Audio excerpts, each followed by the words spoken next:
Famous 5075 Go Off to Camp by Enid Blyton. Chapter 1 Holiday Time. 2 jolly fine tents, 4 ground sheets for sleeping bags. I say, what about Timmy? Isn't he going to have a sleeping bag too? Said Dick with a grin. The other 3 children laughed, and Timmy, the dog, thumped his tail hard on the ground. Look at him, said George. He's laughing too. He's got his mouth stretched wide open. They all looked at Timmy. He really did look as if a wide grin stretched his hairy mouth from side to side. He's a darling, said Anne, hugging him. Best dog in the world, aren't you, Timmy? Woof, said Timmy, agreeing. He gave Anne a wet lick on her nose.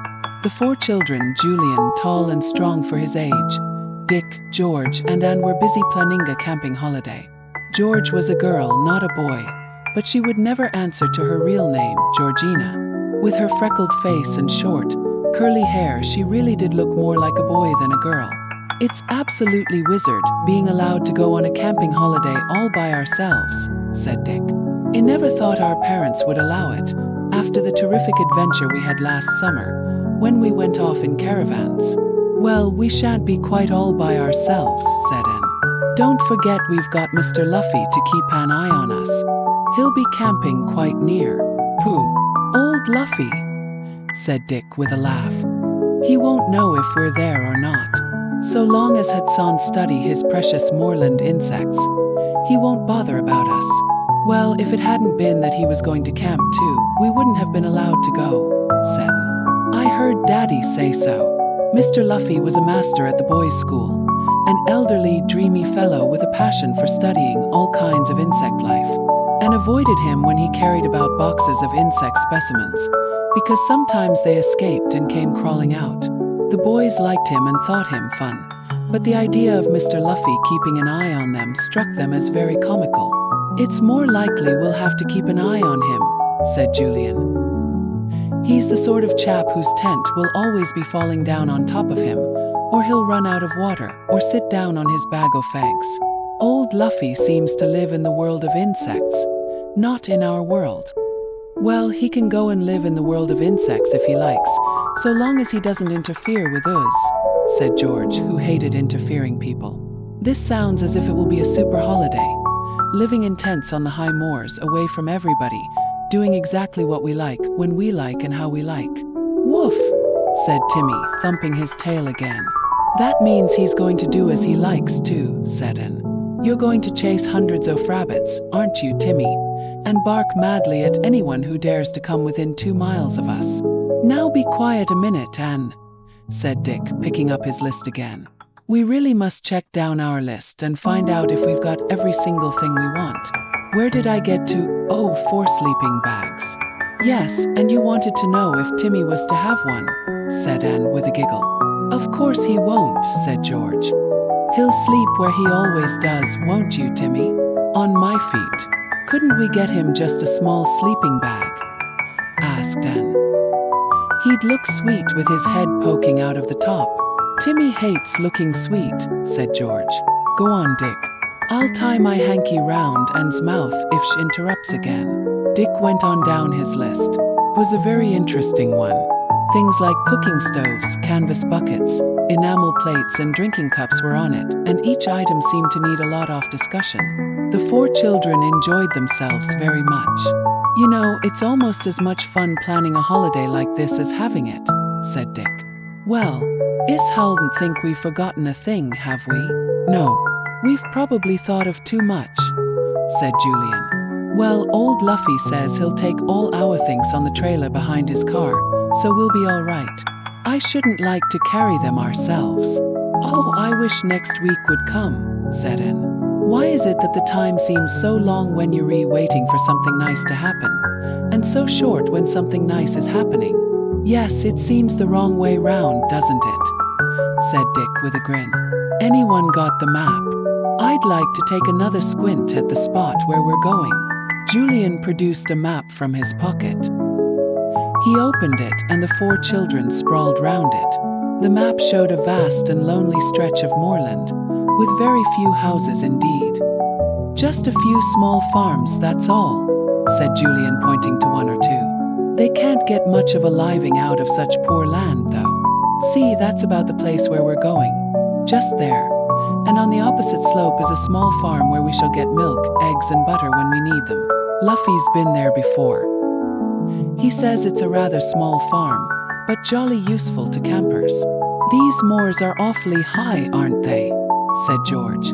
I guess they'll be freezing cold in the winter. They are, said Julian. And they may be jolly windy and cold in the summer too, so Luffy says we'd better take sweaters and things. He says in the winter they are covered with snow for months. The sheep have to be dug out when they get lost. Dick's finger followed a small winding road that made its way over the wild stretch of moorland. That's the road we go, he said. And I suppose we strike off here, look where a cart track is down. That would go to the farm. We shall have to carry our stuff from wherever Luffy parks his car, and take it to our camping place. Not too near Luffy, I hope, said George. Oh no. He's agreed to keep an eye on us, but he'll forget all about us once he's settled down in his own tent, said Julian. He will really. 2 chaps I know once went out in his car with him for a day's run, and he came back without them in the evening. He'd forgotten he had them with him, and had left them wandering somewhere miles and miles away. Good old Luffy, said Dick. That's the sort of fellow we want. He won't come springing up Tosk if we've cleaned our teeth or if we've got our warm jerseys on. The others laughed, and Timmy stretched his doggy mouth into a grin again. His tongue hung out happily.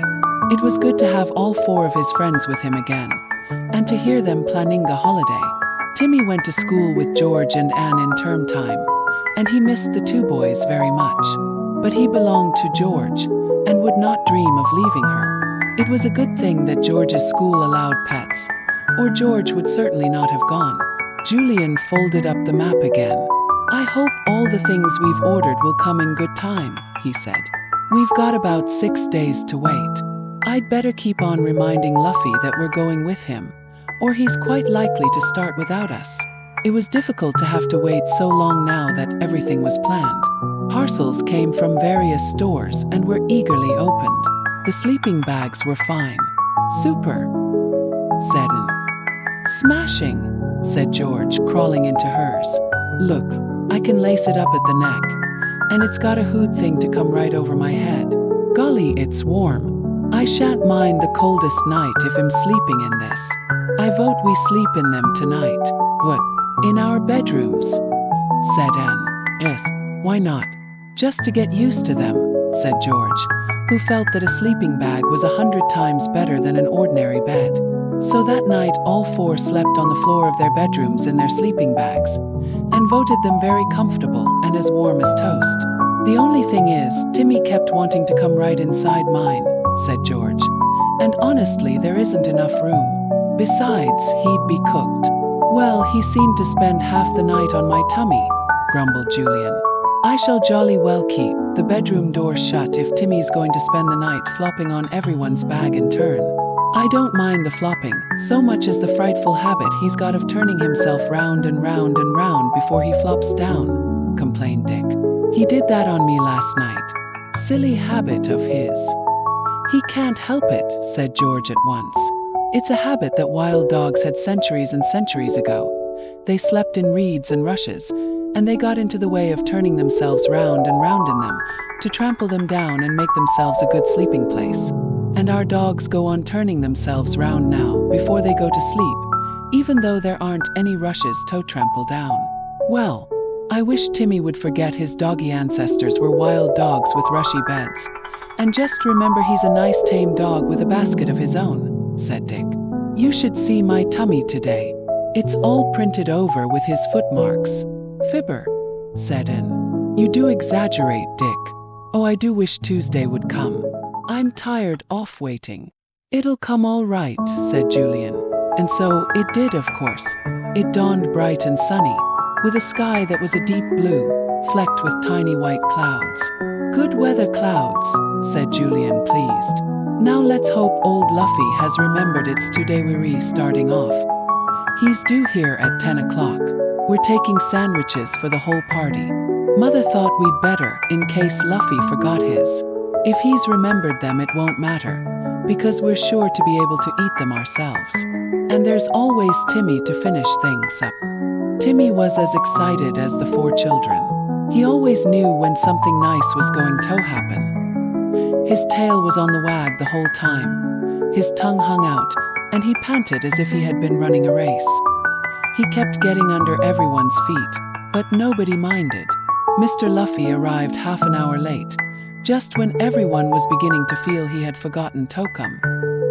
He was at the wheel of his big old car, beaming. All the children knew him quite well, because he lived not far away and often came to play bridge with their father and mother. "Hello, hello," he cried. "All ready, I see. Good for you. Pile the things on the trailer, will you? Mine are there too, but there's plenty of room. I've got sandwiches for everyone, by the way.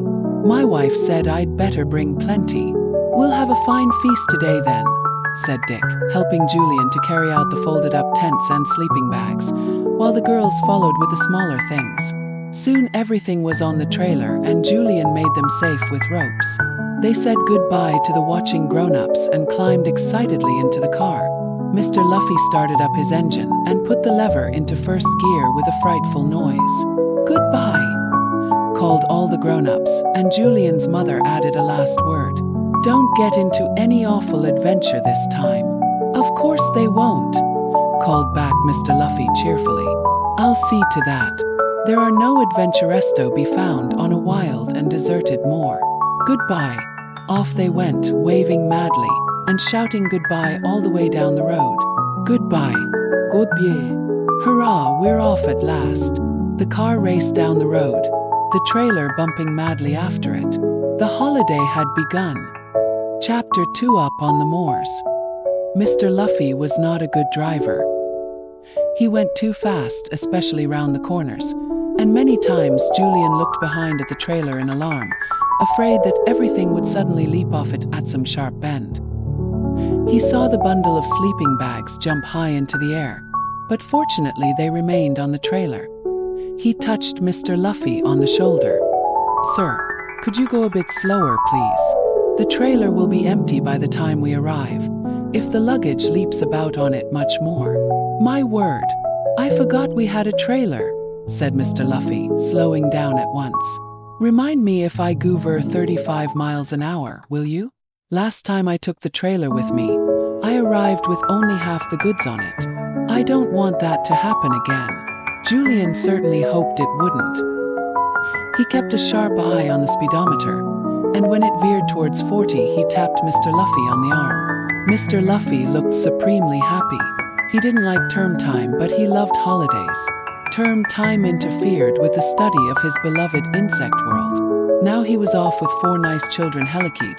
For a holiday on a moorland he knew was alive with bees, beetles, butterflies and every other kind of insect he wanted.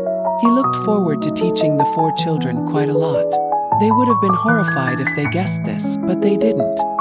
He was an odd-looking fellow. He had very untidy, shaggy eyebrows over kind and gentle brownies that always reminded Dick of a monkey's.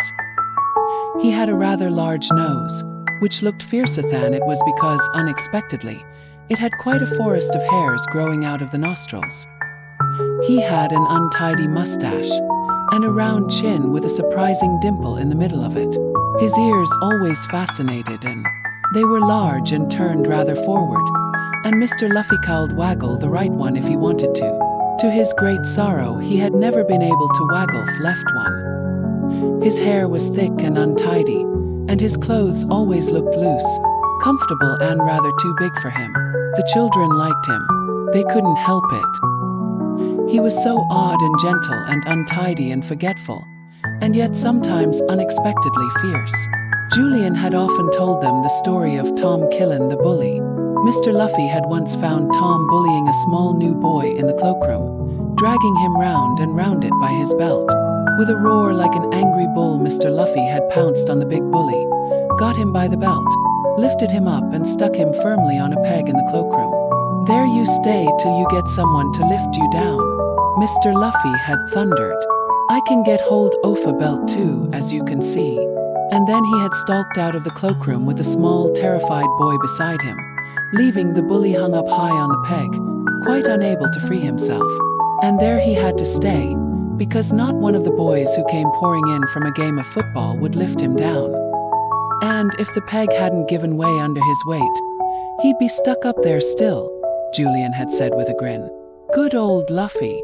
You'd never think he could be fierce like that, would you? And loved that story. Mr. Luffy became quite a hero to her after that. She was pleased to sit next to him in the car and chatter about all kinds of things. The other three were squashed at the back with Timmy on their feet. George firmly prevented him from climbing up on her knee because it was so hot.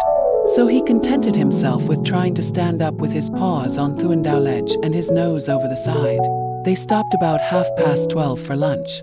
Mr. Luffy had indeed provided sandwiches for everyone. And remarkably fine ones they were too, made the evening before by Mrs. Luffy. Cucumber, dipped in vinegar, ham and lettuce, sardine. Oh, Mr. Luffy, your sandwiches are much nicer than ours, said Anne, beginning on two together, one cucumber and the other ham and lettuce. They were all very hungry. Timmy had a bit from everyone, usually the last bite, and watched each sandwich eagerly till his turn came. Mr. Luffy didn't seem to understand that Timmy had to have the last bite of any sandwich, so Timmy simply took it out of his hand, much to his surprise. A clever dog, he said, and patted him. Knows what he wants and takes it. Very clever. That pleased George, of course. She thought that Timmy was the cleverest dog in the world, and indeed it did seem like it at times. He understood every word she said to him, every pat, every stroke, every gesture. He would be much, much better at keeping an eye on the four children and guarding them than forgetful Mr. Luffy. They drank ginger beer and then ate some ripe plums. Timmy wouldn't have any plums, but licked up some spilt ginger beer. Then he snuffed up a few odd crumbs and went to drink at a little stream nearby. The party set off again in the car, and fell asleep. Dick gave an enormous yawn and fell asleep too. George wasn't sleepy, nor was Timmy, but Julian was. He didn't dare to take his eye off the speedometer, though, because Mr. Luffy seemed to be very much inclined to speed along too fast again, after his good lunch. We won't stop for tea till we get there, said Mr. Luffy suddenly, and Dick woke up with a jump at the sound of his booming voice. We should be there about 5:30. Look, you can see the moorland in the distance now, all ablaze with heather. Everybody looked ahead except Anne, who was still fast asleep. Rising up to the left for miles upon miles was the heather-covered moorland, a lovely sight to see. It looked wild and lonely and beautiful, blazing with heather, and shading off into a purple blue in the distance. We take this road to the left, and then we're on the moors, said Mr. Luffy, swinging violently to the left, and making the luggage in the trailer jump high again. Here we go. The car climbed the high moorland road steadily. It passed one or two small houses, and in the distance the children could see little farms and clearings. Sheep dotted the moorland, and some of them stood staring at the car as it drove by. We've got about 20 miles to go, I should think, said Mr. Luffy, jamming on his brakes, suddenly to avoid two large sheep in the middle of the road. I wish these creatures wouldn't choose the center of the road to gossip in. Hi, get on there. Let me pass. Timmy yelped and tried to get out of the car. The sheep hurriedly decided to move, and the car went on, and was thoroughly awake by now, having been almost jerked out of her seat by the sudden stop. What a shame to wake you, said Mr. Luffy, gazing down at her kindly, and almost running into a ditch by the side of the road. We're nearly there, Anne. They climbed steadily, and the wind grew a little cold. All around the children the moors stretched for mile upon mile, never ending. Little streams sometimes splashed right down to the roadway, and ran beside it. We can drink the water in these streams, said Mr. Luffy. Crystal clear and cold as ice. They're sown quite near where we're going to camp. That was good news. Julian thought of the big canvas buckets they had brought. He didn't particularly want to carry those for miles. If there was a stream near their camping place, it would be easy to get the buckets filled with washing water. The road forked into two. To the right was a good road, leading on and on. To the left it became not much more than a cart track. "That's the one we take," said Mr. Luffy, and the car jerked and jolted over it. He was forced to go slowly, and the children had time to see every little thing they passed. "I shall leave the car here," said Mr. Luffy, bringing it to a standstill beside a great rock that stood up bare and grey out of the moor. "It will be sheltered from the worst winds and rain. I thought we'd camp over yonder." There was a little slope just there, backed by some enormous gorse bushes.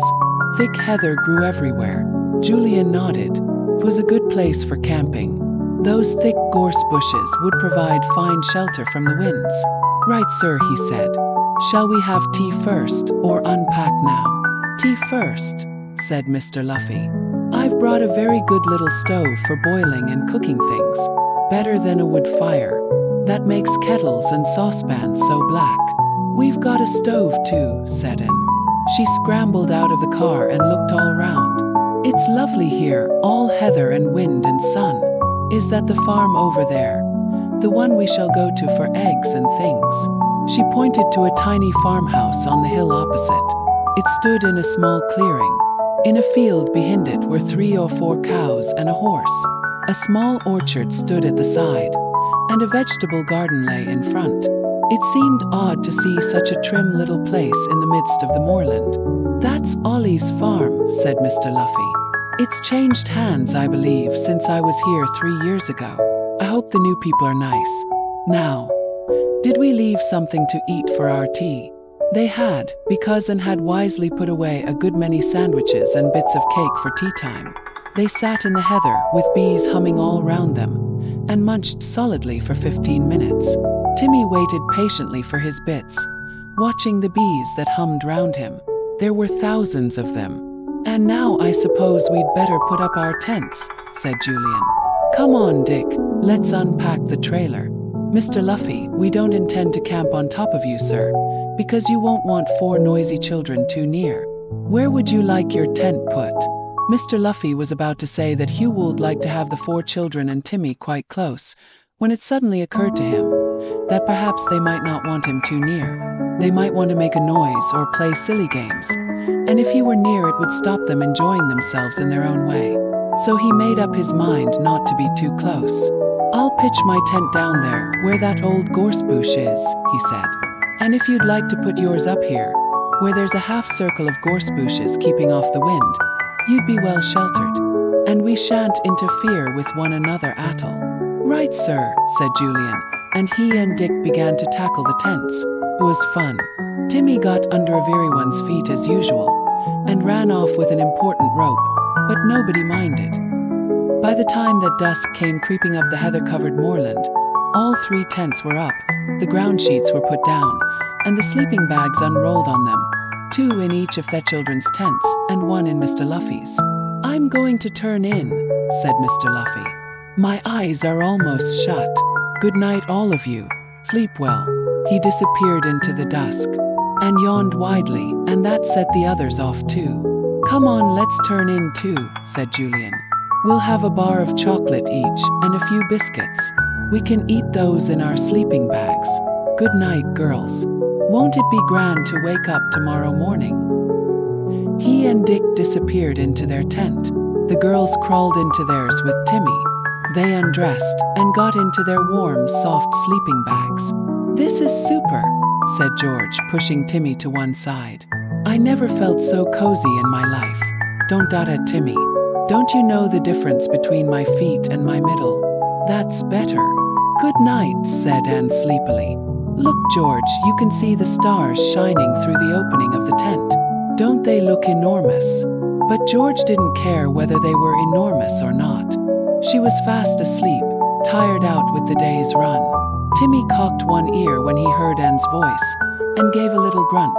That was his way of saying good night. Then he put his head down and slept. "Our first night of camping," thought Anne happily. "I shan't go to sleep. I shall lie awake and look at the stars and smell that heathery smell." But she didn't. In half a second she was sound asleep too. Chapter 3: Anne's Volcano. Julian awoke first in the morning. he heard a strange and lonely sound floating overhead. Corley, Corley. He sat up and wondered where he was and who was calling. Course, he was in his tent with Dick. They were camping on the moors. And that wild cry overhead came from a curlew, the bird of the moorlands. He yawned and lay down again. It was early in the morning. The sun put its warm fingers in Athos' tent opening, and he felt the warmth on his sleeping bag. He felt lazy and snug and contented. He also felt hungry, which was a nuisance. He glanced at his watch. 6:30. He really was too warm and comfortable to get up yet. He put out his hand to see if there was any chocolate left from the night before, and found a little piece. He put it into his mouth and lay there contentedly, listening to more curlews, and watching the sun climb a little higher. He fell asleep again, and was awakened by Timmy busily licking his face. He sat up with a start. The girls were peering in at his tent, grinning. They were fully dressed already. "Wake up, lazy," said Anne. "We sent Timmy in to get you up. It's 7:30. We've been up for ages." "It's a simply heavenly morning," said George. "Going to be a frightfully hot day. Do get up. We're going to find the stream and wash in it. It seems silly to lug heavy buckets of water to and fro for washing, if the stream's nearby." Dick awoke too. He and Julian decided to go and take a bathe in the stream. They wandered out into the sunny morning, feeling very happy and very hungry. The girls were just coming back from the stream. "It's over there," said Anne, pointing. "Timmy, go with them and show them. It's a lovely little brown stream, awfully cold, and it's got ferns along its banks. We've left the bucket there. Bring it back full, will you?" "What do you want us to do that for if you've already washed?" asked Dick. "We want water for washing up the dishes," said Anne. "I suddenly remembered we'd need water for that. I say, do you think we ought to wake up Mr. Luffy? There's no sign of him yet." "No, let him sleep," said Julian. "He's probably tired out with driving the car so slowly. We can easily save him some breakfast. What are we going to have?" "We've unpacked some bacon rashers and tomatoes," said Anne, who loved cooking. "How do you light the stove, Julian?" "George knows," said Julian. "I say, did we pack a frying pan?" "Yes, I packed it myself," said Anne. "Do go and bathe if you're going to. Breakfast will be ready before you are." Timmy gravely trotted off with the boys and showed them the stream.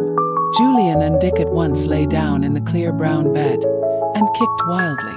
Timmy leapt in too, and there were yells and shrieks. "Well, I should think we've woken up old Luffy now," said Dick, rubbing himself down with a rough towel. "How lovely and cold that was. The trouble is it's made me feel twice as hungry."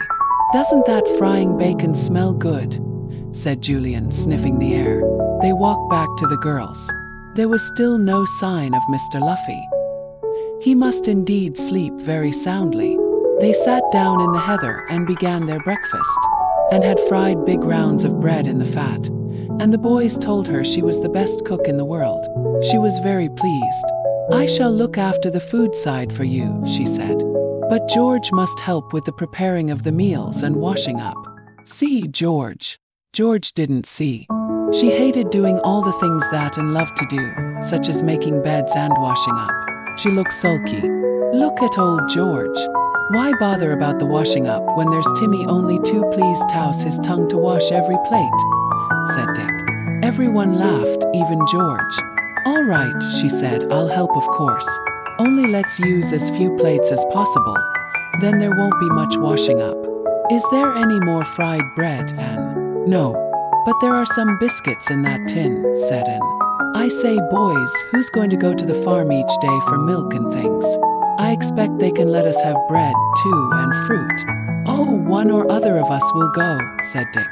"And hadn't you better fry something for old Luffy now? I'll go and wake him. Half the day will be gone if he doesn't get up now." "I'll go and make a noise like an earwig outside his tent," said Julian, getting up. "He might not wake with all our yells and shouts, but he'd certainly wake at the call of a friendly earwig." He went down to the tent. He cleared his throat and called politely, "Are you awake yet, sir?" There was no answer. Julian called again. Then, puzzled, he went to the tent opening. The flap was closed. He pulled it aside and looked in. The tent was empty. There was nobody there at all. "What's up, Ju?" called Dick. "He's not here," said Julian. "Where can he be?" There was silence for a panic-stricken moment, and thought one of their strange adventures was beginning. Then Dick called out again. "Is his bug tin gone? You know, the tin box with straps that he takes with him when he goes insect hunting. And what about his clothes?" Julian inspected the inside of the tent again. "Okay," he called, much to everyone's relief. "His clothes are gone, and so has his bug tin. He must have slipped out early before we were awake. I bet he's forgotten all about us and breakfast and everything." "That would be just like him," said Dick. "Well, we're not his keepers. He can do as he likes. If he doesn't want breakfast, he needn't have any. He'll come back when he's finished his hunting, I suppose. And can you get on with the doings if Dick and I go to the farmhouse and see what food thievy got?" asked Julian. "The time's getting on, and if we're going for a walk or anything today, we don't want to start too late." "Right," said Anne. "You go too, George. I can manage everything nicely. Now that the boys have brought me a bucket full of water. Take Timmy. He wants a walk." George was only too pleased to get out of the washing up. She and the boys, with Timmy trotting in front, set off to the farmhouse and got on with her jobs, humming softly to herself in the sunshine. She soon finished them, and then looked to see if the others were coming back. There was no sign of them, or of Mr. Luffy either. "I'll go for a walk on my own," thought Anne. "I'll follow that little stream uphill and see where it begins. That would be fun. I can't possibly lose my way if I keep by the water." She set off in the sunshine and came to the little brown stream that gurgled down the hill. She scrambled through the heather beside it, following its course uphill. She liked all the little green ferns and the cushions of velvety moss that edged it. She tasted the water. It was cold and sweet and clean. Feeling very happy all by herself, and walked on and on. She came at last to a big mound of a hilltop. The little stream began there, halfway up the mound. It came gurgling out of the heathery hillside, edged with moss, and made its chattering way far down the hill. "So that's where you begin, is it?" said Anne. She flung herself down on the heather, hot with her climb. It was nice there, with the sun on her face, and the sound of the trickling water nearby. She lay listening to the humming bees and the water, and then she heard another sound. She took no notice of it at all at first. Then she sat up, frightened. "The noise is underground. Deep, deep underground. It rumbles and roars. Oh, what is going to happen? Is there going to be an earthquake?" The rumbling seemed to come nearer and nearer, and didn't even dare to get up and run. She sat there and trembled. Then there came an unearthly shriek, and not far off a most astonishing thing happened. A great cloud of white smoke came right out of the ground and hung in the air before the wind blew it away, and was simply horrified. It was so sudden, so very unexpected on this quiet hillside. The rumbling noise went on for a while and then gradually faded away. And leapt to her feet in a panic. She fled down the hill, screaming loudly. "It's a volcano! Help! Help! I've been sitting on a volcano. It's going to burst, it's sending out smoke. Help! Help! It's a volcano!" She tore down the hillside, caught her foot on a tuft of heather and went rolling over and over, sobbing. She came to rest at last, and then heard an anxious voice calling. "Who's that? What's the matter?" It was Mr. Luffy's voice, and screamed to him in relief. "Mr. Luffy, come and save me. There's a volcano here." There was such terror in her voice that Mr. Luffy came racing to her at once. He sat down beside the trembling girl and put his arm round her. "Whatever's the matter?" he said. "What's frightened you?" And told him again.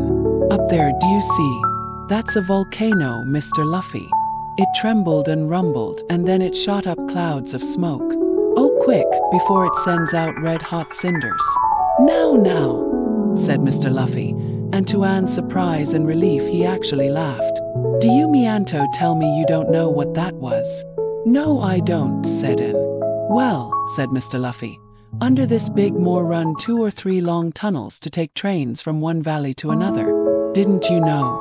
They make the rumbling noise you heard.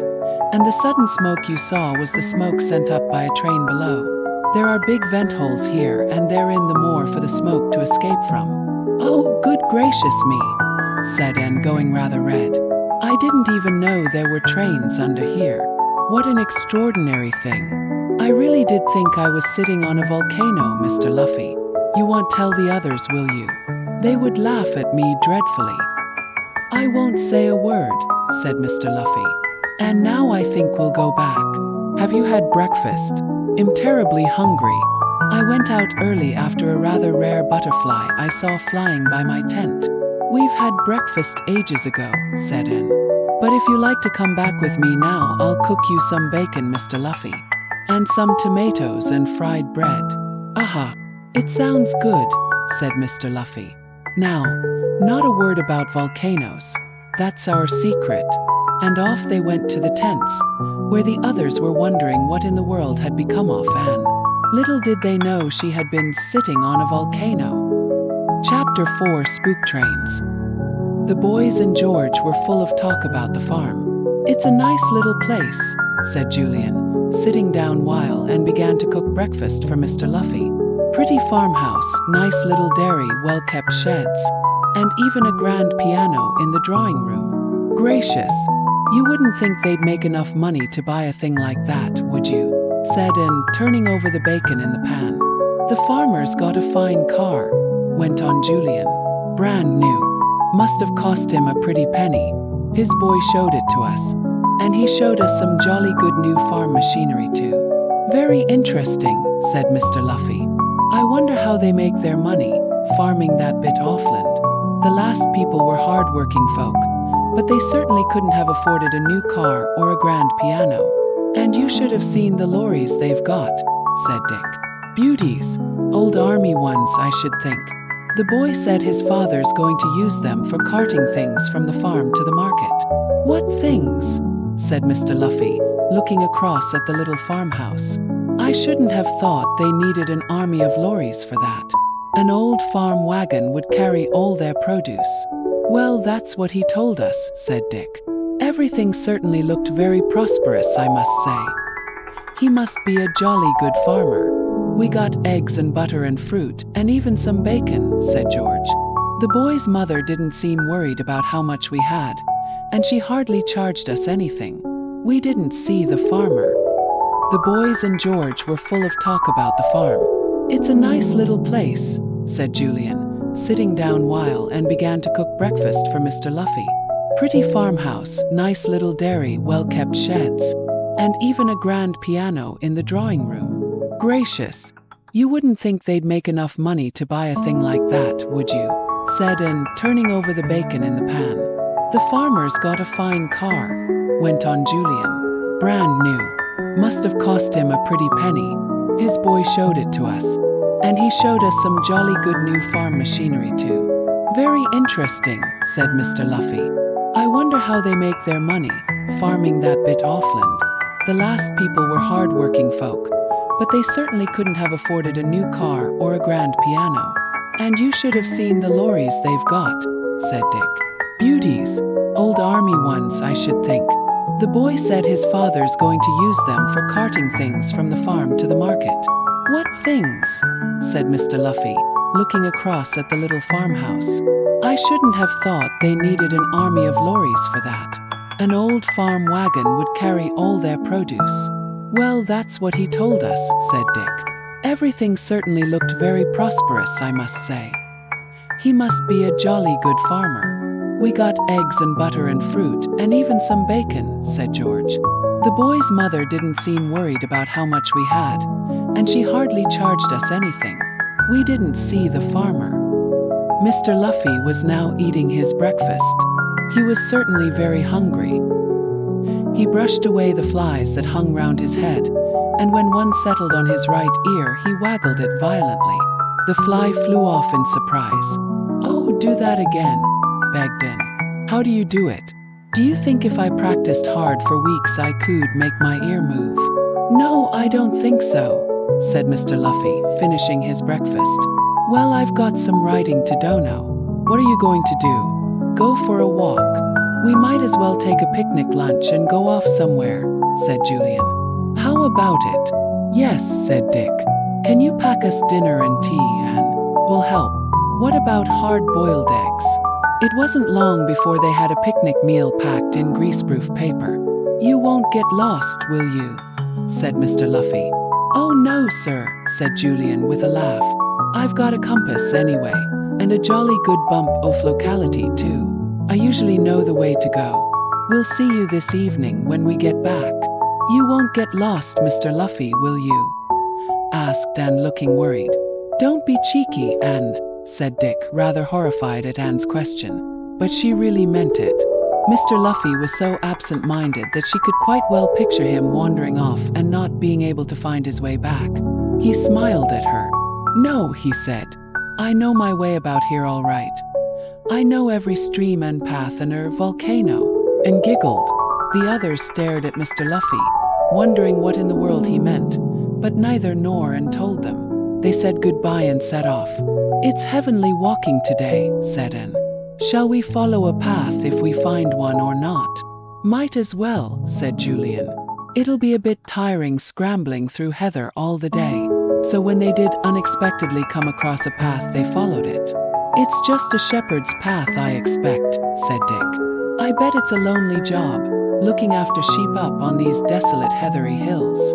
They went on for some way, enjoying the stretches of bright heather, the lizards that darted quickly away from their feet, and the hosts of butterflies of all kinds that hovered and fluttered. Anne loved the little blue ones best and made up her mind to ask Mr. Luffy what all their names were. They had their lunch on a hilltop overlooking a vast stretch of heather, with grey-white blobs in it here and there, the sheep that wandered everywhere. And in the very middle of the meal, Anne heard the same rumbling she had heard before. And then, not far off, out spouted some white smoke from the ground. George went quite pale. Timmy leapt to his feet, growling and barking, his tail down. The boys roared with laughter. "It's all right, Anne and George. It's only the trains underground here. We knew they ran under the moors, and we thought we'd see what you did when you first heard them rumbling and saw the smoke." "I'm not a bit frightened," said Anne, and the boys looked at her astonished. It was George who was the scared one. Usually it was quite the other way round. George got back her color and laughed. She called Timmy. "It's all right, Tim. Come here. You know what trains are, don't you?" The children discussed the trains. It really did seem strange to think of trains in those hollowed-out tunnels down below the moors. The people in them, reading their newspapers and talking down in tunnels where the sun never shone at all. "Come on," said Julian at last. "Let's go on. We'll walk to the top of the next slope, and then I think we ought to turn back." They found a little path that Julian said must be a rabbit path, because it was so narrow, and set off, chattering and laughing. They climbed through the heather to the top of the next slope. And at the top they got quite a surprise. Down in the valley below was a silent and deserted stretch of railway lines. They appeared out of the black hole of a tunnel mouth, ran for about half a mile, and then ended in what seemed to be a kind of railway yard. "Look at that," said Julian. "Old derelict lines, not used anymore, I should think. I suppose that tunnel's out of date too." "Let's go down and have a squint," said Dick. "Come on. We've got plenty of time, and we can easily go back a shorter way." They set off down the hill to the lines. They arrived some way from the tunnel mouth, and followed the lines to the deserted railway yard. There seemed to be nobody about at all. "Look," said Dick. "There are some old wagons on that set of lines over there. They look as if they haven't been used for 100 years. Let's give them a shove and set them going." "Oh no," said Anne, afraid. But the two boys and George, who had always longed to play about with real railway trucks, ran over to where 3 or 4 stood on the lines. Dick and Julian shoved hard at one. Moved. It ran a little way and crashed into the buffers of another. It made a terrific noise in the silent yard. A door flew open in a tiny hut at the side of the yard, and a terrifying figure came out. It was an one-legged man, with a wooden peg for his other leg, two great arms that might quite well belong to a gorilla, and a face as red as a tomato, except where gray whiskers grew.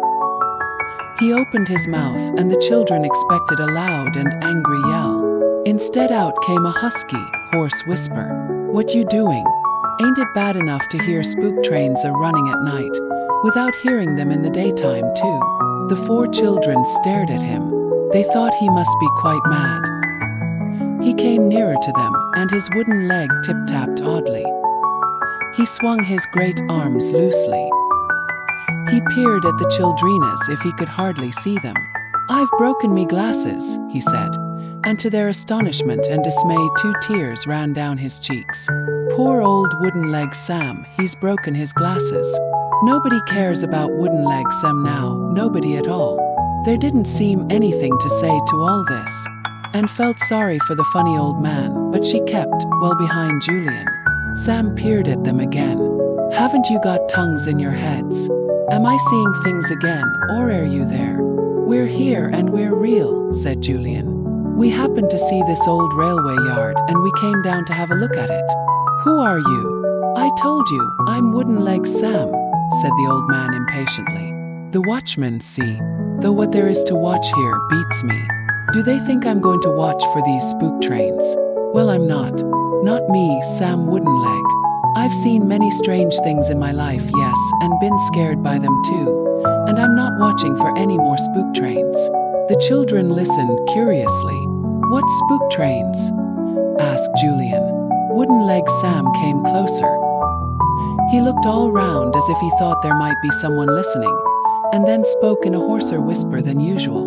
"Spook trains, I tell you. Trains that come out of that tunnel at night all by themselves, and go back all by themselves. Nobody in them. One night they'll come for old Sam Woodenleg. But see, I'm smart, I am. I lock myself into my hut and get under the bed, and I blow my candle out so those spook trains don't know I'm there." And shivered. She pulled at Julian's hand. "Julian, let's go. I don't like it. Sounds all peculiar and horrid." "What does he mean?" The old man seemed suddenly to change his mood. He picked up a large cinder and threw it at Dick, hitting him on the head. "You clear out. I'm watchman here. And what did they tell me? They told me to chase away anyone that came. Clear out, I tell you." In terror and fled away. Timmy growled and would have leapt at the strange old watchman, but George had her hand on his collar. Dick rubbed his head where the cinder had hit him. "We're going," he said soothingly to Sam. It was plain that the old fellow was a bit funny in the head. "We didn't mean to trespass. You look after your spook trains. We won't interfere with you." The boys and George turned away and caught up with Anne. "What did he mean?" she asked, scared. "What are spook trains?" "Trains that aren't real. Does he really see them at night?" "He just imagines them," said Julian. "I expect being there all alone in that deserted old railway yard has made him think strange things. Don't worry, Anne. There are no such things as spook trains." "But he spoke as if there were," said Anne. "He really did. I'd hate to see a spook train. Wouldn't you?" "No. I'd love to see one," said Julian, and he turned to Dick. "Wouldn't you, Dick? Shall we come one night and watch? Just to see." Chapter 5. Back at camp again. The children and Timmy left the deserted railway yard behind them and climbed up the heathery slope to find their way back to their camping place. The boys could not stop talking about Wooden Leg Sam and the strange things he said. "It's a funny business altogether," said Julian. "I wonder why that yard isn't used anymore, and where that tunnel leads to, and if trains ever do run there." "I expect there's quite an ordinary explanation," said Dick. "It's just that Wooden Leg Sam made it'll seem so weird. If there had been a proper watchman, we shouldn't have thought there was anything strange about it at all."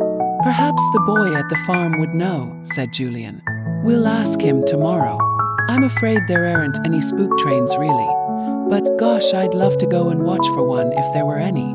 "I wish you wouldn't talk like that," said Anne unhappily.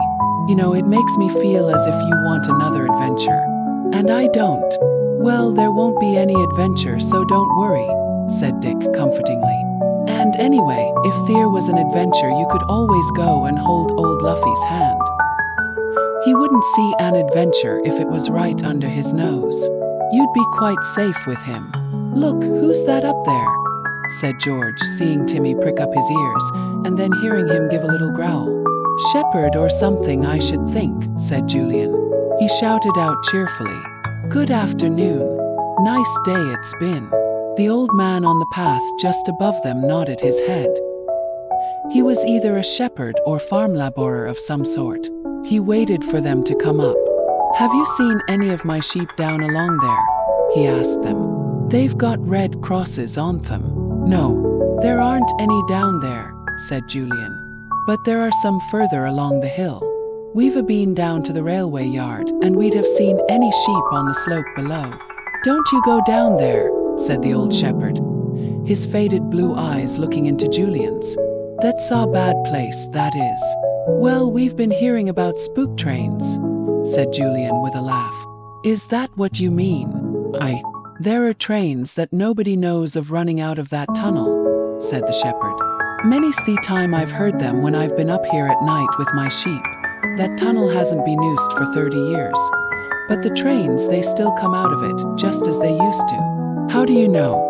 Have you seen them? Asked Julian, a cold shiver creeping down his spine quite suddenly. No, I've only heard them, said the old man. Choo-choo they go, and they jangle and clank. But they don't whistle anymore. Old Wooden Leg Sam reckons they're spook trains, with nobody to drive them and nobody to tend them. Don't you go down to that place. It's bad and scary. Julian caught sight of Anne's scared face. He laughed loudly. What a tale. I don't believe in spook trains. And neither do you, shepherd. Dick, have you got the tea in your bag? Let's find a nice place and have some sandwiches and cake. Will you join us, shepherd? No, thank you kindly, said the old man, moving off. I'll be after my sheep. Always wandering they are, and they keep me wandering too. Good day, sir, and don't go down to that bad place. Julian found a good spot out of sight of that bad place, and they all sat down. All a lot of nonsense, said Julian, who wanted and to feel happier again. We can easily ask the farmer's boy about it tomorrow. I expect it's all a silly tale made up by that old one-legged fellow, and passed on to the shepherd. I expect so, said Dick. You noticed that the shepherd had never actually seen the trains, Julian, only heard them. Well, sound travels far at night, and I expect what he heard was simply the rumblings of the trains that go underground here. There's one going somewhere now. I can feel the ground trembling. They all could. It was a peculiar feeling. The rumbling stopped at last, and they sat and ate their tea, watching Timmy scraping at a rabbit hole and trying his hardest to get down it. He covered them with sandy soil as he burrowed, and nothing would stop him. He seemed to have gone completely deaf. Look here, if we don't get Timmy out of that hole now, he'll be gone down so far that we'll have Vito drag him out by his tail, said Julian, getting up. Timmy? The rabbit's miles away. Come on out. It took both George and Julian to get him out. He was most indignant. He looked at them as if to say, well, what spoil sports? Almost got him, and you drag me out.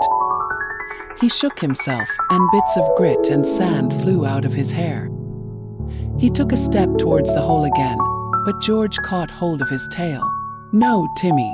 Home now.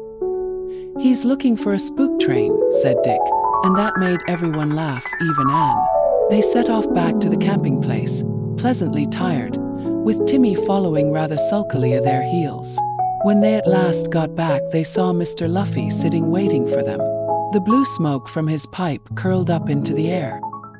Hello, hello, he said, and his brown eyes looked up at them from under his shaggy eyebrows. I was beginning to wonder if you'd got lost.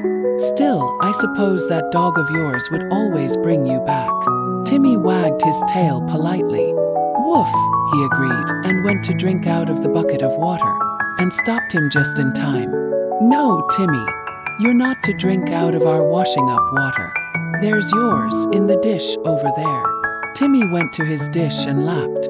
He thought and was very fussy, and asked Mr. Luffy if would like any supper. "We're not having a proper supper," she said. "We had tea so late.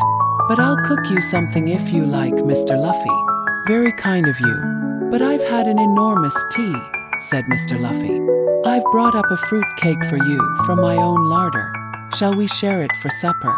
And I've got a bottle of lime juice too, which will taste grand with some of the stream water." The boys went off to get some fresh stream water for drinking, and got out some plates and cut slices of the cake.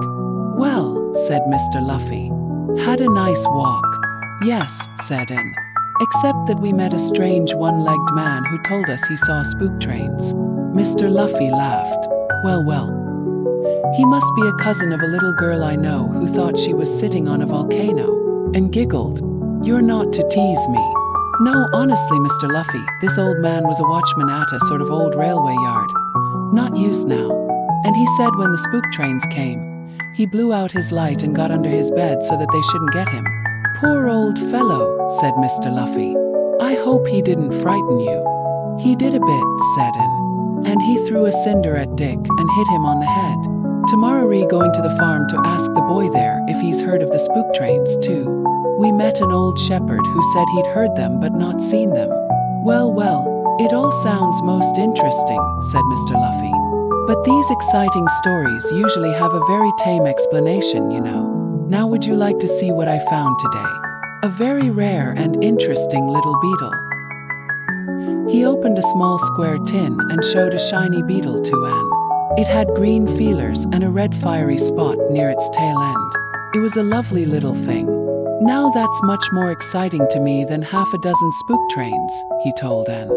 "Spook trains won't keep me awake at night, but thinking of this little beetle fellow here certainly will." "I don't very much like beetles," said Anne, "but this one certainly is pretty. Do you really like hunting about all day for insects and watching them, Mr. Luffy?" "Yes, very much," said Mr. Luffy.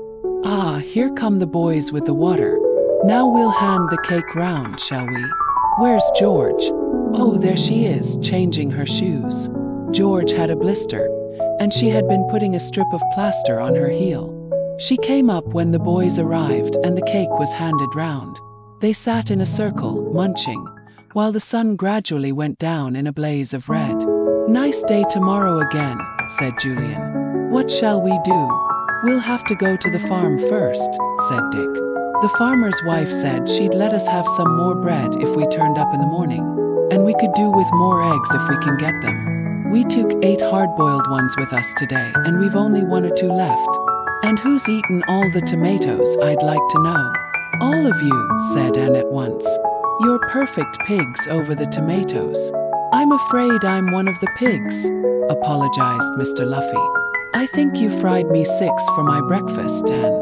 "That's all right," said Anne. "You didn't have as many as the others, even so. We can easily get some more." It was pleasant sitting there, eating and talking and drinking lime juice and stream water. They were all tired, and it was nice to think of the cozy sleeping bags. Timmy lifted his head and gave a vast yawn, showing an enormous amount of teeth.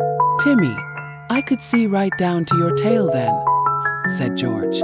"Do shut your mouth up. You've made us all yawn." So he had. Even Mr. Luffy was yawning. He got up. "Well, I'm going to turn in," he said. "Good night. We'll make plans tomorrow morning. I'll bring up some breakfast for you if you like. I've got some tins of sardines." "Oh, thanks," said Anne. "And there's some of this cake left. I hope you won't think that's too funny a breakfast, Mr. Luffy, sardines and fruitcake." "Not a bit. It sounds a most sensible meal," came Mr. Luffy's voice from down the hillside. "Good night." The children sat there a few minutes longer. The sun went right out of sight. The wind grew a little chilly. Timmy yawned enormously again. "Come on," said Julian. "Time we turned in. Thank goodness Timmy didn't come into our tent and walk all over me last night. Good night, girls.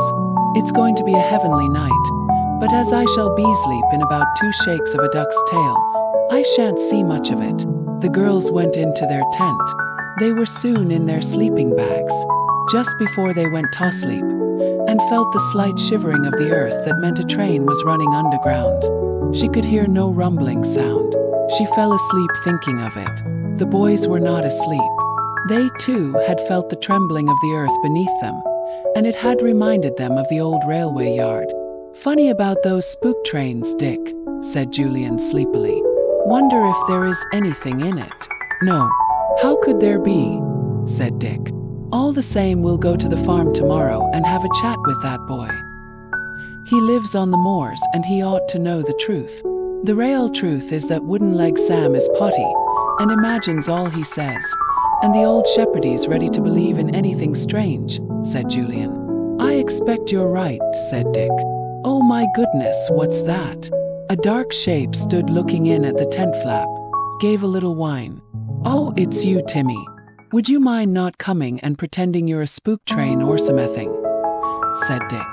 "And if you dare to put so much as half a paw on my middle, I'll scare you down the hill with a roar like a man-eating tiger. Go away." Timmy put a paw on Julian. Julian yelled out to George, "George, call this dog of yours, will you? He's just about to turn himself round 20 times on my middle and curl himself up for the night." There was no answer from George. Timmy, feeling that he was not wanted, disappeared. He went back to George and curled himself up on her feet. He put his nose down on his paws and slept. "Spooky Timmy," murmured Julian, rearranging himself. "Timmy spooky. No, I mean, oh dear, what do I mean?" "Shut up," said Dick. "What with you and Timmy messing about, I can't get to sleep." But he called and he did. Almost before he had finished speaking, silence fell on the little camp, and nobody noticed when the next train rumbled underground. Not even Timmy. Chapter 6 Day at the Farm. The next day the children were up very early as Mr. Luffy, and they all had breakfast together. Mr. Luffy had a map of the moorlands, and he studied it carefully after breakfast. "I think I'll go off for the whole day," he said to Julian, who was sitting beside him. "See that little valley marked here, Crowleg Vale? Well, I have heard that there are some of the rarest beetles in Britain to be found there. I think I'll take my gear and go along." "What are you four going to do?" "5, said George at once. "You've forgotten Timmy." "So I have." "I beg his pardon," said Mr. Luffy solemnly. "Well, what are you going to do?" "We'll go over to the farm and get more food," said Julian. "And ask that farm boy if he's heard the tale of the spook trains, and perhaps look round the farm and get to know the animals there. I always like a farm." "Right," said Mr. Luffy, beginning to light his pipe. "Don't worry about me if I'm not back till dusk. When I'm bug hunting, I lose count of the time." "You're sure you won't get lost?" said Anne anxiously. She didn't really feel that Mr. Luffy could take proper care of himself. "Yes. My right ear always warns me if I'm losing my way," said Mr. Luffy. "It waggles hard." He waggled it at and she laughed. "I wish you'd tell me how you do that," she said. "I'm sure you know. You can't think how thrilled the girls at school would be if I learned that trick. They'd think it was super." Mr. Luffy grinned and got up. "Well, so long," he said. "I'm off before and makes me give her Alish son in ear waggles." He went off down the slope to his own tent. George and washed up, while the boys tightened some tent ropes that had come loose, and generally tidied up. "I suppose it's quite all right leaving everything unguarded like this," said Anne anxiously. "Well, we did yesterday," said Dick. "And who's likely to come and take anything up here in this wild and lonely spot, I'd like to know? You don't imagine a spook train will come along and bundle everything into its luggage van, do you, Anne?" And giggled. "Don't be silly. I just wondered if we ought to leave Timmy on guard, that's all." "Leave Timmy?" said George, amazed.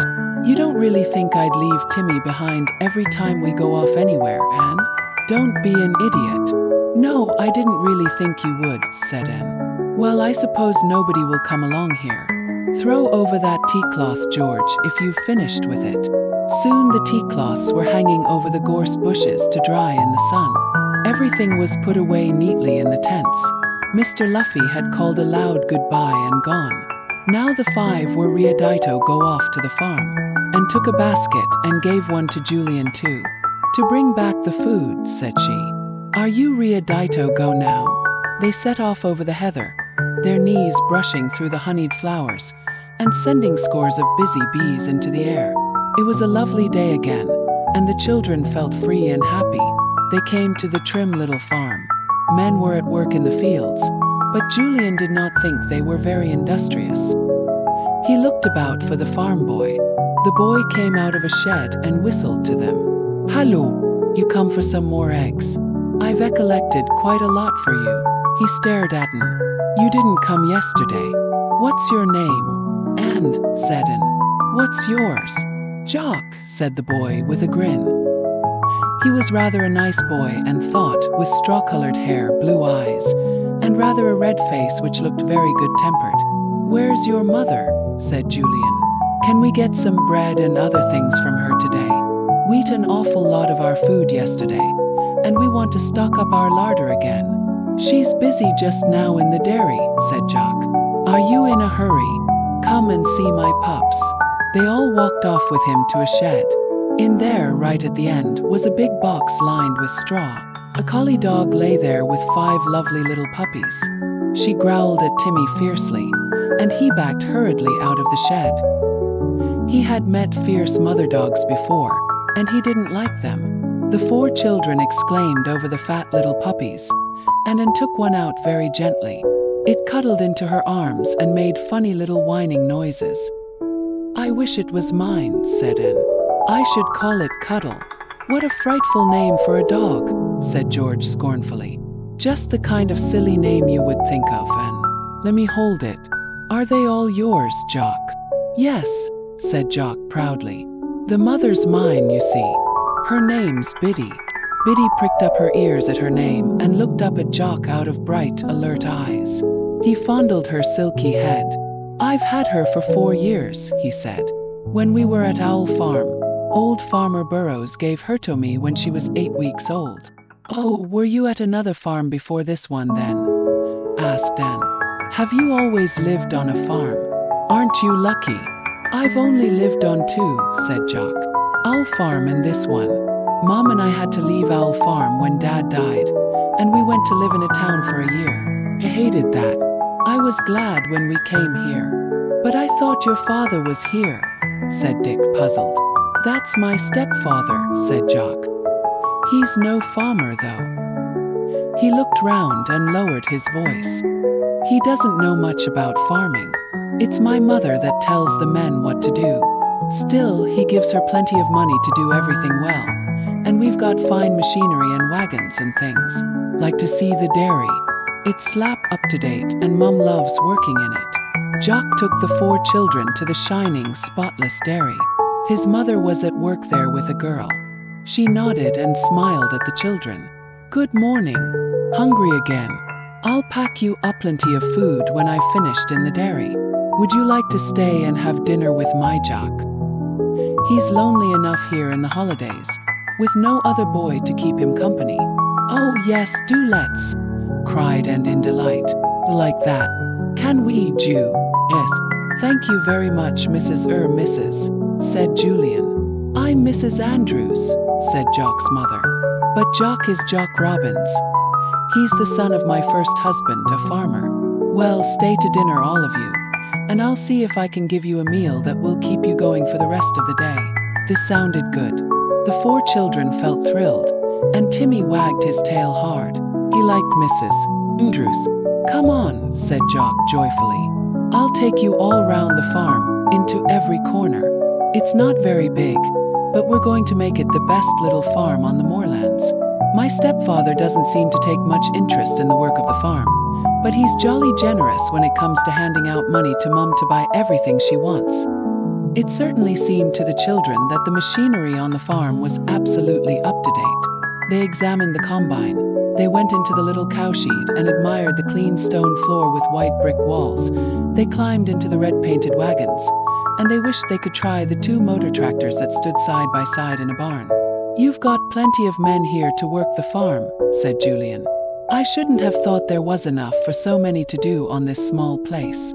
"They're not good workers," said Jock, his face creasing into frowns. Mum's always getting wild with them. They just don't know what to do. Dad gives her plenty of men to work the farm. Booth always chooses the wrong ones. They don't seem to like farm work, and they're always running off to the nearest town whenever they can. There's only one good fellow, and he's old. See him over there. His name's Will. The children looked at Will. He was working in the little vegetable garden. An old fellow with a shriveled face, a tiny nose and a pair of very blue eyes. They liked the look of him. Yes, he looks like a farm worker, said Julian. The others don't. He won't work with them, said Jock. He just says rude things to them and calls them ninnies and idiots. What's an idiot? Asked Dan. An idiot, silly, said Dick. He walked up to old Will. Good morning, he said. You're very busy. There's always a lot to do on a farm, isn't there? The old fellow looked at Dick out of his very blue eyes and went on with his work. Plenty to do and plenty of folk to do it, and not much done, he said in a croaking kind of voice. Never thought I'd be put to work with ninnies and idiots. Not ninnies and idiots. There. What did I tell you? Said Jock with a grin. He's always calling the other men that, so we just have to let him work right away from them. Still, I must say he's about right. Most of the fellows here don't know the first thing about work on a farm. I wish my stepfather would let us shave a few proper workers instead of these fellows. Where's your stepfather? Said Julian, thinking he must be rather peculiar to pour money into a little moorland farm like this, and yet choose the wrong kind of workers. He's away for the day, said Jock. Thank goodness, he added with a sideways look at the others. Why, don't you like him? Asked Dick. He's all right, said Jock. But he's not a farmer, though he makes out he's always wanted to be. And what's more, he doesn't like me one bit. I try to like him for Mum's sake. But I'm always glad when he's out of the way. Your mother's nice, said George. Oh yes, Mum's grand, said Jock. You don't know what it means to her to have a little farm off her own again, and to be able to run it with the proper machinery and all. They came to a large barn. The door was locked. I told you what was in here before, said Jock. Lorries. You can peek through that hole here at them. Don't know why my stepfather wanted to buoy up so many, but I suppose he got them cheap. He loves to get things cheap and sell them dear. He did say they'd be useful on the farm to take goods to the market. Yes, you told us that when we were here yesterday, said Dick. But you've got heaps of wagons for that. Yes, I reckon they weren't bought for the farm at all, but for holding here till prices went high, and he could make a lot of money, said Jock, lowering his voice. I don't tell Mum that. So long as she gets what she wants for the farm, I'm going to hold my tongue. The children were very interested in all this. They wished they could see Mr. Andrews. He must be a peculiar sort of fellow, they thought, and tried to imagine what he was like. Big and tall and dark and frowny, she thought, rather frightening and impatient, and hesitatingly won't like children. People like that never do. They spent a very pleasant morning poking about the little farm. They went back to see Bidithe Collie and her pups. Timmy stood patiently outside the shed with his tail down. He didn't like George to take so much interest in other dogs. Bell rang loudly. Good dinner, said Jock. We'd better wash. We're all filthy. Hope you feel hungry, because I guess Mum's got a super dinner for us. I feel terribly hungry, said Anne. It seems ages since we had breakfast. I've almost forgotten it. They all felt the same. They went into the farmhouse and were surprised to find a very nice little bathroom to wash in. Mrs. Andrews was there, putting out a clean roller towel. Fine little bathroom, isn't it? She said. My husband had it put in for me. First proper bathroom I've ever had. A glorious smell rose up from the kitchen downstairs. Come on, said Jock, seizing the soap. Let's hurry. We'll be down in a minute, Mum. And they were. Nobody was going to dawdle over washing when a grand meal lay waiting for them downstairs. Chapter 7. Mr. Andrews Comes Home. They all sat down to dinner. There was a big meat pie, a cold ham, salad, potatoes in their jackets, and homemade pickles. It really was difficult to know what to choose. Have some of both, said Mrs. Andrews, cutting the meat pie. Begin with the pie and go on with the ham. That's the best of living on a farm, you know. You do get plenty to eat. After the first course there were plums and thick cream, or jam tarts in the same cream. Everyone tucked in hungrily. I've never had such a lovely dinner in my life, said Anne at last. I wish I could eat some more, but I can't. It was super, Mrs. Andrews. Smashing, said Dick. That was his favorite word these holidays. Absolutely smashing. Woof, said Timmy, agreeing. He had had a fine plateful of meaty bones, biscuits and gravy.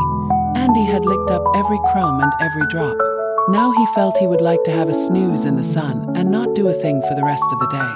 The children felt rather like that too. Mrs. Andrews handed them a chocolate each and sent them out of doors.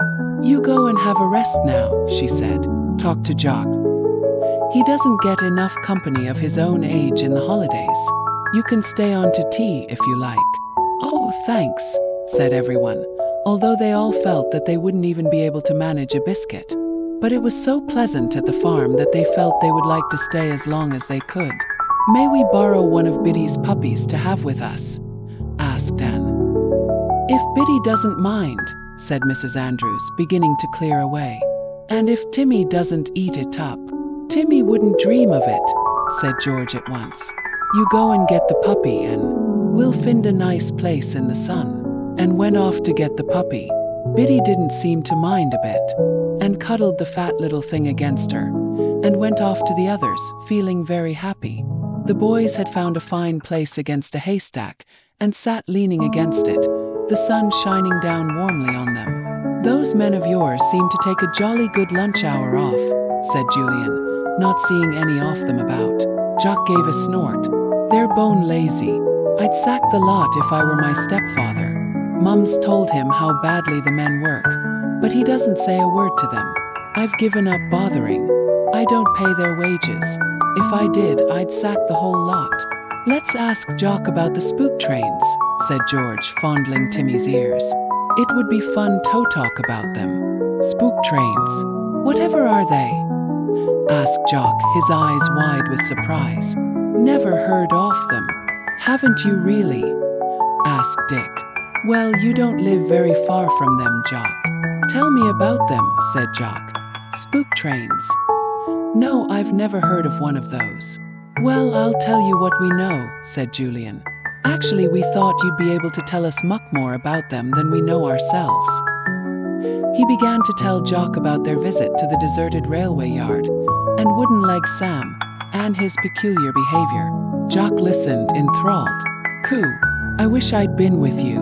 Let's all go there together, shall we? He said. This was quite an adventure you had, wasn't it? You know, I've never had a single adventure in all my life, not even a little one. Have you? The four children looked at one another, and Timmy looked at George. Adventures. What didn't they know about them? They had had so many. Yes, we've had heaps of adventures, real ones, smashing ones, said Dick. We've been down in dungeons, we've been lost in caves, we've found secret passages, we've looked for treasure. Well, I can't tell you what we've done. It would take too long. No, it wouldn't, said Jock eagerly. You tell me. Go on. Did you all have the adventures? Little and here too. Yes, all of us, said George. And Timmy as well. He rescued us heaps of times from danger. Didn't you, Tim? Woof, woof, said Timmy, and thumped his tail against the hay. They began to tell Jock about their many adventures. He was a very, very good listener. His eyes almost fell out of his head, and he went brick red whenever they came to an exciting part. My word, he said at last. I've never heard such things in my life before. Aren't you lucky? You just go about having adventures all the time, don't you? I say, do you think you'll have one here, these halls? Julian laughed. No. Whatever kind of adventure would there be on these lonely moorlands? Why, you yourself have lived here for 3 years, and haven't even had a tiny adventure. Jock sighed. That's true. I haven't. Then his eyes brightened again. But see here, what about those spook trains you've been asking me about? Perhaps you'll have an adventure with those." "Oh no, I don't want to," said Anne in a horrified voice. "An adventure with spook trains would be simply horrid. I'd like to go down to that old railway yard with you and see Wooden Leg Sam," said Jock longingly. "Why, that would be a real adventure to me, just talking to a funny old man like that and wondering if he was suddenly going to throw cinders at us. Take me with you next time you go." "Well, I don't know that we meant to go again," said Julian. "There's really nothing much in his story except imagination. The old watchman's gone peculiar in the head through being alone. There's so much, guarding a yard where nothing and nobody ever comes. He's just remembering the trains that used to go in and out before the line was given up." "But the shepherd said the same as Sam," said Jock. "I say, what about going down there one night and watching for a spook train?" "No," said Anne in horror. "You needn't come," said Jock. "Just us three boys." "And me," said George at once. "I'm as good as any boy, and I'm not going to be left out. Timmy's coming too." "Oh, please don't make these awful plans," begged poor Anne. "You'll make an adventure come, if you go on like this." Nobody took the least notice of her.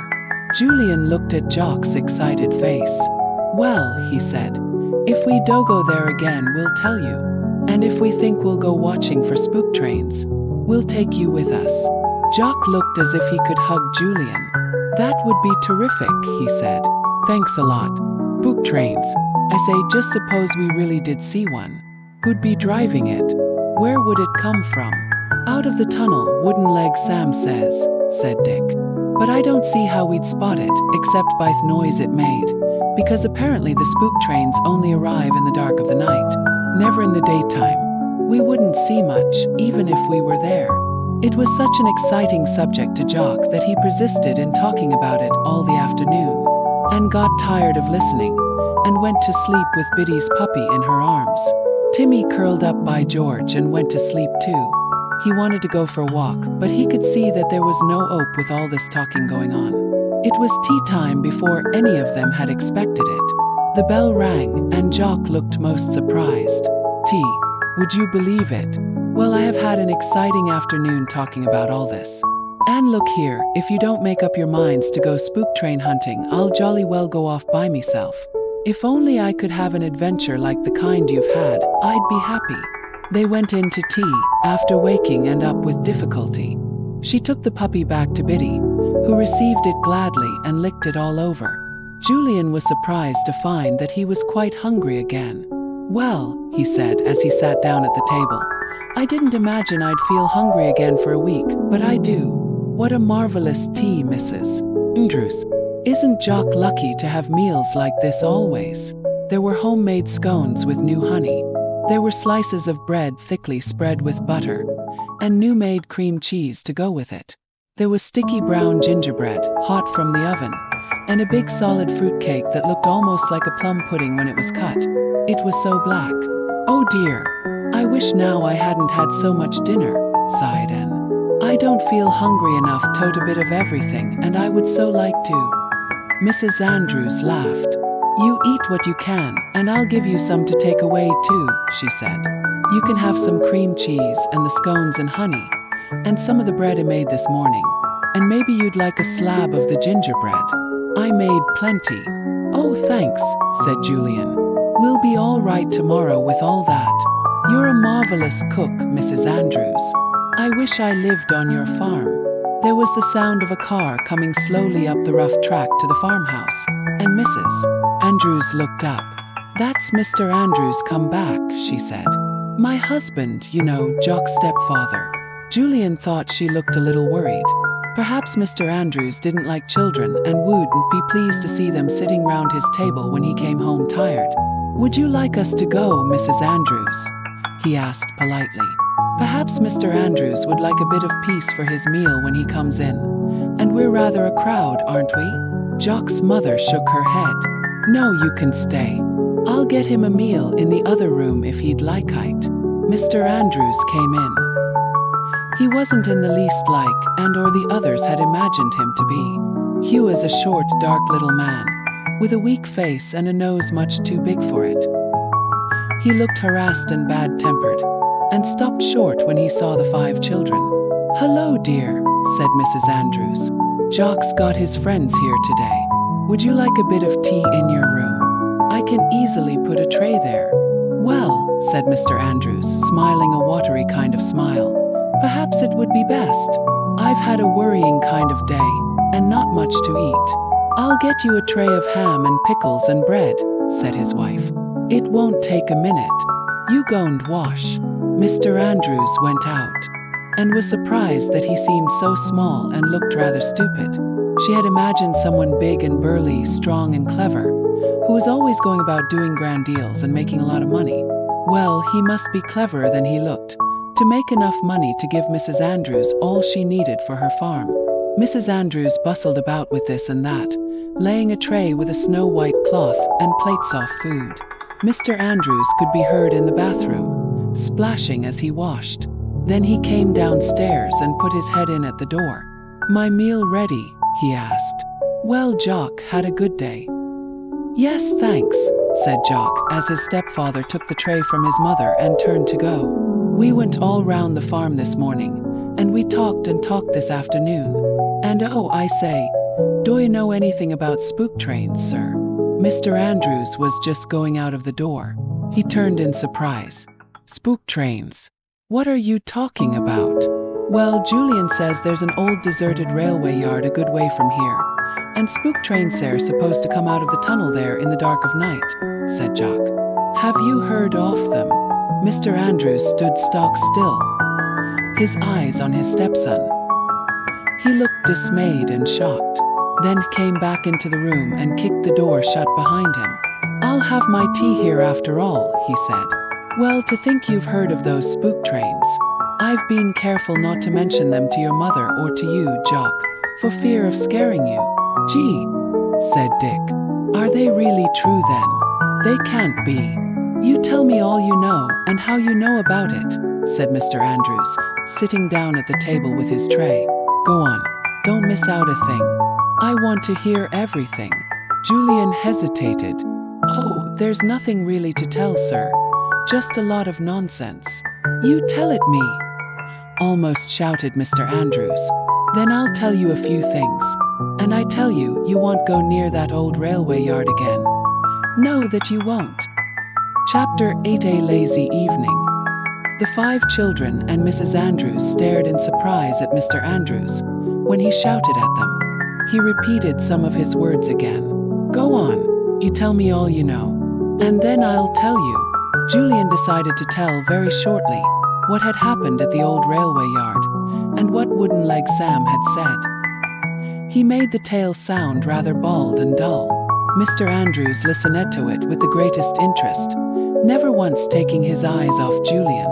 Then he sat back and drank a whole cup of strong tea in one gulp. The children waited for him to speak, wondering what he had to say. "Now," he said, making his voice sound important and impressive, "you listen to me. Don't any of you ever go down to that yard again. It's a bad place." "Why?" asked Julian. "What do you mean, a bad place?" "Things have happened there years and years ago," said Mr. Andrews. "Bad things. Accidents. It was all shut up after that, and the tunnel wasn't used anymore. See, nobody was allowed to got here, and nobody did because they were scared. They knew it was a bad place where bad things happen, and felt frightened." "But Mr. Andrews, you don't mean there really are spook trains, do you?" she asked, her face rather pale. Mr. Andrews pursed up his lips and nodded very solemnly indeed. "That's just what I do mean. Spook trains come and go. Nobody knows why. But it's bad luck to be there when they come. They might take you away, see." Julian laughed. "Oh, not as bad as that, sir, surely. Anyway, you're frightening, and so let's change the subject. I don't believe in spook trains." But Mr. Andrews didn't seem to want to stop talking about the trains. "Wooden Leg Sam was right to hide himself when they come along," he said. "I don't know how he manages to stay on in a bad place like that, never knowing when a train is going to come creeping out of that tunnel in the darkness." Julian was not going to have and frightened any more. He got up from the table and turned to Mrs. Andrews. Thank you very much for a lovely day and lovely food, he said. We must go now. Come along and... Wait a minute, said Mr. Andrews. I just want to warn you all very solemnly that you mustn't go down to that railway yard. You hear me, Jock? You might never come back. Old Wooden Leg Sam's mad. And well he may be, with spook trains coming along in the dead of night. It's a bad and dangerous place. You're not to go near it. Well, thank you for the warning, sir, said Julian politely, suddenly disliking the small man with the big nose very much indeed. We'll be going. Goodbye, Mrs. Andrews. Goodbye, Jock. Come along tomorrow and have a picnic with us, will you? Oh, thanks. Yes, I will, said Jock. But wait a minute. Aren't you going to take any food with you? Yes, of course they are, said Mrs. Andrews, getting up from her chair. She had been listening to the conversation with a look of puzzled wonder on her face. She went out into the scullery, where there was a big, cold larder. Julian followed her. He carried the 2 baskets. I'll give you plenty, said Mrs. Andrews, putting loaves, butter, and cream cheese into the baskets. I know what appetites you youngsters get.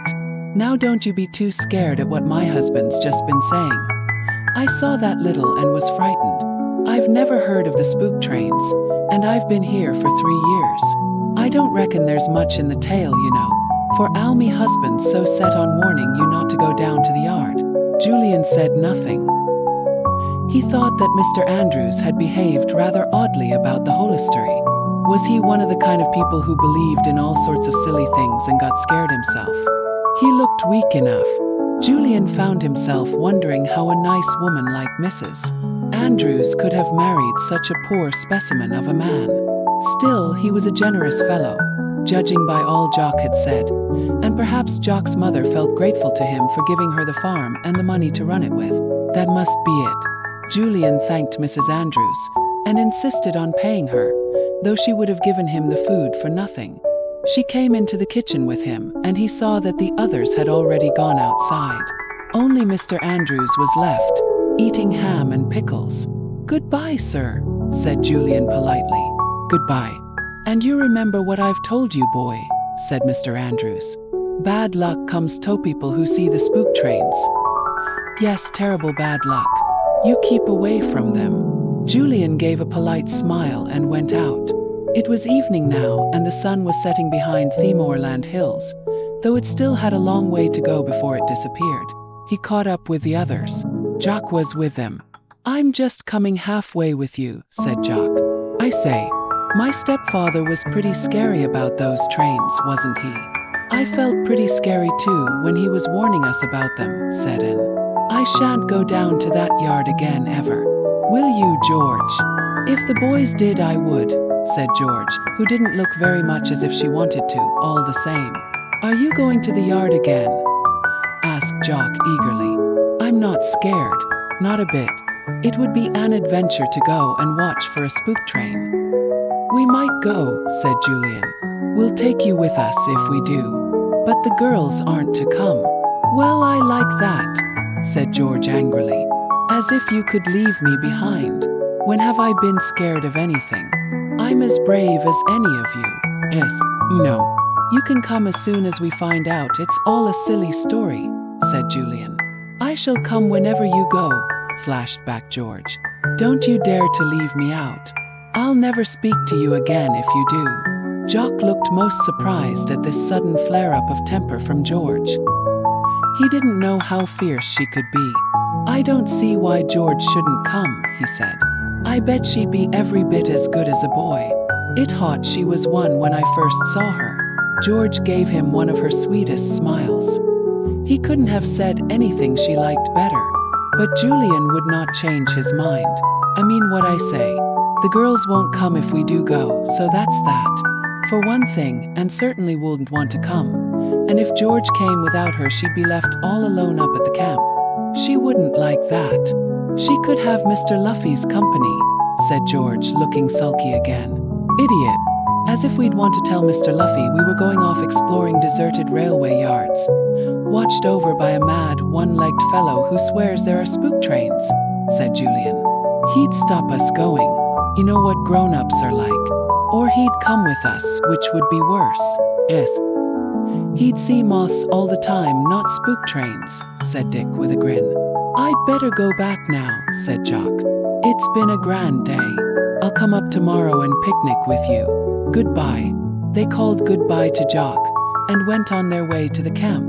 It was quite nice to see it again, waiting for them, the two tents flapping a little in the breeze. Anne pushed her way through the tent flap, anxious to see that everything was untouched. Inside the tent it was very hot, and decided to put the food they had brought under the bottom of the big gorse bush. It would be cooler there. She was soon busy about her little jobs. The boys went down to see if Mr. Luffy was back, but he wasn't. Anne, we're going to bathe in the stream, they called. We feel hot and dirty. Are you coming? George is coming too. No, I won't come, Anne called back. I've got lots of things to do. The boys grinned at one another, and did so enjoy playing house. So they left her to it, and went to the stream, from which yells and howls and shrieks soon came. The water was colder than they expected, and nobody liked to lie down in it.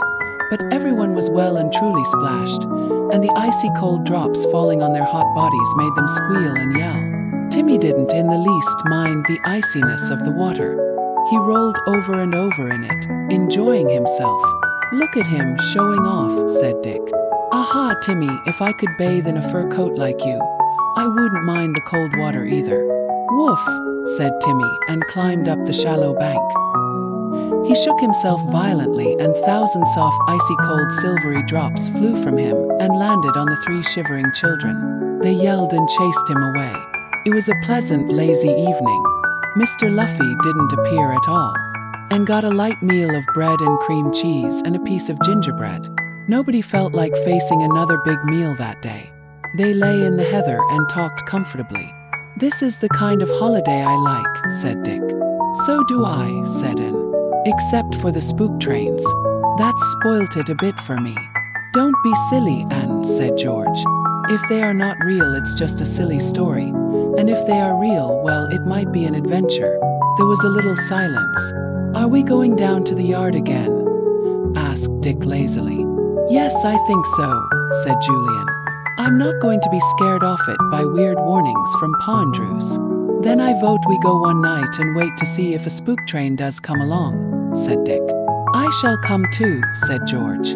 No, you won't, said Julian. You'll stay with Anne. George said nothing, but everyone could feel mutiny in the air. Do we tell Mr. Luffy, or don't we? Said Dick. You know we've said we wouldn't, said Julian. Yawned. I'm getting sleepy, and the sun has gone, so it will soon be dark. I wonder where old Luffy is. Do you think I'd better wait up and see if he wants something to eat? Said Anne anxiously. No, not unless you want to keep awake till midnight, said Julian. He'll have got some food down in his tent. He'll be all right. I'm going to turn in. Coming, Dick. The boys were soon in their sleeping bags. The girls lay in the heather for a little while longer, listening to the lonely-sounding cry of the curlews going home in the dusk. Then they, too, went into their own tent. Once safely in their sleeping bags, the two boys felt suddenly wide awake.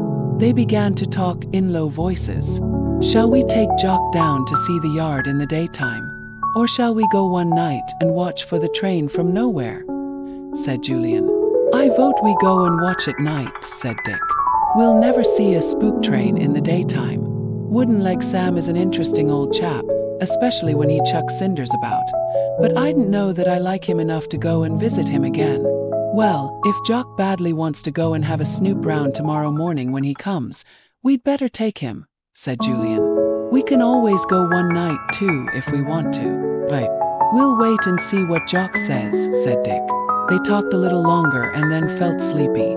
Dick was just dropping off when he heard something coming wriggling through the heather.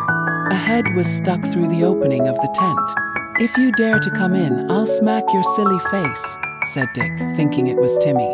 I know what you want, you perfect pest. You want to flop down on my tummy. You just turn yourself round and go away. Do you hear? The head in the opening moved a little but didn't go away. Dick raised himself up on one elbow. Put one paw inside my tent and you'll be sent rolling down the hill, he said. I love you very much in the daytime, but I'm not fond of you at night. Not when I'm in a sleeping bag anyway. Scoot. The head made a peculiar apologetic sound. Then it spoke. You're awake, I see. Are all of you all right, the girls too? I'm only just back. Gosh, it's Mr. Luffy, said Dick, filled with horror. I say, sir, I'm most awfully sorry. I thought you were Timmy, come to flop himself down on top of me like he often does.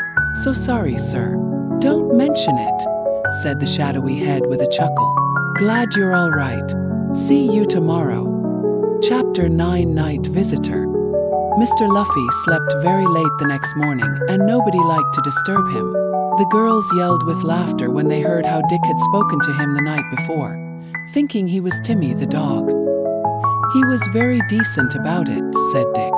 Seemed to think it was quite amusing. I hope he'll still think so this morning. They were all sitting eating their breakfast, ham, tomatoes, and the bread Mrs. Andrews had given them the day before. Timmy collected the bits as usual, and wondered if George would let him have a lick of the cream cheese she was now putting on her bread. Timmy loved cheese. He looked at the lump in the dish and sighed all over George. He could easily eat that in one mouthful. How he wished he could.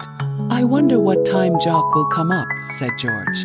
If he came up pretty soon, we could go for a nice long walk over the moors and picnic somewhere. Jock ought to know some fine walks. Yes, we'll mess about till he comes, and then tell him he's to be our guide and take us to the nicest walk he knows, said Anne. Oh, Timmy, you beast. You've taken my nice lump of cream cheese right out of my fingers. Well, you were waving it about under his nose, so what could you expect, said George. Head hot you were giving it to him. Well, he can't have any more. It's too precious, said Anne. Oh dear, -1 wish we didn't eat samak. We keep bringing in stacks of food, and it hardly lasts any time. I bet Jock will bring some more, said Dick.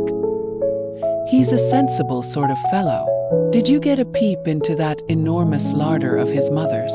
It's like a great cave, goes right back into the wall, with dozens of stone shelves, and all filled with food. No wonder Jock's tubby. Is he? I never noticed, said Anne. Is that him whistling? It wasn't. It was a curlew very high up. Too early for him yet, said Julian.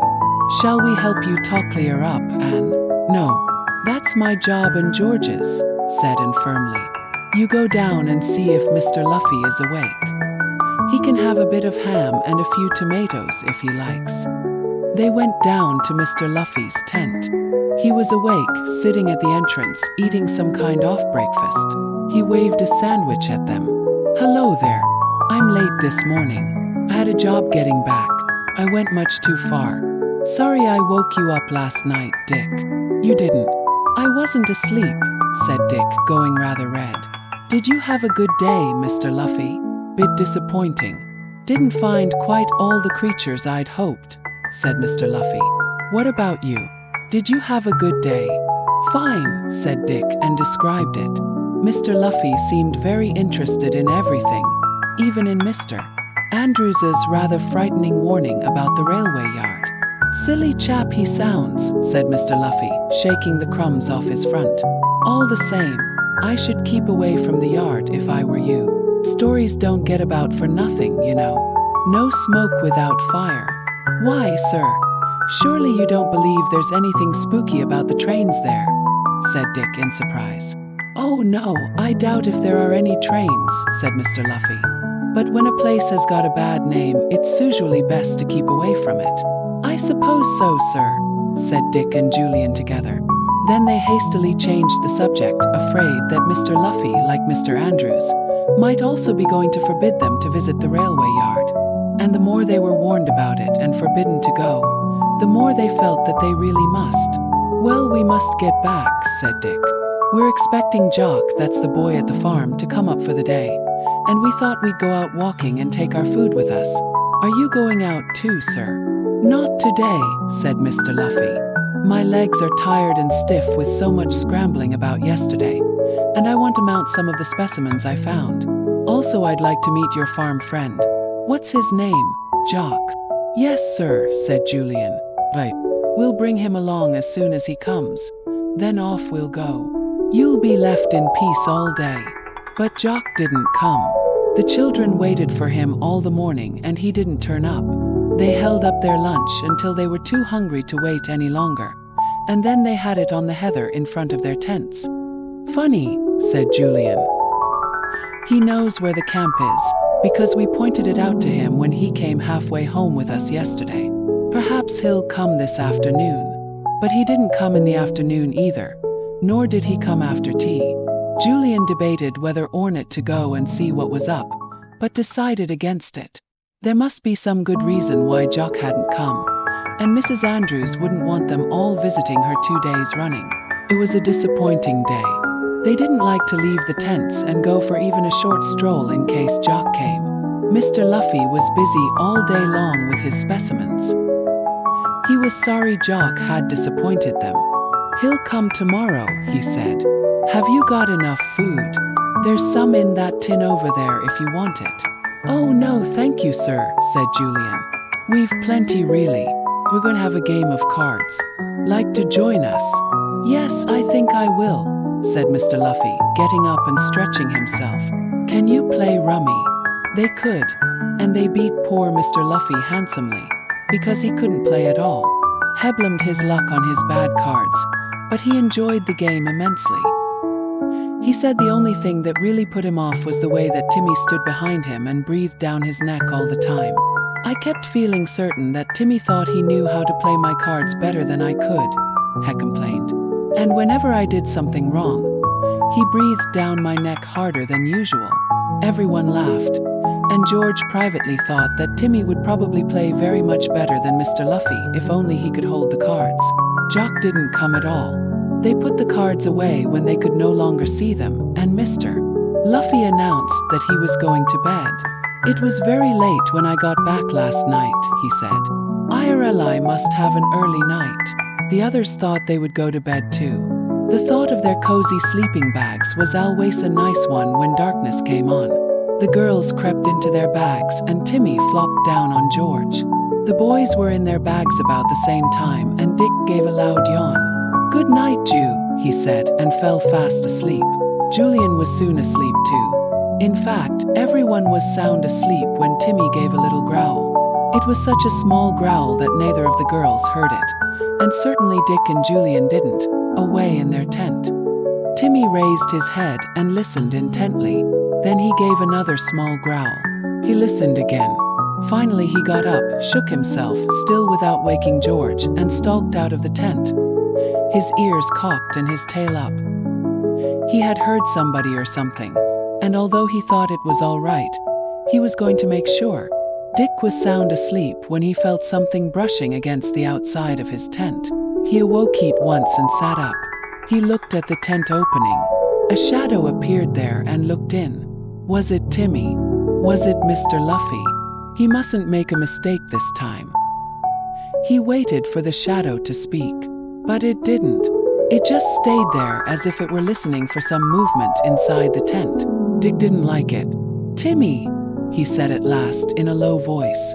Then the shadow spoke. Dick? Or is it Julian? Jock here. I've got Timmy beside me. Can I come in? Jockle, said Dick in surprise. Whatever have you come at this time of night for? And why didn't I come today? We waited ages for you. Yes. I know, I'm awfully sorry, said Jock's voice, and the boy wriggled himself into the tent. Dick poked Julian awake. Julian, here's Jock and Timmy. Get off me, Timmy. Here, Jock, see if you can squeeze inside of me sleeping bag. There's room for us both, I think. Oh, thanks, said Jock, and squeezed inside with difficulty. How warm it is. I say, I'm terribly sorry I didn't come today. But my stepfather suddenly announced he wanted me to Gossamware with him for the whole day. Can't think why. He doesn't bother about me as a rule. That was mean of him, seeing that he knew you were to come on a picnic with us, said Julian. Was it something important? No, not at all, said Jock. He drove off to Endersfield, that's about 40 miles away, Park Edmund, the public library there, saying he'd be back in a few minutes. and he didn't come back till past tea time. I had some sandwiches with me, luckily. I felt pretty angry about it, I can tell you. Never mind. Come tomorrow instead, said Dick. I can't, said Jock in despair. He's gone and arranged for me to meet the son of some friend Ophi's. A boy called Cecil Dearlove. What a name. I'm to spend the day with this frightful boy. The worst of it is Mum's quite pleased about it. She never thinks my stepfather takes enough notice of him. Good thing he doesn't, I think. Oh, blow. So you won't be able to come tomorrow either, said Julian. Well, what about the next day? It should be all right, said Jock. But I'm feeling I'll have dear love of a Cecil plunked on me for the day. To show him the cows and the puppies, dear pet. When I could be with you four and Timmy. It's bad luck, said Julian. It really is. I thought I'd better come and tell you, said Jock. It's the first chance I've had, creeping up here tonight. I've brought some more food for you, by the way. I guessed you'd want some. I feel down in the dumps about that adventure. You know, going to see the railway yard. I was going to ask you to take me today. Well, if you can't come tomorrow either, and perhaps not the next day, what about going one night, said Dick. Would you like to come up tomorrow night about this time? We won't tell the girls. We'll just go off by ourselves, we three boys, and watch. Jock was too thrilled to say a word. He let out a deep breath of joy. Dick laughed. Don't get too thrilled. We probably shan't see a thing. Bring a torch if you've got one. Come to our tent and jerk my toe. I'll probably be awake, but if I'm not, that'll wake me all right. And say a word to anyone, of course. Rather not, said Jock, overjoyed. Well, -1, suppose I'd better be going. It was pretty weird coming over the moorland in the dark. There's no moon, and the stars don't give much light. I've left the food outside the tent. Better look out that Timmy doesn't get it. Right. Thanks awfully, said Julian.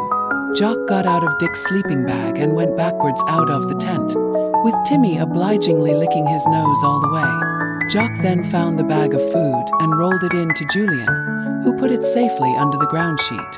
Good night, said Jock in a low voice, and they heard him scrambling over the heather. Timmy went with him, pleased at this unexpected visitor, and the chance of a midnight walk. Jock was glad to have the dog's company. Timmy went right to the farm with him and then bounded back over the moorland to the camping place, longing to pounce on the rabbits he could smell here and there, but wanting to get back to George in the morning, and was amazed to find the food in her larder under the gorse bush. Julian had popped it there to surprise her. Look at this, she cried in astonishment. Meat pies, more tomatoes, eggs, wherever did they come from? Spook train brought them in the night, said Dick with a grin. Volcano shot them up into the air, said Mr. Luffy, who was also there, and threw a tea cloth at them. Tell me how it came here, she demanded. I was worried about what to give you all for breakfast, and now there's more than we can possibly eat. Who put it there? George, do you know? But George didn't. She glanced at the smiling faces of the two boys. I bet Jock was here last night, she said to them. Wasn't he? And to herself she said, yes, and somehow I think they've Eplin something together. You won't trick me, Dick and Julian. I'll be on the lookout from now on. Wherever you go, I go too. Chapter 10 Hunt for a Spook Train. That day passed pleasantly enough. The children, Timmy, and Mr. Luffy all went off to a pool high up on the moorlands. It was called the Green Pool because of its cucumber green color. Mr. Luffy explained that some curious chemicals found there caused the water to look green. I hope we shan't come out looking green too, said Dick, getting into his bathing trunks. Are you going to bathe, Mr. Luffy? Mr. Luffy was. The children expected him to be a very poor swimmer and to splash about at the edge and do very little.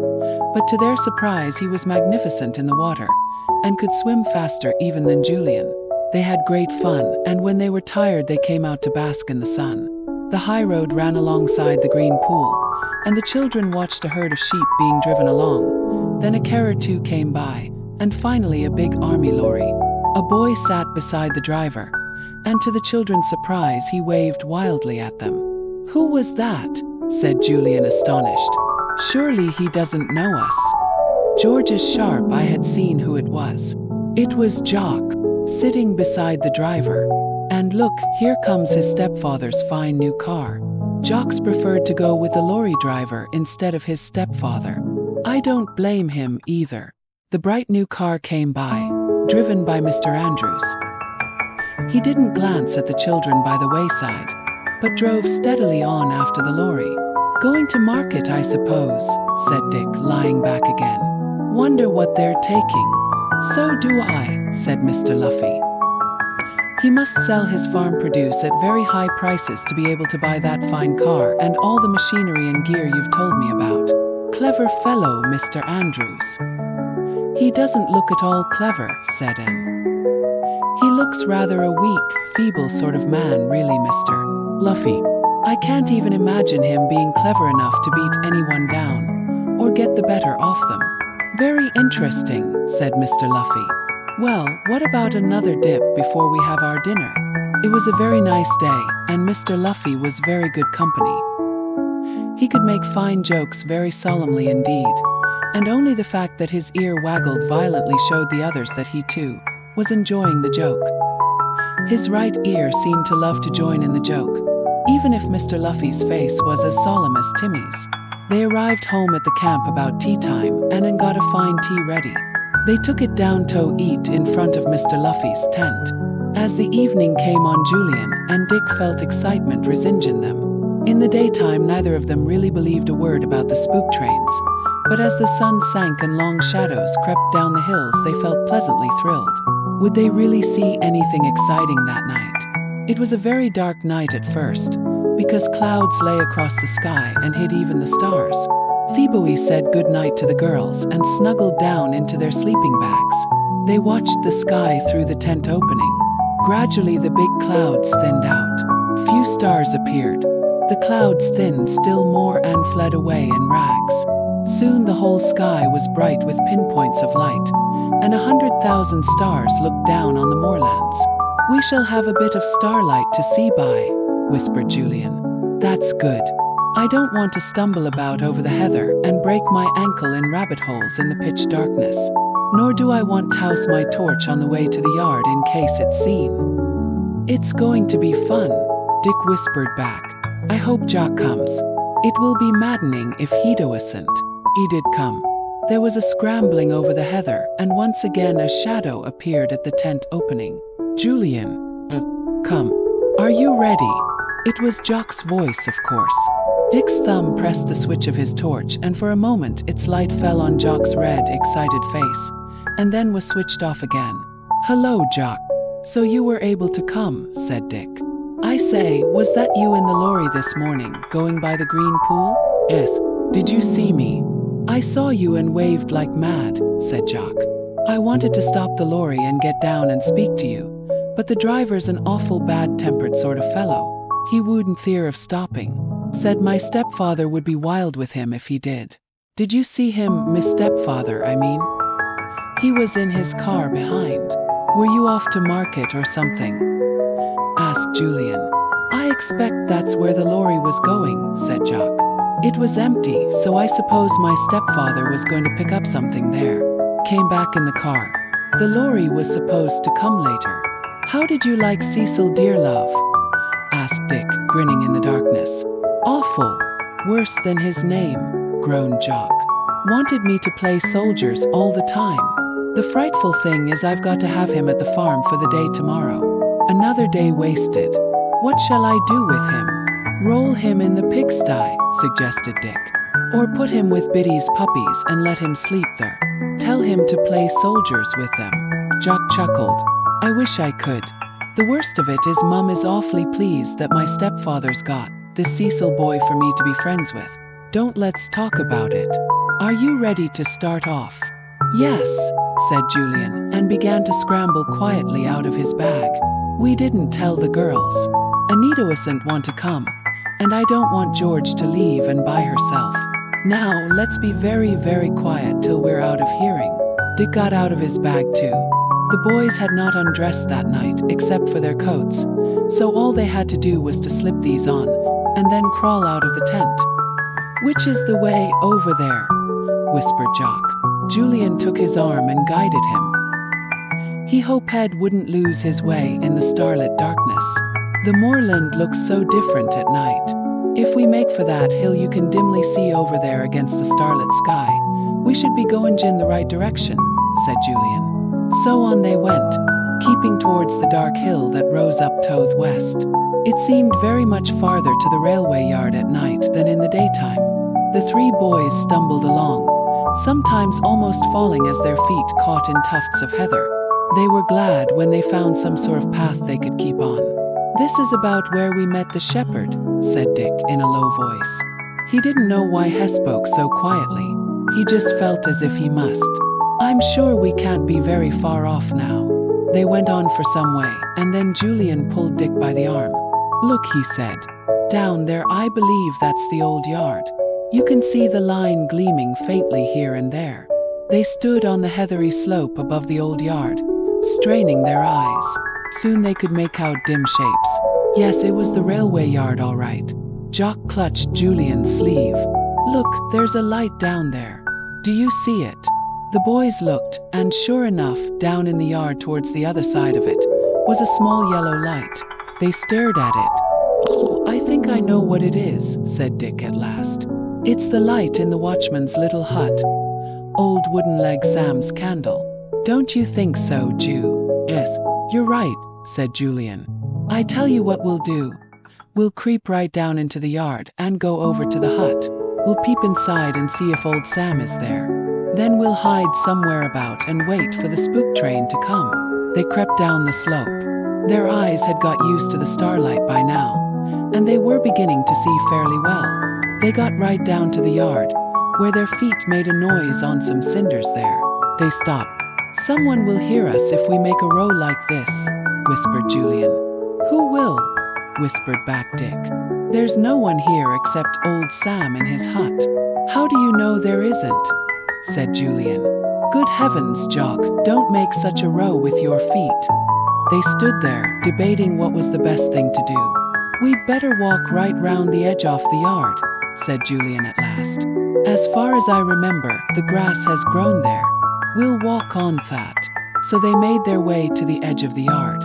Sure enough, there was grass there, and they walked on it without a sound. They went slowly and softly to where the light shone dimly in Sam's little hut. The window was high and small. It was just about at the level of their heads, and the three boys cautiously eased themselves along to it and looked in. Wooden Leg Sam was there. He sat sprawled in a chair, smoking a pipe.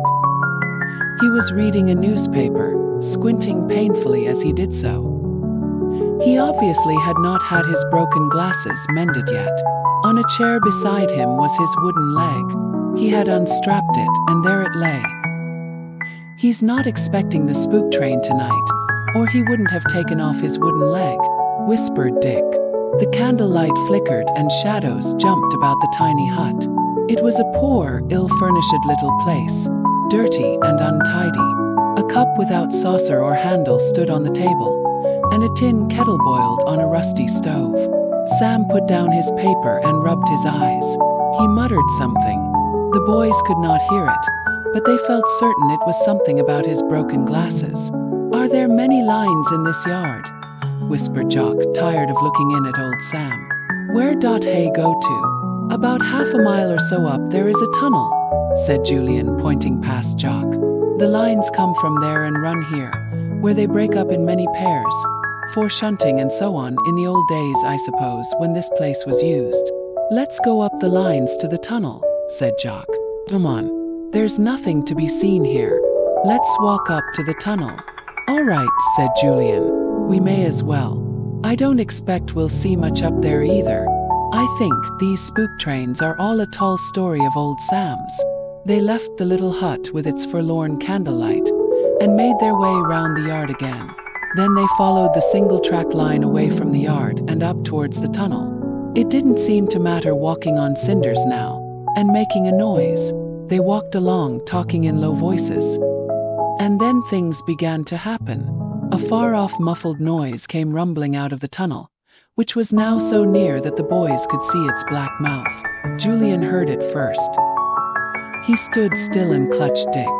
"I say, listen. Can you hear that?" The others listened. "Yes," said Dick. "But it's only a train going through one of the underground tunnels. The noise is echoing out through this one." "It isn't. That noise is made by a train coming through this tunnel," said Julian.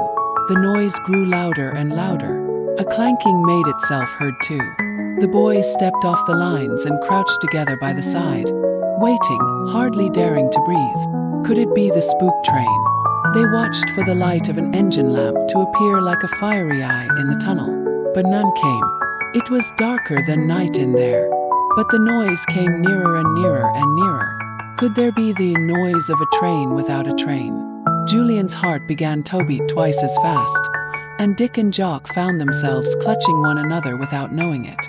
The noise grew thunderous, and then out from the tunnel came something long and black, with a dull glow in front that passed quickly and was gone.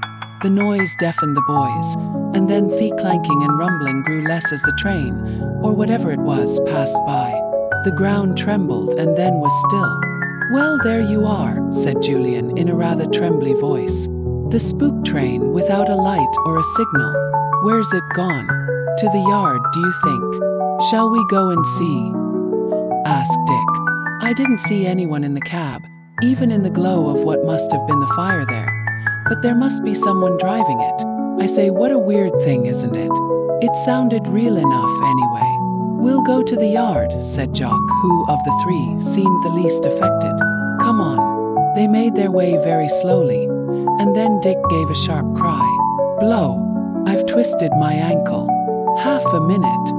He sank down to the ground in great pain. It was only a sharp twist, not a sprain, but for a few minutes Dick could do nothing but groan. The others dared not leave him. Julian knelt by him, offering to rub the ankle, but Dick wouldn't let him touch it. Jock stood by anxiously. It took about 20 minutes for Dick's ankle to be strong enough for him to stand on again. With the help of the others, he got to his feet and tested his ankle. "It's all right, I think. Can walk on it slowly. Now we'll go to the yard and see what's happening." But even as they started to walk slowly back, they heard a noise coming up the lines from the faraway yard. "Rumble, rumble, rumble, jangle, clank. It's coming back again," said Julian. "Stand still. It'll be going back into the tunnel." They stood still and watched and listened. Again the noise came nearer and grew thunderous. They saw the glow of what might be the fire in the cab, and then it passed. The train disappeared into the blackness of the tunnel mouth, and they heard the echo of its rumblings for some time. "Well, there you are. There is a spook train," said Julian, trying to laugh, though he felt a good deal shaken. "It came and it went. Where from or where to, nobody knows.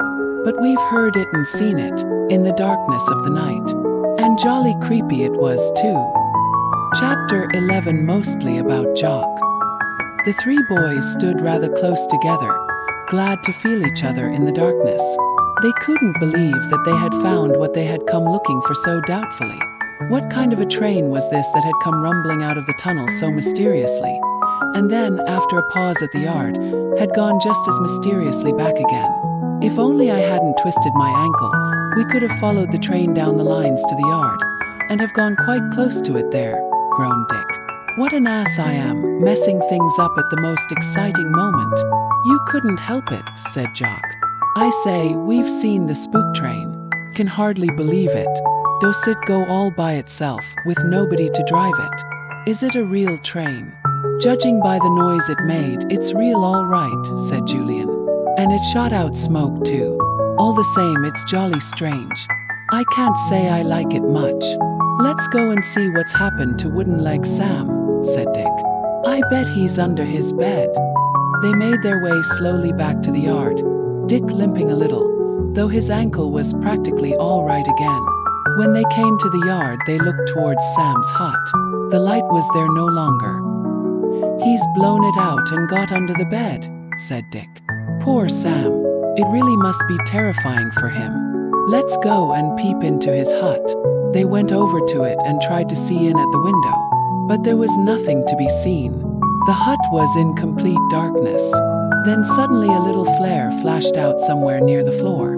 "Look, there's Sam. He's lighting a match," said Julian. "See, he's peeping out from under Thebeat. He looks scared stiff. Let's tap on the window and ask him if he's all right." But that was quite the wrong thing to do.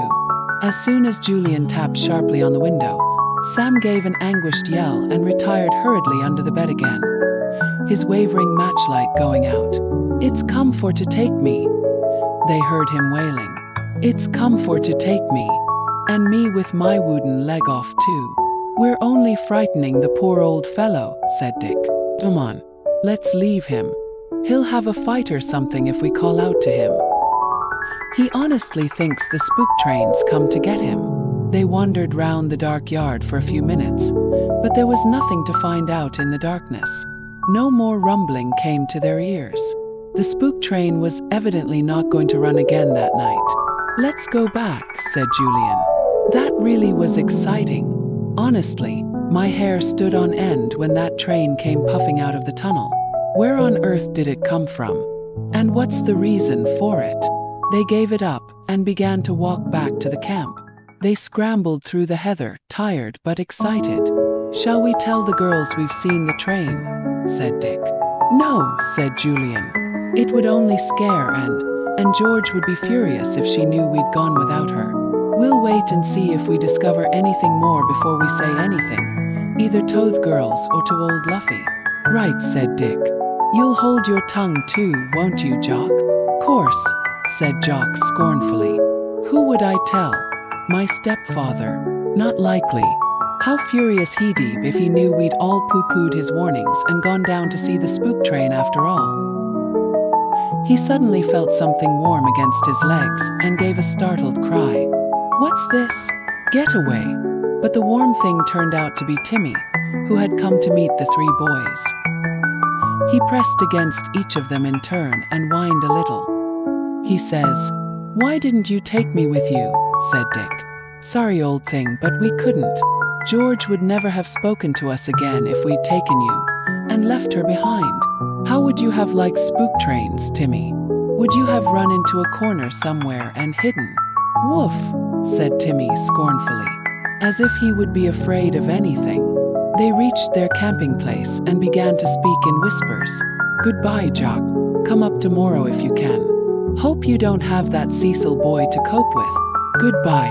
See you soon," whispered Jock and disappeared into the darkness with Timmy at his heels. Another chance of a midnight walk.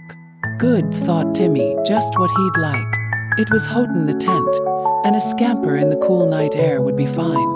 Timmy growled softly when they came near to Ollie's farm, and stood still, the hackles on his neck rising up a little. Jock put his hand on the dog's head and stopped.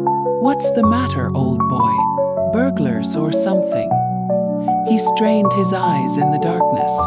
Big clouds now covered the stars and there was no light at all to see by. Jock made out a dim light in one of the barns. He crept over to it to see what it was. It went out as he came near, and then he heard the sound of footsteps, the quiet closing of the barn door, and the click of a padlock as it was locked. Jock crept nearer, too near, for whoever it was must have heard him and swung round, lashing out with his arm. He caught Jock on the shoulder, and the boy overbalanced. He almost fell, and the man who had struck him clutched hold of him. A flashlight was put on, and he blinked in the sudden light. "It's you, Jock," said an astonished voice, rough and impatient. "What are you doing out here at this time of night?" "Well, what are you doing?" demanded Jock, wriggling free. He switched on his own torch and let the light fall on the man who had caught him. It was Peters, one of the farm men, the one in Woe's lorry he had ridden that very day. "What's it to do with you?" said Peters angrily. "I had a breakdown and I've only just got back. Look here, you're fully dressed. Where have you been at this time of night? Did you hear me come in and get up to see what was happening?" "You never know," said Jock cheekily. He wasn't going to say anything that might make Peter suspicious of him. "You just never know." "Is that Biddy?" said Peters, seeing a dark shadow slinking away. "Do you mean to say you've been out with Biddy?" "What in the world have you been doing?" Jock thanked his lucky stars that Peters hadn't spotted it was Timmy, not Biddy. He moved off without saying another word. Let Peters think what he liked. It was bad luck, though, that Peters had had a breakdown and come in late. If the man told his stepfather he'd seen Jock, fully dressed in the middle of the night, there'd be questions asked by both his mother and his stepfather. And Jock, who was a truthful boy, would find things very difficult to explain. He scuttled off to bed, climbing up the pear tree outside his window, and dropping quietly into his room. He opened his door softly to hear if anyone was awake in the house, but all was dark and silent. Blow Peters, thought Jock. If he splits on me, I'm for it. He got into bed, pondered over the curious happenings of the night for a few minutes, and then slid into an uneasy sleep, in which spook trains, Peters, and Timmy kept doing most peculiar things. He was glad to awake in the bright, sunny morning and find his mother shaking him. "Get up, Jock. You're very late. Whatever's made you so sleepy? We're halfway through breakfast." Peters, apparently, didn't say anything to Jock's stepfather about seeing Jock in the night. Jock was very thankful. He began to plan how to slip off to the others at the camp. He'd take them some food. That would be a fine excuse. "Mom, can I take a basket of stuff to the campers?" he said after breakfast. "They must be running short now." "Well, that boy is coming," said his mother. "What's his name? Cecil something. Your stepfather says he's such a nice boy. You did enjoy your day with him yesterday, didn't you?" Jock would have said quite a lot of uncomplimentary things about dear Cecil if his stepfather had not been there, sitting by the window reading the paper. As it was, he shrugged his shoulders and made a face, hoping that his mother would understand his feelings. She did. "What time is Cecil coming?" she said. "Perhaps there's time for you to run to the camp with a basket." "I don't want him running off up there," said Mr. Andrews, suddenly butting into the conversation and putting down his newspaper. "Cecil may be here at any minute, and I know what Jock is. He'd start talking to those kids and forget all about coming back. Cecil's father is a great friend of mine, and Jock's got to be polite to him and be here to welcome him. There's to be no running off to that camp today." Jock looked sulky. Why must his stepfather suddenly interfere in his plans like this, rushing him off to the town, making him take Cecil for a friend, just when some other children had come into his rather lonely life and livened it up too? It was maddening. "Perhaps I can go up to the camp myself with some food," said his mother comfortingly. "Or maybe the children will come down for some." Jock was still sulky. He stalked out into the yard and went to look for Biddy. She was with her pups, who were now trying to crawl round the shed after her. Jock hoped the campers would come to fetch food themselves that day. Then at least he would get a word with them. Cecil arrived by car. He was about the same age as Jock, though he was small for 12 years old. He had curly hair which was too long, and his grey flannel suit was very, very clean and well pressed. "Hello," he called to Jock. "I've come. What shall we play at? Soldiers?" "No, Red Indians," said Jock, who had suddenly remembered his old red Indian headdress with masses of feathers round it, and a trail of them falling down the back. He rushed indoors, grinning. He changed into the whole suit and put on his headdress. He took his paint box and hurriedly painted a frightful pattern of red, blue, and green on his face. He found his tomahawk and went downstairs. He would play at Red Indians and scalp that annoying paleface. Cecil was wandering round by himself. To his enormous horror, as he turned a corner, a most terrifying figure rose up from behind a wall, gave a horrible yell and pounced on him, waving what looked like a dangerous chopper.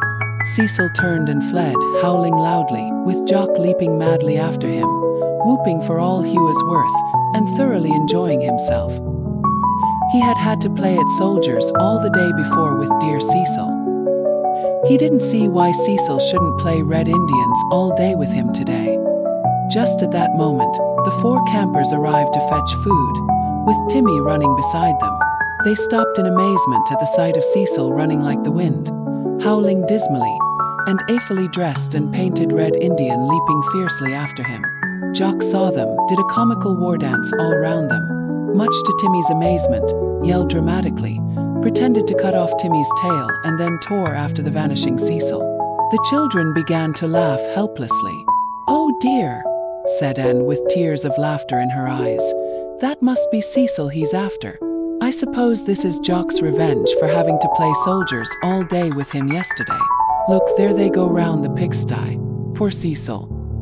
He really thinks he's going to be scalped."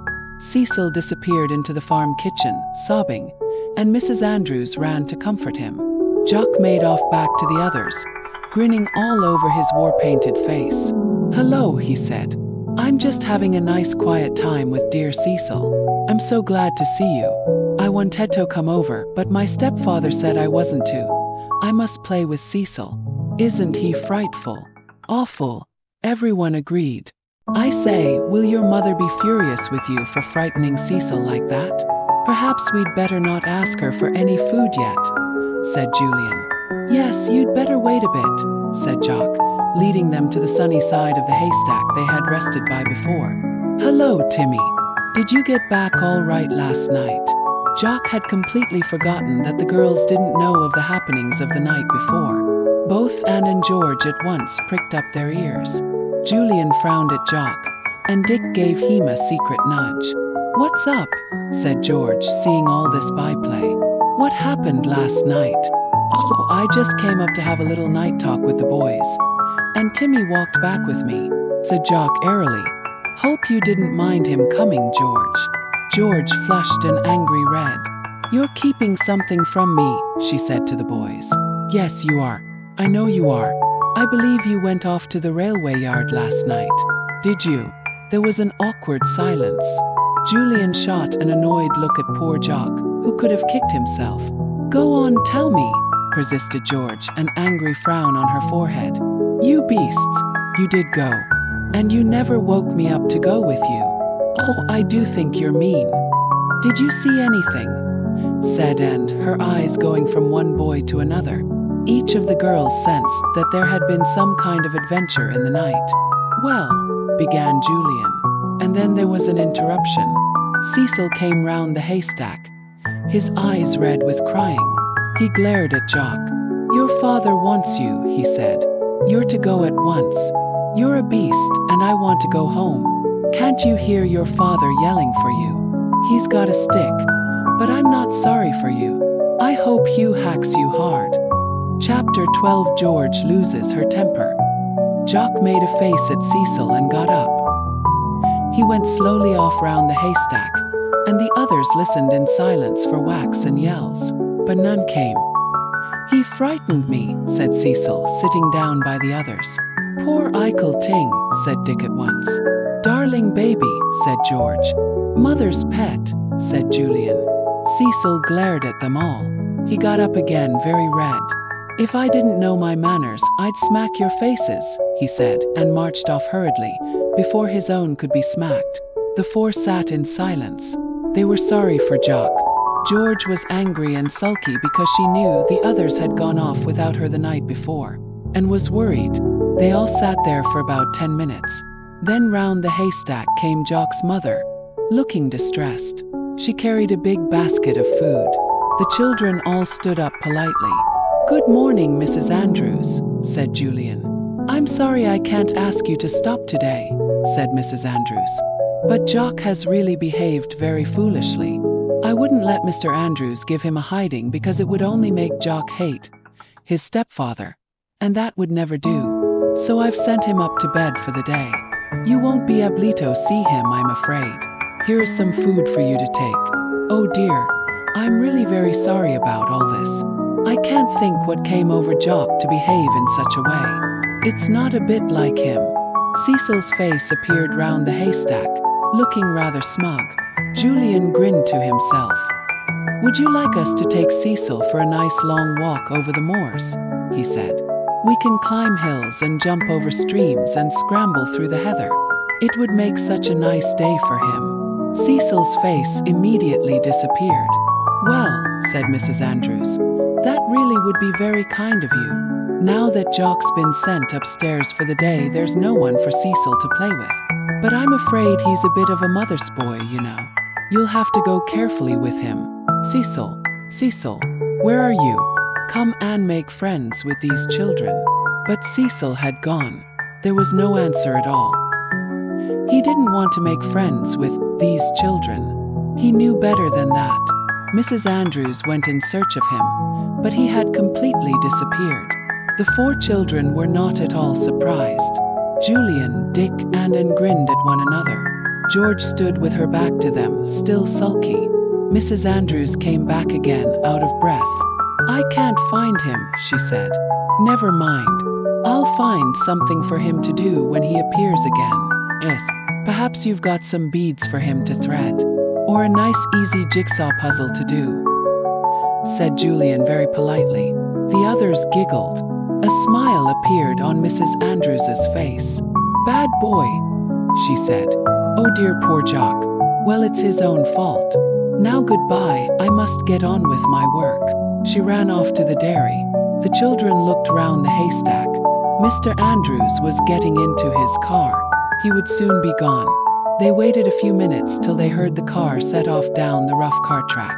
That's Jock's bedroom, where the pear tree is, said Julian. Let's just have a word with him before we go. It's a shame. They went across the farmyard and stood under the pear tree. All except George, who stayed behind the haystack with the food, frowning. Julian called up to the window above. Jock! A head came out, the face still painted terrifyingly in streaks and circles. Hello! He didn't whack me. Mum wouldn't let him. All the same, I'd rather he had. It's awful being stuck up here this sunny day. Where's dear Cecil? I don't know.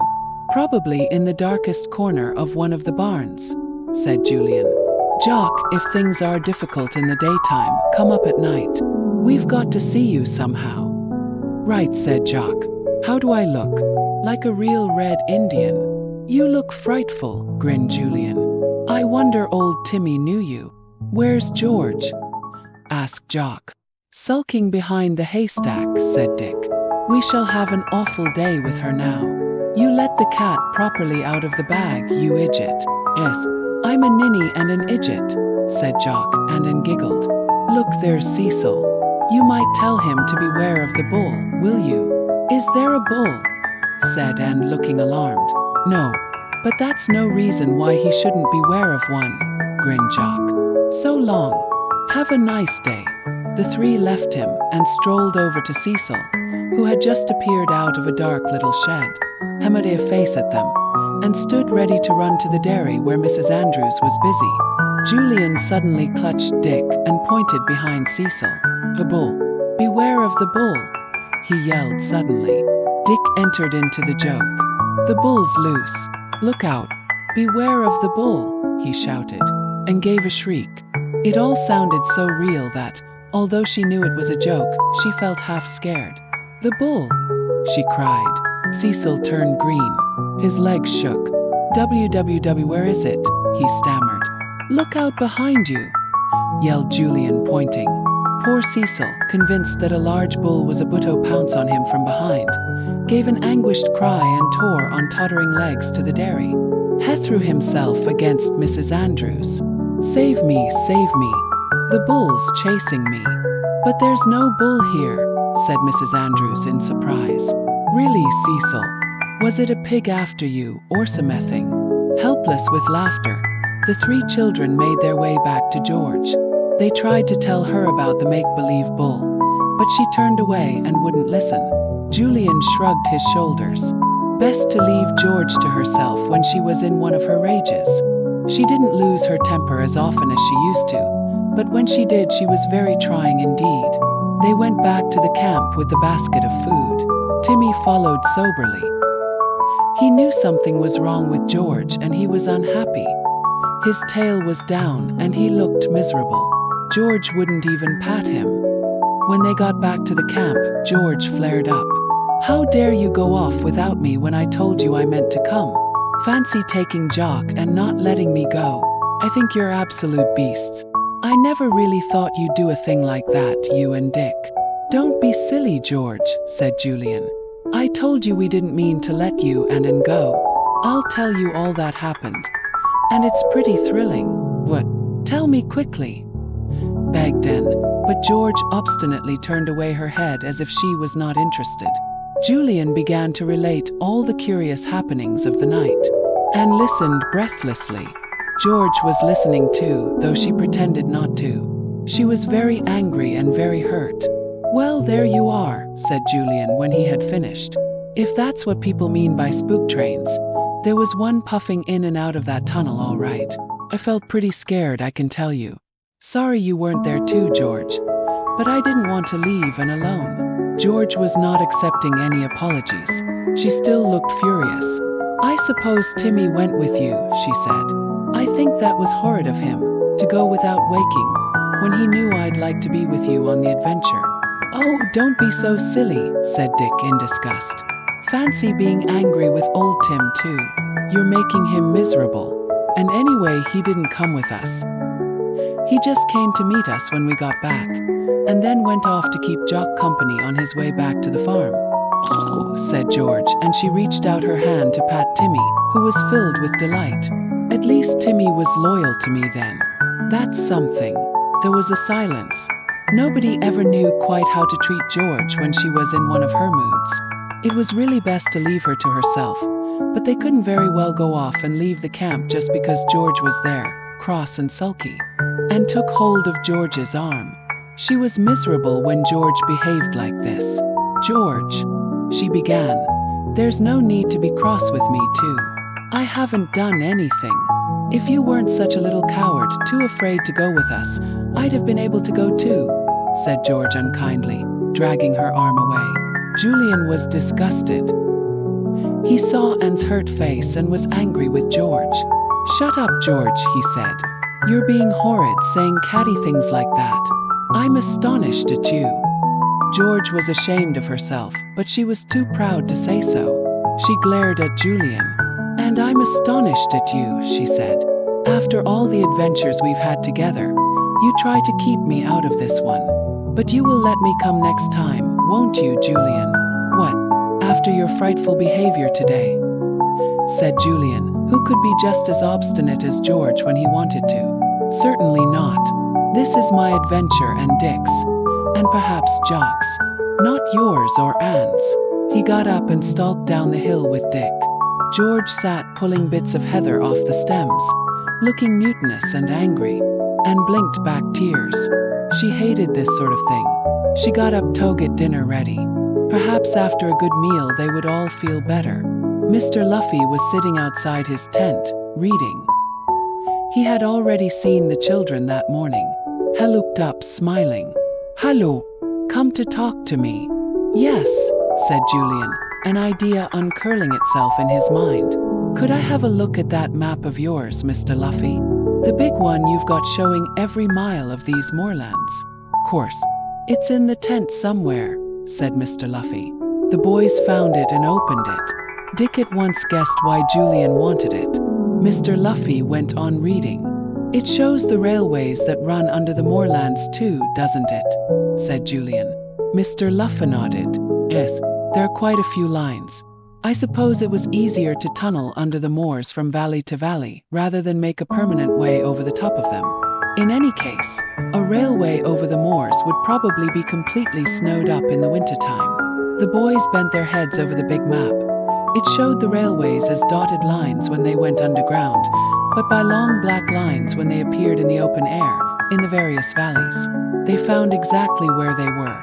Then Julian's finger ran down the map a little, and came to here a small line showed itself at the end of a dotted line. He looked at Dick, who nodded. Yes, that showed where the tunnel was, out of which the spook train had come, and the lines to the deserted yard. Julian's finger went back from the yard to the tunnel, where the dotted lines began. His finger traced the dotted lines a little way till they became whole lines again. That was where the train came out into another valley. Then his finger showed where the tunnel that led from the yard appeared to join up with another one, that also ran for some distance before coming out into yet another valley. The boys looked at one another in silence. Mr. Luffy suddenly spotted a day-flying moth and got up to follow it. The boys took the chance off talking to one another. The spook train either runs through its own tunnel to the valley beyond, or it turns off into this fork and runs along to the other valley, said Julian in a low voice. I tell you what we'll do, Dick. We'll get Mr. Luffy to run us down to the nearest town to buy something, and we'll slip along Toad Station there and see if we can't make a few inquiries about these two tunnels. We may find out something. Good idea, said Dick as Mr. Luffy came back. I say, sir, are you very busy today? Could you possibly run us down to the nearest town after dinner? Certainly, said Mr. Luffy amiably. The boys looked at one another in delight. Now they might find out something, but they wouldn't take George with them. No, they would punish her for her bad temper by leaving her behind. Chapter 13, A Thrilling Plan. And called them to dinner. Come along, she cried. I've got it all ready. Tell Mr. Luffy there's plenty for him too. Mr. Luffy came along willingly. He thought and was a marvelous camp housekeeper. He looked approvingly at the spread set out on a white cloth on the ground. Salad, hard-boiled eggs, slices of ham. And what's this, apple pie? My goodness. Don't tell me you cooked that here, Anne. And laughed. No, all this came from the farm, of course. Except the lime juice and water. George ate with the others, but said hardly a word. She was brooding over her wrongs, and Mr. Luffy looked at her several times, puzzled. Are you quite well, George? He said suddenly. George went red. Yes, thank you, she said, and tried to be more herself, though she couldn't raise a smile at all. Mr. Luffy watched her, and was relieved to see that she ate as much as the others. Probably had some sort of row, he guessed correctly. Well, it would blow over. He knew better than to interfere. They finished lunch and drank all the lime juice. It was a hot day, and they were very thirsty indeed. Timmy emptied all his dish of water and went and gazed longingly into the canvas bucket of washing water. But he was too well behaved to drink it, now that he knew he mustn't, and laughed, and poured some more water into his dish. Well, said Mr. Luffy, beginning to fill his old brown pipe, if anyone wants to come into town with me this afternoon, I'll be starting in 15 minutes. I'll come, said Anne at once. It won't take George and me long to wash up these things. Will you come too, George? No, said George, and the boys heaved a sigh of relief. They had guessed she wouldn't want to come with them, but if she'd know what they were going to try and find out, she would have come all right. I'm going for a walk with Timmy, said George when all the washing up had been done. All right, said Anne, who secretly thought that George would be much better left on her own to work off her ill feelings that afternoon. See you later. George and Timmy set off. The others went with Mr. Luffy to where his car was parked beside the great rock. They got in. Hi, the trailer's fastened to it, called Julian. Wait a bit. Let me get out and undo it. We don't want to take an empty trailer bumping along behind us for miles. Dear me, I always forget to undo the trailer, said Mr. Luffy, vexed. The times I take it along without meaning to. The children winked at one another. Dear old Luffy, he was always doing things like that. No wonder his wife fussed round him like an old hen with one foolish chicken when he was a thome. They went off in the car, jolting over the rough road till they came to the smooth highway. They stopped in the center of the town. Mr. Luffy said he would meet them for tea at 5 o'clock at the hotel opposite the parking place. The three of them set off together, leaving Mr. Luffy to go to the library and browse there. It seemed funny to be without George, and didn't much like it, and said so. Well, we don't like going off without George either, said Julian. But honestly, she can't behave like that and get away with it. I thought she'd grown out of that sort of thing. Well, you know how she adores an adventure, said Anne. Oh dear, if I hadn't felt so scared you'd have taken me along, and George would have gone too. It's quite true what she said about me being a coward. You're not, said Dick. You can't help being scared of things sometimes. After all, you're the youngest of us. But being scared doesn't make you a coward.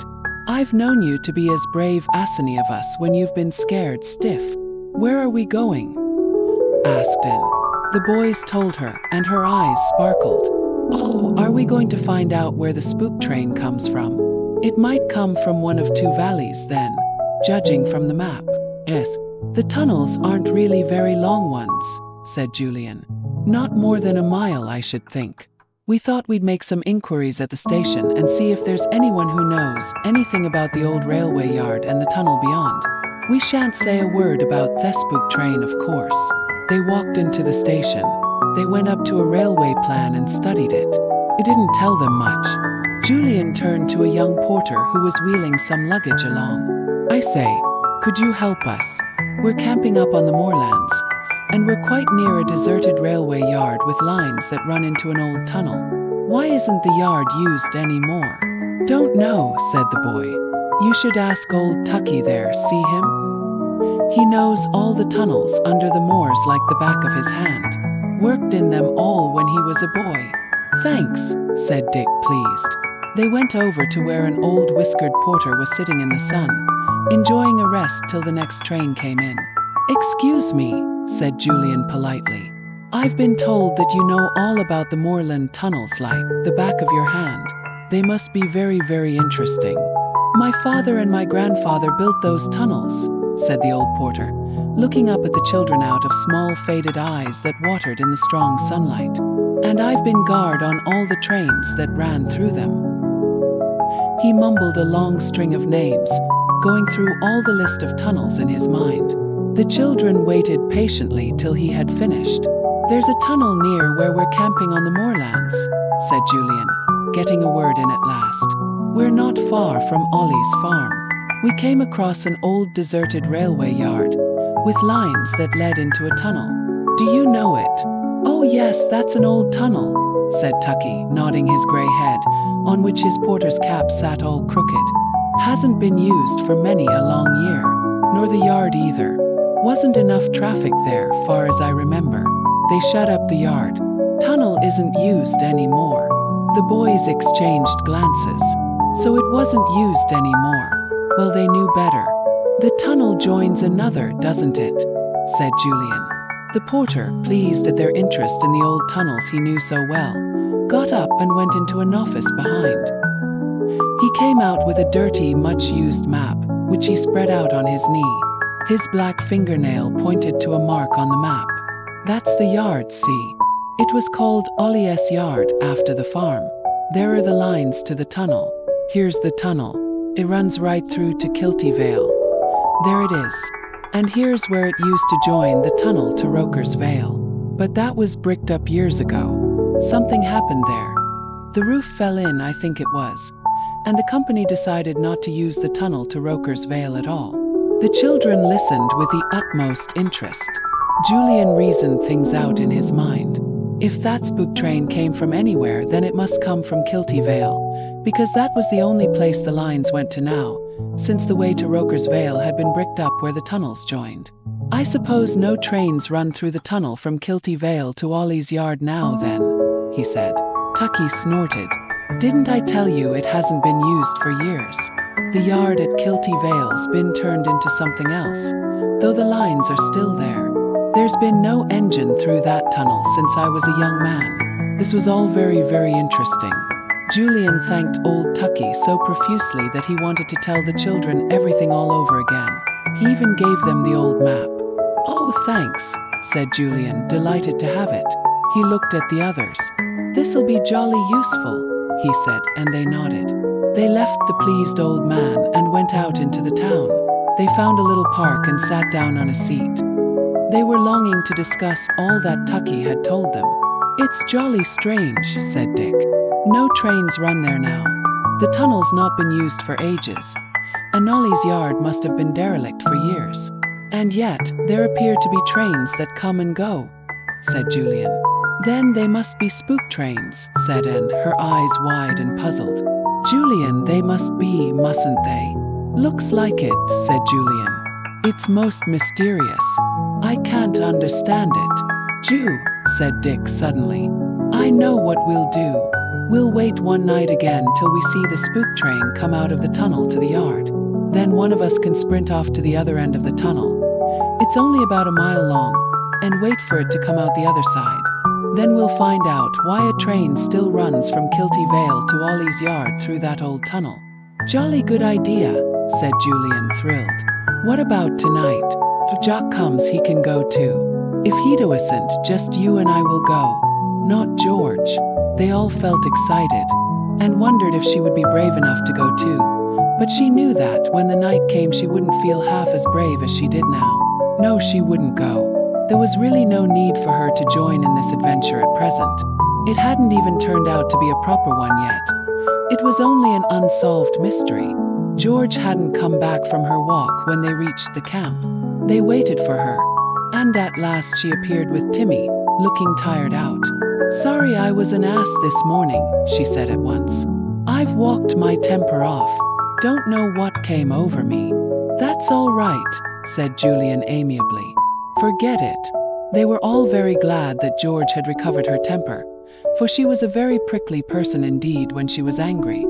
She was rather subdued and said nothing at all about spook trains or tunnels, so they said nothing either. The night was fine and clear. Stars shone out brilliantly again in the sky. The children said good night to Mr. Luffy at 10 o'clock and got into their sleeping bags.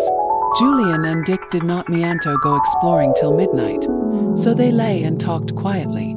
About 11 o'clock they heard somebody moving cautiously outside. They wondered if it was Jock, but he did not call out to them. Who could it be? Then Julian saw a familiar head outlined against the starlit sky. It was George. But what in the world was she doing? He couldn't make it out at all. Whatever it was, she wasn't making any noise over it, and she obviously thought the boys were asleep. Julian gave a nice little snore ortwo just to let her go on thinking so. At last she disappeared. Julian waited a few minutes and then put his head cautiously out of the tent opening. He felt about, and his fingers brushed against some string. He grinned to himself and got back into the tent. "I found out what George was doing," he whispered. "She's put string across the entrance of her tent, and I bet it runs to her tent and she's tied it to her big toe or something, so that if we go out without her she'll feel the pull of the string when we go through it and wake up and follow us." "Good old George," chuckled Dick. "Well, she'll be unlucky.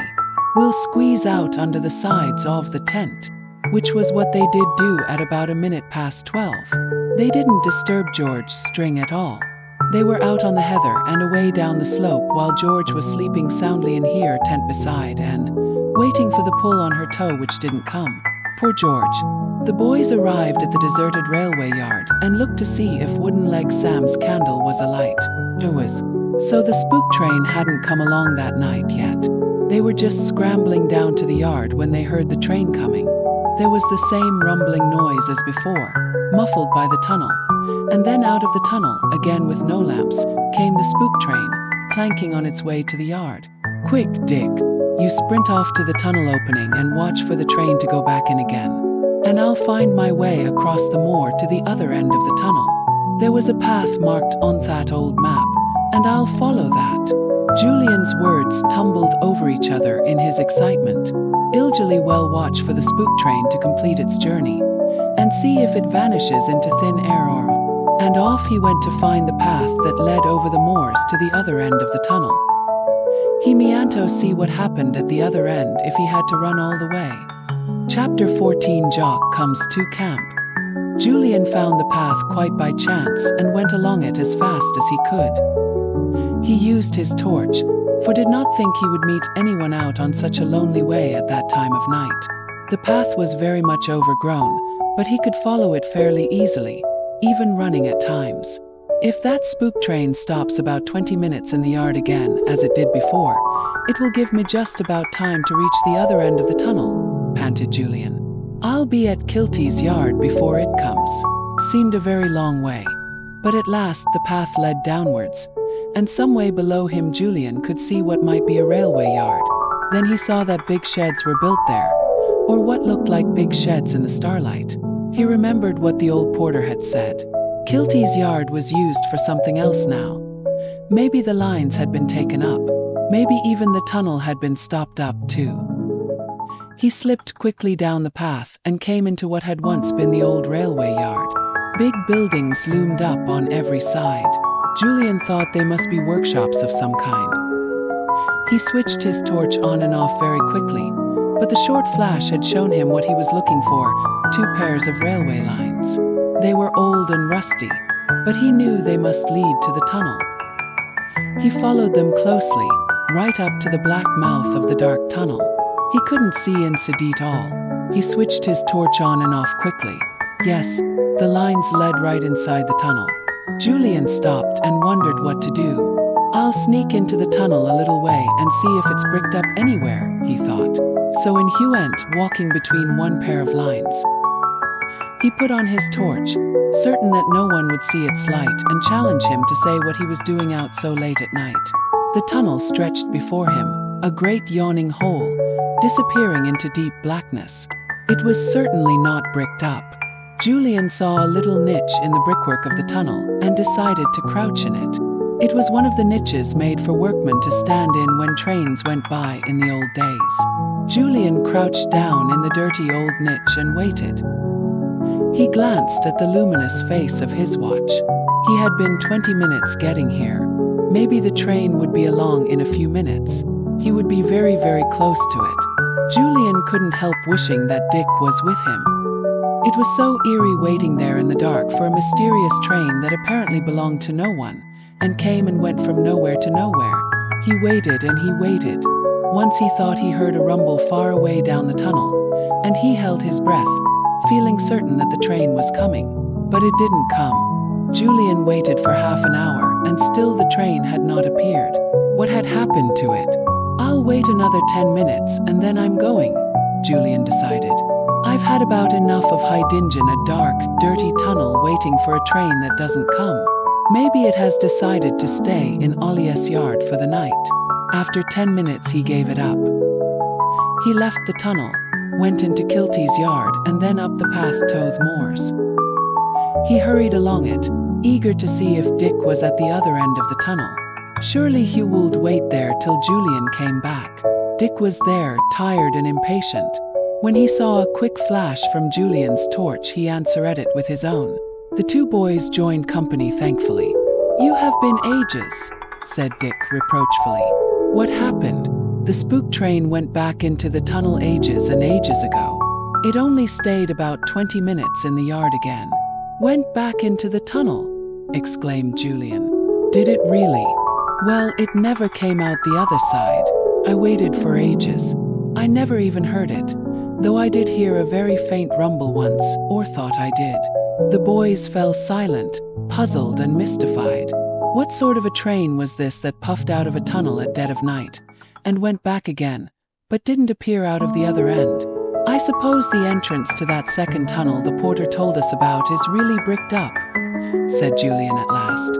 "If it wasn't, the train could go down there, of course." "Yes, that's the only solution, if the train's a real one and not a spook one," agreed Dick.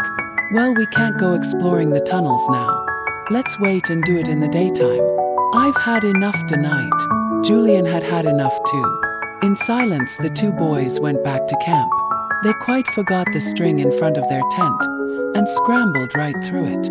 They got into the sleeping bags thankfully. The string, fastened to George's big toe through a hole she had cut in her sleeping bag, pulled hard, and George woke up with a jump. Timmy was awake, having heard the boys come back. He licked George when she sat up. George had not undressed properly. She slipped quickly out of her bag and crawled out of her tent. Now she would catch the 2 boys going off secretly and follow them, but there was no sign or sound of them anywhere around. She crawled silently to their tent. Both boys had fallen asleep immediately, tired out with their midnight trip. Julian snored a little, and Dick breathed so deeply that George could quite well hear him as she crouched outside, listening. She was very puzzled. Someone had pulled at her toe, so somebody must have scrambled through that string. After listening for a few minutes, she gave it up and went back to her tent. In the morning, George was furious. Julian and Dick related their night's adventure, and George could hardly believe that once again they had gone without her, and that they had managed to get away without disturbing the string. Dick saw George's face and couldn't help laughing. Sorry, old thing. We discovered your little trick and avoided it when we set out. But typically, we forgot all about it coming back. We must have given your toe a frightful tug. Did we? I suppose you did tie the other end of the string to your toe. George looked as if she could throw all the breakfast things at him. Fortunately for everyone, Jock arrived at that moment. He didn't wear his usual beaming smile but seemed rather subdued. "Hello, Jock," said Julian. "Just in time for a spot of breakfast. Sit down and join us." "I can't," said Jock. "I've only a few minutes." "Listen, isn't it rotten? I'm to go away and stay with me stepfather's sister for 2 weeks. 2 weeks? You'll be gone when I come back, won't you?" "Yes." "But Jock, why have you got to go away?" said Dick, surprised. "Has there been a row or something?" "I don't know," said Jock. "Mum won't say, but she looks pretty miserable. My stepfather's in a frightful temper. It's my opinion they want me out of the way for some reason. I don't know this sister of my stepfather's very well. Only met her once, but she's pretty awful." "Well, come over here and stay with us if they want to get rid of you," said Julian, sorry for Jock. Jock's face brightened. "I say, that's a fine idea," he said. "Smashing," agreed Dick. "Well, I don't see what's to stop you. If they want to get rid of you, it can't matter where you go for a fortnight. We'd love to have you." "Right, I'll come," said Jock. "I'll not say a word about it, though, to my stepfather. I'll let Mum into the secret. She was going to take me away today, but I'll just tell her I'm coming to you instead. I don't think she'll split on me, and I hope she'll square things with my step-aunt." Jock's face beamed again now. The others beamed back, even George, and Timmy wagged his tail. It would be nice to have Jock, and what a lot they had to tell him. He went off to break the news to his mother, while the others washed up and cleared things away. George became sulky again when Jock was gone. She simply could not or would not realize that Julian meant what he said. When they began to discuss everything that had happened the night before, George refused to listen. "I'm not going to bother about your stupid spook trains anymore," she said. "You wouldn't let me join you when I wanted to, and now I shan't take any interest in the matter." And she walked off with Timmy, not saying where she was going. "Well, let her go," said Julian, exasperated and cross. "What does she expect me to do? Climb down and say we'll let her come the next night we go?" "We said we'd go in the daytime," said Dick. "She could come then, because if Anne doesn't want to come it won't matter leaving her here alone in the daytime." "You're right," said Julian. "Let's call her back and tell her." But by that time George was out of hearing. "She's taken sandwiches," said Anne. "She means to be gone all day. Isn't she an idiot?" Jock came back after a time, with 2 rugs and an extra jersey and more food. "I had hard work to persuade Mum," he said. "But she said yes at last. Though mind you, I'd have come anyhow. I'm not going to be shoved about by my stepfather just out of spite. I say, isn't this great? I never thought I'd be camping out with you. If there isn't room in your tent for me, Julian, I can sleep out on the heather." "There'll be room," said Julian. "Hello, Mr. Luffy. You've been out early." Mr. Luffy came up and glanced at Jock. "Ah, is this your friend from the farm? How do you do? Come to spend a few days with us? I see you have an armful of rugs." "Yes, Jock's coming to camp a bit with us," said Julian. "Look at all the food he's brought. Enough stand a siege." "It is indeed," said Mr. Luffy. "Well, I'm going to go through some of my specimens this morning." "What are you going to do?" "Oh, mess about till lunchtime," said Julian. "Then we might go for a walk." Mr. Luffy went back to his tent, and they could hear him whistling softly as he set to work. Suddenly Jock sat up straight and looked alarmed. "What's the matter?" asked Dick. Then he heard what Jock had heard. A shrill whistle blown loudly by somebody some way off. "That's my stepfather's whistle," said Jock. "He's whistling for me. Mum must have told him, or else he's found out I've come over here. Quick, let's scoot away and hide," said Anne. "If you're not here he can't take you back." Maybe he'll get tired of looking for you and go. Nobody could think of a better idea, and certainly nobody wanted to face a furious Mr. Andrews. All four shot down the slope and made their way to where the heather was high and thick. They burrowed into it and lay still, hidden by some high bracken. Mr. Andrews's voice could soon be heard, shouting for Jock, but no Jock appeared. Mr. Andrews came out by Mr. Luffy's tent. Mr. Luffy, surprised at the shouting, put his head out of his tent to see what it was all about. He didn't like the look of Mr. Andrews at all. "Where's Jock?" Mr. Andrews demanded, scowling at him. "I really do not know," said Mr. Luffy. "He's got to come back," said Mr. Andrews roughly. "I won't have him hanging about here with those kids." "What's wrong with them?" inquired Mr. Luffy. "I must say I find them very well behaved and pleasant-mannered." Mr. Andrews stared at Mr. Luffy and put him down as a silly, harmless old fellow who would probably help him to get Jock back if he went about it the right way. "Now look here," said Mr. Andrews. "I don't know who you are, but you must be a friend of the children's. And if so, then I'd better warn you they're running into danger." "See, really? In what way?" asked Mr. Luffy, mildly and disbelievingly. "Well, there's bad and dangerous places about these moorlands," said Mr. Andrews. "Very bad. I know them. And those children have been messing about in them. See? And if Jock comes here, he'll start messing about too. And I don't want him to get into any danger. It would break his mother's heart." "Quite," said Mr. Luffy. "Well, will you talk to him and send him back?" said Mr. Andrews. "That railway yard now. That's a most dangerous place. And folks do say that there are spook trains there. I wouldn't want Jock Tobe mixed up in anything of that sort." "Quite," said Mr. Luffy again, looking closely at Mr. Andrews. "You seem very concerned about this, railway yard." "Me? Oh no," said Mr. Andrews. "Never been near the horrible place. I wouldn't want to see spook trains. Make me run a mile. It's just that I don't want Jock to get into danger. I'd be most obliged if you talk to him and send him home when they all come back from wherever they are." "Quite," said Mr. Luffy again, most irritatingly. Mr. Andrews gazed at Mr. Luffy's bland face and suddenly wished he could smack it. "Keet, keet, keet. Jrrrr." He turned and went away. When he had gone for some time, and was a small speck in the distance, Mr. Luffy called loudly, "He's gone. Please send Jock here so that I can address a few words to him." Four children appeared from their heathery hiding place. Jock went over to Mr. Luffy, looking mutinous. "I just wanted to say," said Mr. Luffy, "that I quite understand why you want to be away from your stepfather, and that I consider it's no business of mine where you go in order to get away from him." Jock grinned. "Oh, thanks awfully," he said. "I thought you were going to send me back." He rushed over to the others. "It's all right," he said. "I'm going to stay, and I say, what about going and exploring down that tunnel after lunch? We might find that spook train then." "Good idea," said Julian. "We will. Poor old George. She'll miss that little adventure too." Chapter 15. George has an adventure.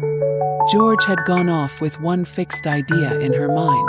She was going to find out something about that mysterious tunnel. She thought she would walk over the moorlands to Kilty's yard and see what she could see there. Maybe she could walk right back through the tunnel itself. She soon came to Ollie's yard.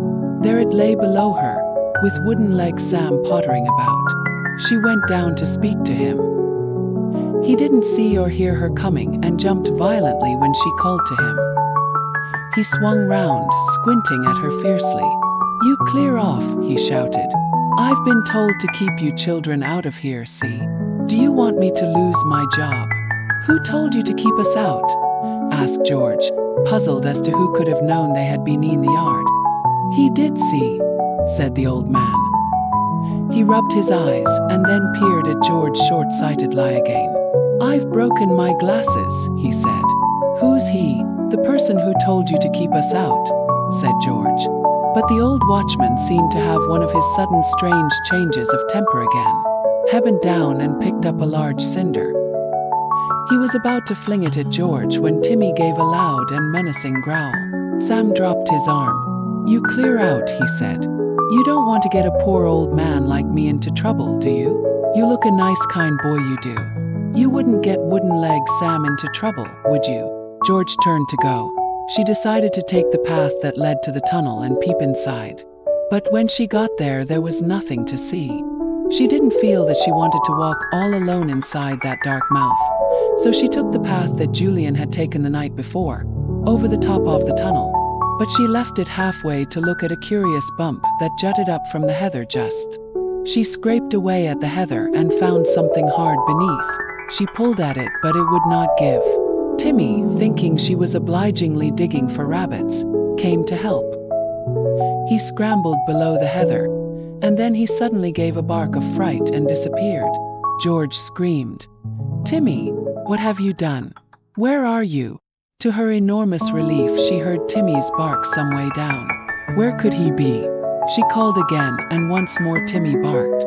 George tugged at the tufts of heather, and then suddenly she saw what the curious mound was. It was a built-up vent hole for the old tunnel, a place where the smoke came curling out in the days when trains ran there often. It had been barred across with iron, but the bars had rusted and fallen in, and heather had grown thickly over them. "Oh, Timmy, you must have fallen down the vent," said George anxiously. "But not very far down. Wait a bit and I'll see what I can do." If only the others were here to help. But they weren't, and George had to work all by herself to try and get down to the broken bars. It took her a very long time, but at last she had them exposed, and saw where Timmy had fallen down. He kept giving short little barks as if to say, "It's all right, can wait. I'm not hurt." George had to sit down and take a rest after her efforts. She was hungry, but she said to herself that she would not eat till she had somehow got down to Timmy and found out where he was. Soon she began her task again. She climbed down through the fallen-in vent. It was very difficult, and she was terrified of the rusty old iron bars breaking off under her weight. But they didn't. Once down in the vent, she discovered steps made of great iron nails projecting out. Some of them had thin rungs across. There had evidently once been a ladder up to the top of the vent. Most of the rungs had gone, but the iron nails that supported them still stood in the brick walls of the old round vent. She heard Timmy give a little bark. He was quite near her now. Cautiously she went down the great hole. Her foot touched Timmy. He had fallen on a collection of broken iron bars, which caught in part of the old iron ladder, stuck out from it, and made a rough landing place for the dog to fall on. "Oh, Timmy," said George, horrified. "However am I going to get you out of here? This hole goes right down into the tunnel." She couldn't possibly pull Timmy up the hole. It was equally impossible to get him down. He could never climb down the iron ladder, especially as it had so many rungs missing. George was in despair. "Oh, Timmy, why did I lose my temper and walk out on the others to do some exploring all by myself? Don't fall, Timmy. You'll break your legs if you do." Timmy had no intention of falling. He was frightened, but so far his curious landing place felt firm. He kept quite still. "Listen, Tim," said George at last. "The only thing I can think of is to climb down round it somehow and see how far it is to the tunnel itself. There might even be someone there to help." "No, that's silly. There can't be. But I might find an old rope, anything that I could use to help you down with." "Oh dear, what a horrible nightmare." George gave Timmy a reassuring pat, and then began to feel about for the iron rungs with her feet. Further down they were all there, and it was easy to climb lower and lower. She was soon down in the tunnel itself. She had her torch with her and switched it on. Then she nearly gave a scream of horror. Just near to her was a silent train. She could almost touch the engine. Could it be Thesbook train itself? George stared at it, breathing fast. It looked very, very old and out of date. It was smaller than the trains she was used to. The engine was smaller, and so were the trucks. The funnel was longer, and the wheels were different from those of ordinary trains. George stared at the silent train by the light of her torch, her mind in a muddle. She really didn't know what to think. It must be the spook train. It had come from this tunnel the night before and had gone back again. And it hadn't run all the way through to Kilty's yard, because Julian had watched for it, and it hadn't come out there. No, it had run here to the middle of the dark tunnel, and there it stood, waiting for night so that it might run again. George shivered. The train belonged to years and years ago. Who drove it at night? Did anybody? Or did it run along without a driver, remembering its old days and old ways? No, that was silly. Trains didn't think or remember. George shook herself and remembered Timmy. And just at that very moment, poor Timmy lost his foothold on the iron bars and fell. He had stretched out to listen for George. His foot had slipped, and now he was hurtling down the vent. He gave a mournful howl. He struck against part of the ladder, and that stopped his headlong fall for a moment. But down went again, scrabbling as he fell, trying to get hold of something to save himself. George heard him howl and knew he was falling. She was so horror-stricken that she simply couldn't move. She stood there at the bottom of the vent like a statue, not even breathing. Timmy fell with a thump beside her, and a groan was jerked out of him. In a trice, George was down by him on her knees. "Timmy, are you hurt? Are you alive? Oh, Timmy, say something." "Woof," said Timmy, and got up rather unsteadily on his 4 legs. He had fallen on a pile of the softest soot. The smoke of many, many years had soot the walls of the vent, and the weather had sent it down to the bottom, until quite a pile had collected at one side. Timmy had fallen plump in the middle of it, and almost buried himself. He shook himself violently, and soot flew out all over George. She didn't know or care. She hugged him, and her face and clothes grew as black as soot. She felt about and found the soft pile that had saved Timmy from being hurt. "It's soot. I came down the other side of the vent, so I didn't know the soot was there." "Oh, Timmy, what a bit of luck for you. I thought you'd be killed, or at least badly hurt," said George. He licked her sooty nose and didn't like the taste of it. George stood up. She didn't like the idea of climbing up that horrid vent again. And anyway, Timmy couldn't. The only thing to do was to walk out of the tunnel. She wouldn't have fancied walking through the tunnel before, in case she met the spook train. But here it was, close beside her, and she had been so concerned about Timmy that she had quite forgotten it. Timmy went over to the engine and smelt the wheels. Then he jumped up into the cab. Somehow the sight of Timmy doing that took away all George's fear. If Timmy could jump up into the spook train, there couldn't be much for her to be afraid of. She decided to examine the trucks. There were 4 of them, all covered trucks. Shining her torch, she climbed up into one of them, pulling Timmy up behind her. She expected to find it quite empty, unloaded many, many years ago by long-forgotten railway men. But it was loaded with boxes. George was surprised. Why did a spook train run about with boxes in it? She shone her torch onto one, and then quickly switched it out. She had heard a noise in the tunnel. She crouched down in the truck, put her hand on Timmy's collar and listened. Timmy listened too, the hackles rising on his neck. It was a clanging noise. Then there came a bang. Then a light shone out, and the tunnel was suddenly as bright as day. The light came from a great lamp in the side of the tunnel. George peeped cautiously out through a crack in the truck. She saw that this place must be where the tunnel forked. One fork went on to Kilty's yard, but surely the other fork was supposed to be bricked up. George followed the lines with her eyes. One set went on down the tunnel to Kilty's yard. The other set ran straight into a great wall, which was built across the second tunnel that once led to Roker's yard.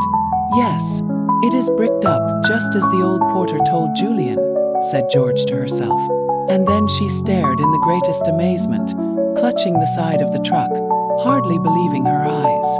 Part of the wall was opening before her very eyes. A great mass of it slid back in the center of the wall, back and back, until a strange-shaped opening, about the size of the train itself, showed in the thick wall. George gasped. Whatever could be happening? A man came through the opening. George felt sure she had seen him before somewhere. He came up to the engine of the train and swung himself into the cab. There were all sorts of sounds then from the cab.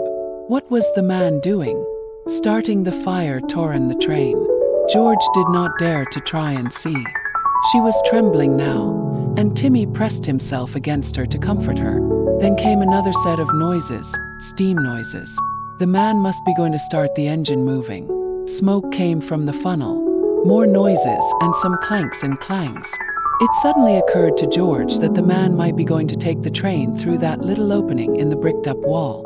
Then supposing he shut the wall up again, George would be a prisoner. She would be in the truck, hidden behind that wall, and the wall would be closed so tight she couldn't escape. I must get out before it's too late, thought George in a panic. I only hope the man doesn't see me. But just as she was about to try and get out, the engine gave a loud choo-choo and began to move backwards. It ran down the lines a little way, then forward again, and this time its wheels were on the set of lines that led to the second tunnel, where the small opening now showed so clearly in the wall. George didn't dare to get out of the moving train, so there she crouched as the engine steamed quickly to the hole in the wall that stretched right across the other tunnel. That hole just fitted it. It must have been made for it, thought George, as the train moved through it. The train went right through and came out in another tunnel. Here there was a bright light too. George peered out through the crack. There was more than a tunnel here. What looked like vast caves stretched away on each side of the tunnel, and men lounged about in them. Who on earth were they? And what were they doing with that old train? There was a curious noise at the back of the train. The hole in the stout brick wall closed up once more. Now there was no way in or out.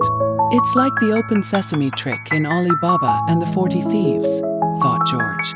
And like Ali Baba, I'm in the cave, and don't know the way to get myself out. Thank goodness Timmy is with me. The train was now at a standstill. Behind it was the thick wall. And then George saw that in front of it was a thick wall too. This tunnel must be bricked up in two places. And in between was this extraordinary cavern, or whatever it was. George puzzled her head over the strange place, but couldn't make head or tail of it. Well, whatever would the others say if they knew you and I were actually in the spook train itself, tucked away in its hiding place where nobody in the world can find it? Whispered Georgito Timmy. What are we to do, Timmy? Timmy wagged his tail cautiously. He didn't understand all this. He wanted to lie low for a bit and see how things turned out. We'll wait till the men have gone away, Timmy, whispered George. That is, if they ever do. Then we'll get out and see if we can manage that open sesame entrance and get away. We'd better tell Mr. Luffy about all this. There's something very strange and very mysterious here, and we've fallen headlong into it. Chapter 16. I in the tunnel again. Jock was really enjoying himself at the camp. He had a picnic lunch with the others, and ate asmac as they did, looking very happy. Mr. Luffy joined them, and Jock beamed at him, feeling that he was a real friend. Where's George? Asked Mr. Luffy. Gone off by herself, said Julian. Have you quarreled by any chance? Said Mr. Luffy. A bit, said Julian. We have to let George get over it by herself, Mr. Luffy. She's like that. Where's she gone? Said Mr. Luffy, helping himself to a tomato. Why isn't she back to dinner? She's taken hers with her, said Anne. I feel a bit worried about her somehow. I hope she's all right. Mr. Luffy looked alarmed. I feel a bit worried myself, he said. Still, she's got Timmy with her. We're going off on a bit of exploring, said Julian when they had all finished eating. What are you going to do, Mr. Luffy? I think I'll come with you, said Mr. Luffy unexpectedly. The children's hearts sank. They couldn't possibly go exploring for spook trains in the tunnel if Mr. Luffy was with them. Well, I don't think it will be very interesting for you, sir, said Julian rather feebly. However, Mr. Luffy took the hint and realized he wasn't wanted that afternoon. Right, he said. In that case, I'll stay here and mess about. The children sighed with relief and cleared up, with Jock helping her. And then they called goodbye to Mr. Luffy and set off, taking their tea with them. Jock was full of excitement. He was so pleased to be with the others, and he kept thinking of sleeping in the camp that night. What fun it would be! Good old Mr. Luffy, taking his side like. He bounded after the others joyfully as they went off to the old railway yard. Wooden Leg Sam was pottering about there as usual. They waved to him, but he didn't wave back. Instead, he shook his fist at them and tried to bawl in his husky voice. "You clear out. Trespassing, that's what you are. Don't you come down here or I'll chase you." "Well, we won't go down then," said Dick with a grin. "Poor old man, thinking of chasing us with that wooden leg of his. We won't give him the chance. We'll just walk along here, climb down the lines and walk up them to the tunnel." Which is what they did, much to the rage of poor Sam. He yelled till his voice gave out, but they took no notice and walked quickly up the lines.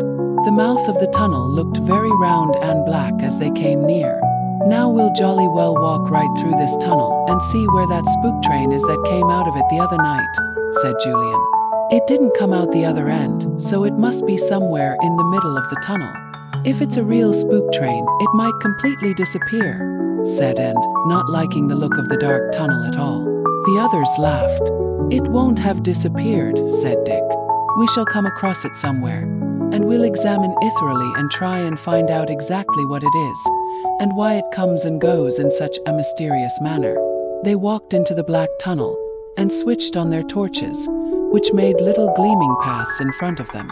They walked up the middle of one pair of lines, Julian in front keeping a sharp lookout for anything in the shape of a train. The lines ran on and on. The children's voices sounded weird and echoing in the long tunnel, and kept close to Dick, and half wished she hadn't come. Then she remembered that George had called her a coward, and she put up her head, determined not to show that she was scared. Jock talked almost without stopping. "I've never done anything like this in my life. I call this a proper adventure. Hunting for spook trains in a dark tunnel. It makes me feel nice and shivery all over. I do hope we find the train. It simply must be here somewhere." They walked on and on and on, but there was no sign of any train. They came to where the tunnel forked into the second one, that used to run to Roker's Vale. Julian flashed his torch on the enormous brick wall that stretched across the second tunnel. "Yes, it's well and truly bricked up," he said. "So that only leaves this tunnel to explore. Come on." They went on again, little knowing that George and Timmy were behind that brick wall, hidden in a truck of the spook train itself. They walked on and on down the lines, and found nothing interesting at all. They saw a little round circle of bright light some way in front of them. "See that?" said Julian. "That must be the end of this tunnel, the opening that goes into Kilty's yard. Well, if the train isn't between here and Kilty's yard, it's gone." In silence they walked down the rest of the tunnel, and came out into the open air. Workshops were built all over Kilty's yard. The entrance to the tunnel was weed-grown and neglected. Weeds grew even across the lines there. "Well, no train has been out of this tunnel here for years," said Julian, looking at the thick weeds. "The wheels would have chopped the weeds to bits." "It's extraordinary," said Dick, puzzled. "We've been right through the tunnel and there's no train there at all, yet we know it goes in and out of it. What's happened to it?" "It is a spook train," said Jock, his face red with excitement. "Must be. It only exists at night, and then comes out on its lines like it used to do years ago." "I don't like thinking that," said Anne, troubled. "It's a horrid thought. What are we going to do now?" Julian asked. "We seem to have come to a blank. No train, nothing to see, empty tunnel. What a dull end to an adventure." "Let's walk back all the way again," said Jock. He wanted to squeeze as much out of this adventure as he could. "I know we shan't see the train this time any more than we did the last time, but you never know." "I'm not coming through that tunnel again," said Anne. "I want to be out in the sun. I'll walk over the top of the tunnel, along the path there that Julian took the other night, and you three can walk back and meet me at the other end." "Right," said Julian, and the three boys disappeared into the dark tunnel, and ran up the path that led alongside the top of it. How good it was to be in the open air again. That horrid tunnel. Sharon along cheerfully, glad to be out in the sun. She got to the other end of the tunnel quite quickly, and sat down on the path above the yard to wait for the others. She looked for Wooden Leg Sam. He was nowhere to be seen. Perhaps he was in his little hut. She hadn't been there for more than 2 minutes when something surprising happened. A car came bumping slowly down the rough track to the yard, and sat up and watched. A man got out, and Anne's eyes almost fell out of her head. Why, surely it was Mr. Andrews, Jock's stepfather. He went over to Sam's hut and threw open the door, and could hear the sound of voices. Then she heard another noise, the sound of a heavy lorry coming. She saw it come cautiously down the steep, rough track. It ran into an old tumble-down shed and stayed there. Then 3 men came out and stared at them. Where had she seen them before? Of course, they're the farm laborers at Jock's farm, she thought. But what are they doing here? How very strange. Mr. Andrews joined the men, and to Anne's dismay, they began to walk up the lines to the tunnel. Her heart almost stopped. Goodness, Julian, Dick and Jock were still in that tunnel, walking through it. They would bump right into Mr. Andrews and his men. And then what would happen? Mr. Andrews had warned them against going there, and had ordered Jock not to go, and stared at the 4 men walking into the far-off mouth of the tunnel. What could she do? How could she warn the boys? She couldn't. She would just have to stay there and wait for them to come out, probably chased by a furious Mr. Andrews and the other men. Oh dear, dear. If they were caught, they would probably all get an awful telling off. What could she do? I can only wait, thought poor Anne. There's nothing else to do. Oh, do come, Julian, Dick and Jock. I daren't do anything but wait for you. She waited and waited. It was now long past tea time. Julian had the tea, so there was nothing for Anne to eat. Nobody came out of the tunnel. Not a sound was heard. And at last decided to go down and ask Wooden Leg Sam a few questions. So, rather afraid, the girl set off down to the yard. Sam was in his hut, drinking cocoa and looking very sour. Something had evidently gone wrong. When he saw Anne's shadow across the doorway, he got up at once, shaking his fist. What, you children again? You went into that tunnel this afternoon, and so I went up and telephoned Mr. Andrews to come and catch you all, poking your noses in all the time. How did you get out of that tunnel? Are the others with you? Didn't Mr. Andrews catch you, Anne? And listened to all this in horror. So old Sam had actually managed to telephone Mr. Andrews and tell tales on them, so that Jock's stepfather and his men had come to catch them. This was worse than ever. You come in here, said Sam suddenly, and he darted his big arm at her. Come on. I don't know where the others are, but I'll get one of you. And gave a scream and ran away at top speed. Wooden Leg Sam went after her for a few yards and then gave it up. He bent down and picked up a handful of cinders. A shower of them fell all round Anne and made her run faster than ever. She tore up the path to the heather and was soon on the moors again, panting and sobbing. Oh, Julian. Oh, Dick. What's happened to you? Oh, where's George? If only she would come home, she'd be brave enough to look for them, but I'm not. I must tell Mr. Luffy. He'll know what to do. She ran on and on, her feet catching continually in the tufts of thick heather. She kept falling over and scrambling up again. She now had only one idea in her mind: to find Mr. Luffy and tell him every single thing. Yes, she would tell him about the spook trains and all. There was something strange and important about the whole thing now, and she wanted a grown-up's help. She staggered on and on. Mr. Luffy. Oh, Mr. Luffy, where are you? Mr. Luffy. But no Mr. Luffy answered her. She came round the gorse bushes she thought were the ones sheltering the camp. But alas, the camp was not there, and had lost her way. I'm lost, said Anne, the tears running down her cheeks. But I mustn't get scared. I must try to find the right path now. Oh dear, I'm quite lost. Mr. Luffy. She stumbled on blindly, hoping to come to the camp, calling every now and again. Mr. Luffy. Can you hear me? Mr. Luffy. Chapter 17, An Amazing Find. In the meantime, what had happened to the 3 boys walking back through the tunnel? They had gone slowly along, examining the lines to see if a train could have possibly run along them recently.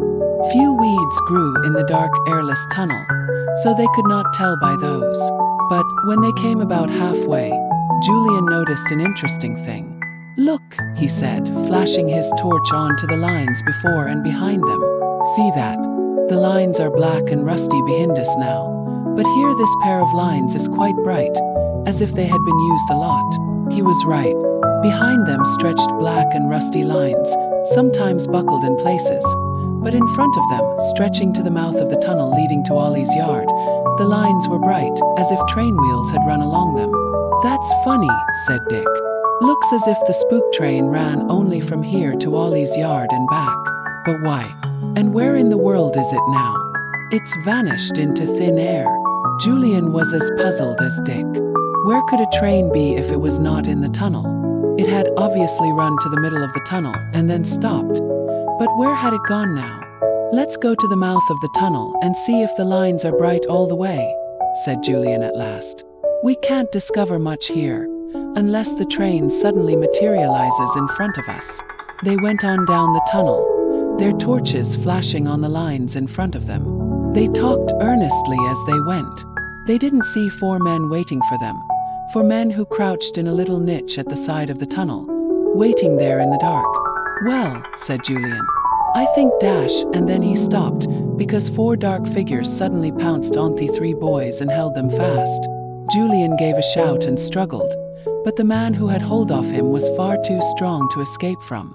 Their torches were flung to the ground. Julian's broke, and the other 2 torches lay there, their beams shining on the feet of the struggling company. It didn't take more than 20 seconds to make each boy a captive, his arms behind his back. Julian tried to kick, but his captor twisted his arm so fiercely that he groaned in pain and stopped his kicking. "Look here, what's all this about?" demanded Dick. "Who are you, and what do you think you're doing? We're only 3 boys exploring an old tunnel. What's the harm in that?" "Take them all away," said a voice that everyone recognized at once. "Mr. Andrews, is it you?" cried Julian. "Set us free. You know us, the boys at the camp, and Jock's here too. What do you think you're doing?" Mr. Andrews didn't answer, but he gave poor Jock a box on the right ear that almost sent him to the ground. Their captors turned them about and led them roughly up the tunnel towards the middle. Nobody had a torch, so it was all done in the darkness, and the 3 boys stumbled badly, though the men seemed sure-footed enough. They came to a halt after a time. Mr. Andrews left them, and Julian heard him go off somewhere to the left.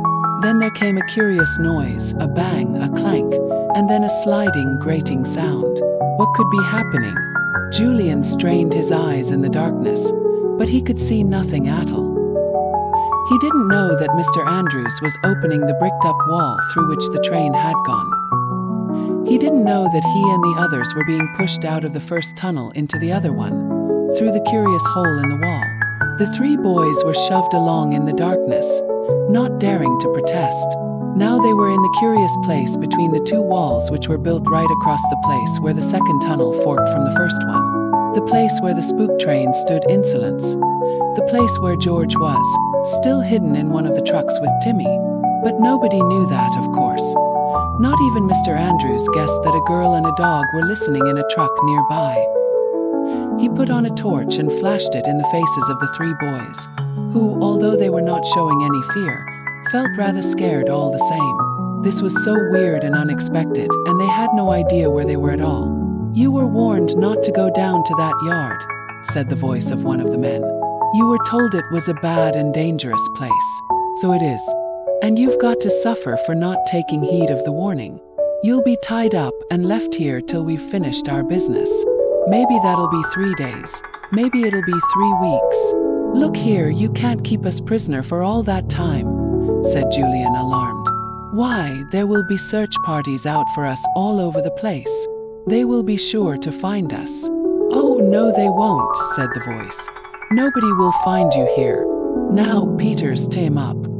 Peters tied the 3 boys up. They had their legs tied, and their arms too, and were set down roughly against a wall. Julian protested again. "What are you doing this for? We're quite harmless. We don't know a thing about your business, whatever it is." "We're not taking any chances," said the voice. It was not Mr. Andrews's voice, but a firm, strong one, full of determination and a large amount of annoyance. "What about Mum?" said Jock suddenly to his stepfather. "She'll be worried." "Well, let her be worried," said the voice again, answering before Mr. Andrews could say a word. "It's your own fault. You were warned." The feet of the four men moved away. Then there came the same noises again as the boys had heard before. They were made by the hole in the wall closing up, but the boys didn't know that. They couldn't imagine what they were. The noises stopped and there was dead silence. There was also pitch darkness. The three boys strained their ears and felt sure that the men had gone. "Well, the brutes, whatever are they up to?" said Julian in a low voice, trying to loosen the ropes round his hands. "They've got some secret to hide," said Dick. "Gosh, they've tied my feet so tightly that the rope is scudding into my flesh." "What's going to happen?" came Jock's scared voice. This adventure didn't seem quite so grand to him now. "Ed," said Julian suddenly. "I can hear something." They all lay and listened. What was it they could hear? It's a dog whining," said Dick suddenly. It was Timmy in the truck with George. He had heard the voices of the boys he knew, and he wanted to get to them. But George, not sure yet that the men had gone, still had her hand on his collar. Her heart beat for joy to think she was alone no longer. The three boys, and Anne too perhaps, were there, in the same strange place as she and Timmy were. The boys listened hard. The whining came again. Then George let go her hold of Timmy's collar, and he leapt headlong out of the truck.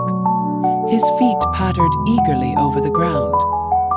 He went straight to the boys in the darkness, and Julian felt a wet tongue licking his face. A warm body pressed against him, and a little bark told him who it was. "Timmy! I say, Dick, it's Timmy!" cried Julian in joy. "Where did he come from? Timmy, is it really you?" "Woof," said Timmy, and licked Dick next and then Jock. "Where's George then?" wondered Dick. "Here," said a voice, and out of the truck scrambled George, switching on her torch as she did so. She went over to the boys. "Whatever's happened? How did you come here? Were you captured or something?" "Yes," said Julian. "But, George, where are we? And what are you doing here too? It's like a peculiar dream." "I'll cut your ropes first before I stop to explain anything," said George, and she took out her sharp knife. In a few moments she had cut the boys' bonds, and they all sat up, rubbing their sore ankles and wrists, groaning. "Thanks, George. Now I feel fine," said Julian, getting up. "Where are we? Gracious, is that an engine there? What's it doing here?" "That, Julian, is the spook train," said George with a laugh. "Yes, it is really.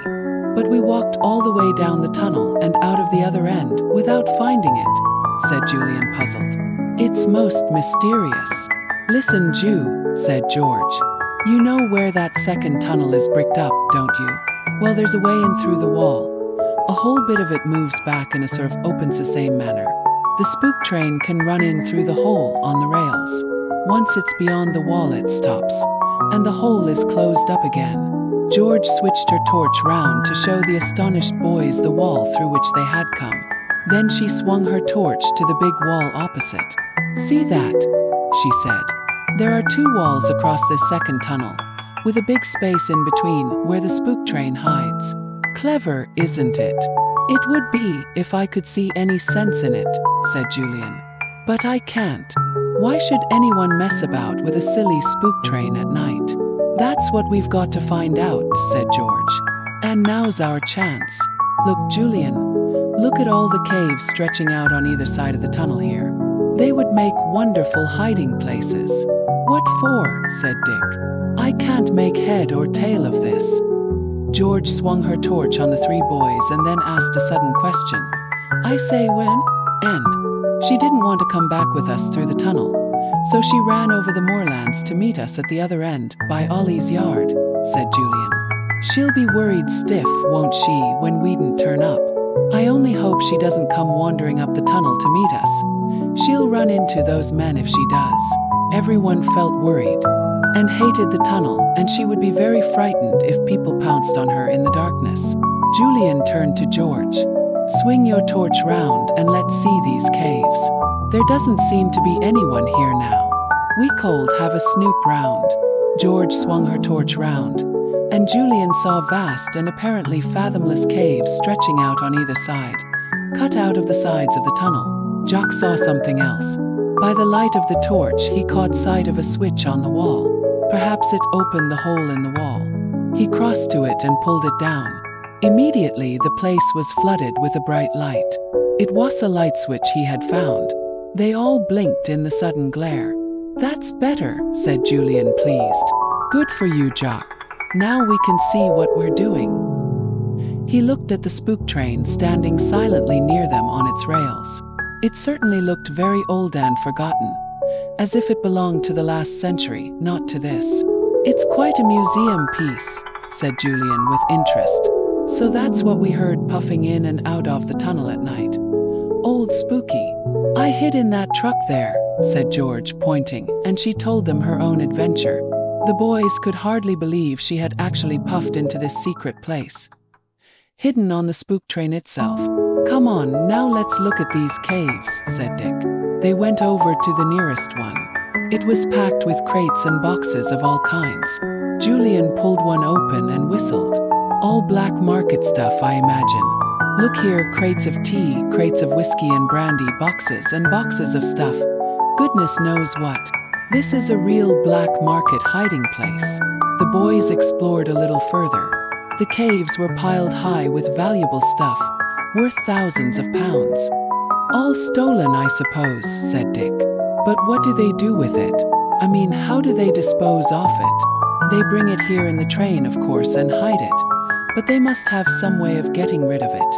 Would they repack it on the train and run it back to the yard when they had enough lorries to take it away?" said Julian. "No," said Dick. "Of course not. Let me see. They steal it, pile it onto lorries at night, take it somewhere temporarily." "Yes, to my mother's farm," said Jock in a scared voice. "All those lorries there in the barn. That's what they're used for. And they come down to Ollie's yard at night, and the stuff is loaded in secret on the old train that comes puffing out to meet them. And then it's taken back here and hidden." "Whee-ew!" Julian whistled. "You're right, Jock. That's just what happens. What a cunning plot, to use a perfectly honest little farm as a hiding place, to stock the farm with black market men for laborers. No wonder they are such bad workers, and to wait for dark nights to run the stuff down to the yard and load it on the train. Your stepfather must make a lot of money at this game," said Dick to Jock. "Yes, that's why he can afford to pour money into the farm," said Jock miserably. "Poor Mum. This will break her heart. All the same, I don't think my stepfather's the chief one in this. There's somebody behind him." "Yes," said Julian, thinking of the mean little Mr. Andrews, with his big nose and weak chin. "There probably is. Now, I've thought of something else. If this stuff is got rid of in any other way except down the tunnel it came up, there must somewhere be a way out of these caves." "I believe you're right," said George. "And if there is, we'll find it. And what's more, we'll escape that way." "Come on," said Julian, and he switched off the glaring light. "Your torch will give enough light now. We'll try this cave first. Keep your eyes open, all of you." Chapter 18: A Way of Escape. The four children and Timmy went into the big cave. They made their way round piles of boxes, chests and crates, marveling at the amount the men must have stolen from time to time. "These aren't man-made caves," said Julian. "They're natural. I expect the roof did perhaps fall in where the two tunnels met, and the entrance between them was actually blocked up." "But were two walls built then?" said Dick. "Oh no. We can't guess how it was that this black market hiding place came into existence," said Julian. "But it might perhaps have been known there were caves here, and when someone came prospecting along the tunnel one day, maybe they even found an old train buried under a roof fall or something like that, and resurrected it, and built another wall secretly for a hiding place, and used the train for their own purposes," said Dick. "Made that secret entrance too. How ingenious! Or it's possible the place was built during the last war," said Julian. Maybe secret experiments were carried on here and given up afterwards. The place might have been discovered by the black marketeers then and used in this clever way. We can't tell. They had wandered for a good way in the cave by now, without finding anything of interest beyond the boxes and chests of all kinds of goods.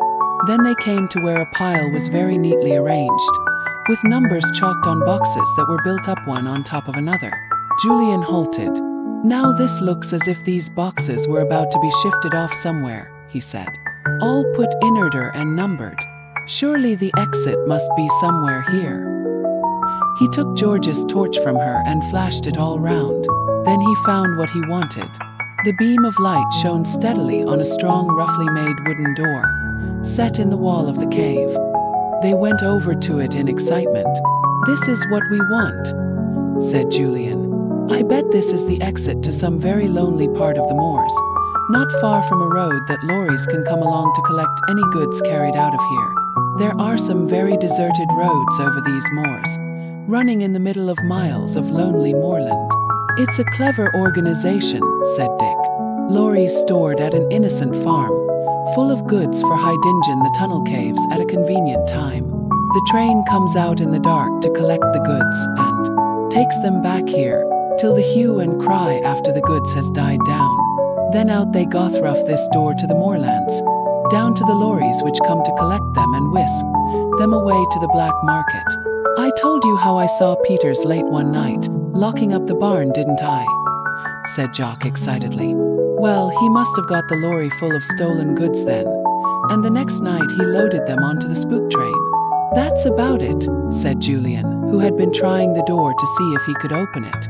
"I say, this door's maddening. I can't make it budge an inch. There's no lock that I can see." They all shoved hard, but the door would not give at all. It was very stout and strong, though rough and unfinished. Panting and hot, the four of them at last gave it up.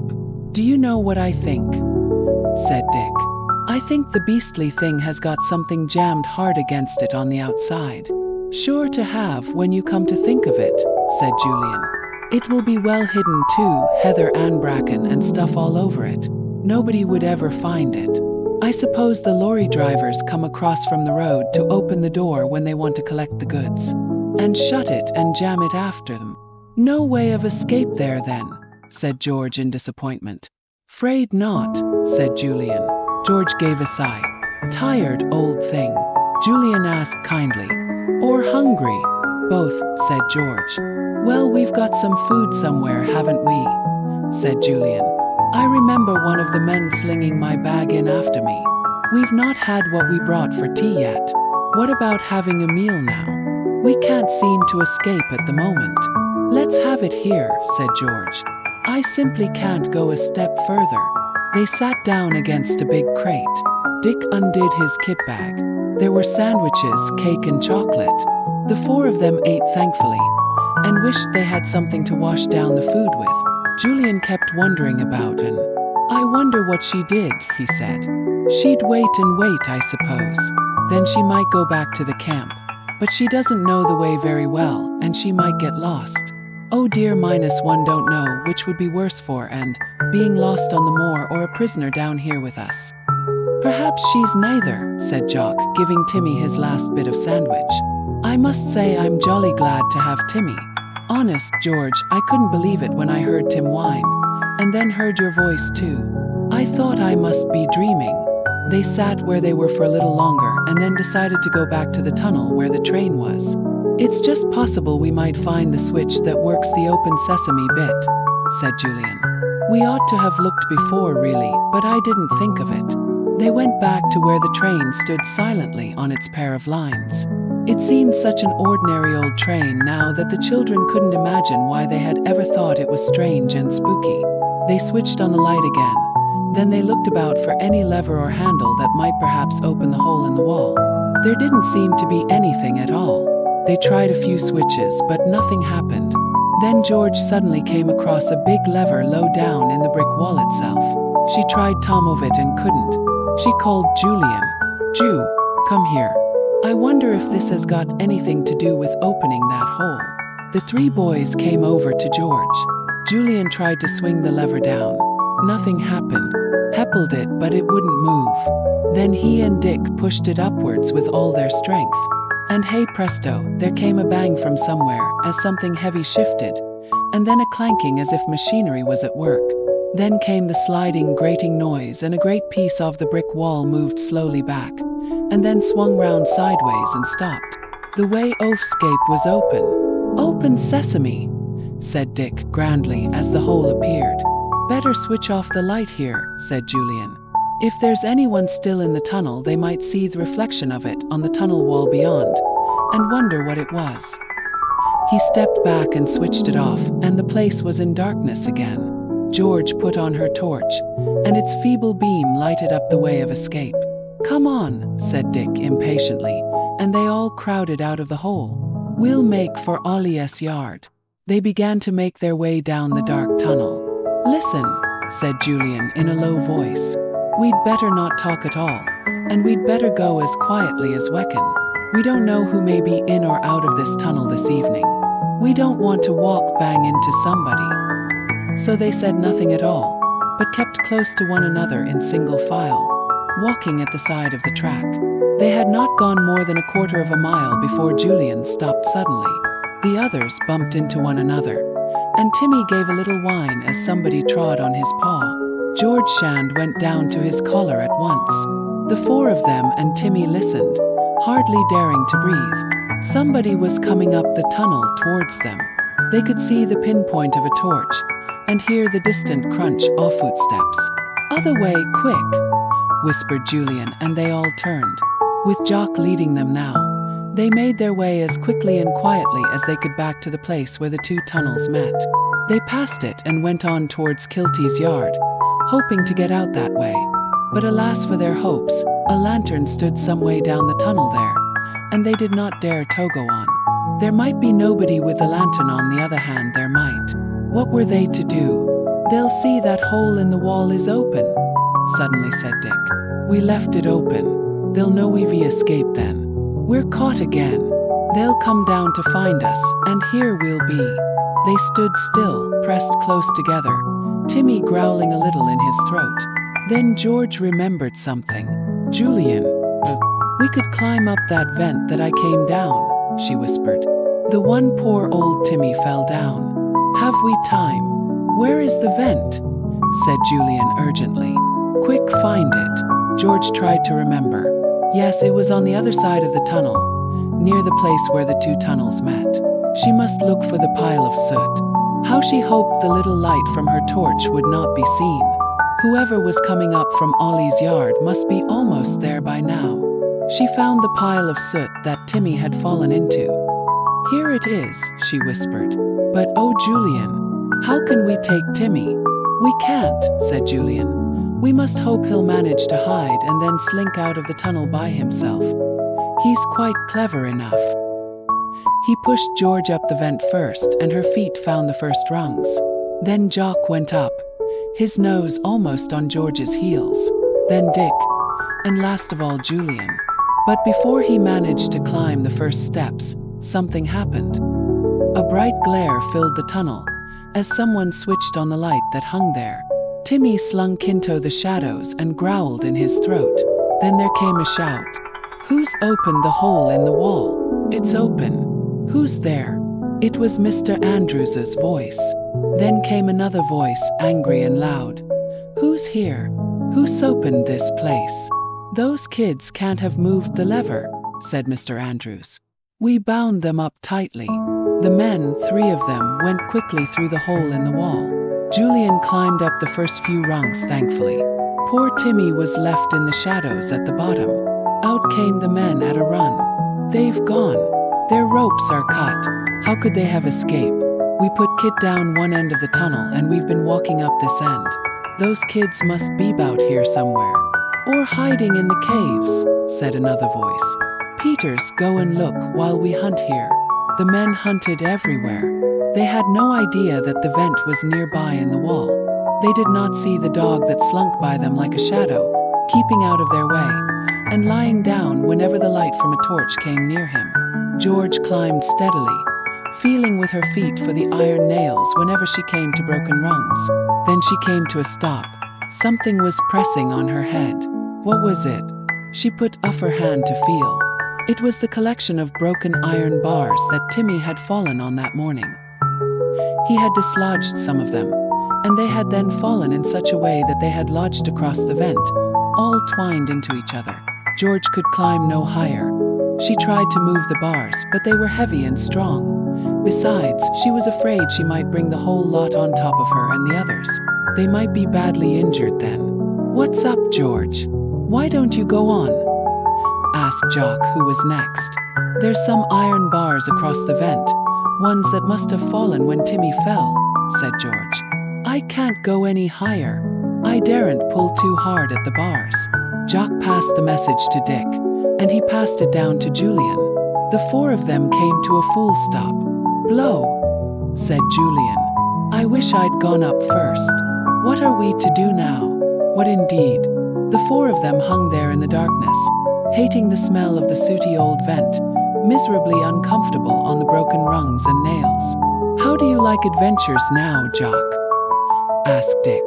"I bet you wish you were in your own bed at home." "I don't," said Jock. "I wouldn't miss this for worlds. I always wanted an adventure, and I'm not grumbling at this one." Chapter 19. What an adventure! And now what had happened to Anne? She had stumbled on and on for a long time, shouting to Mr. Luffy. And outside his tent Mr. Luffy sat, reading peacefully.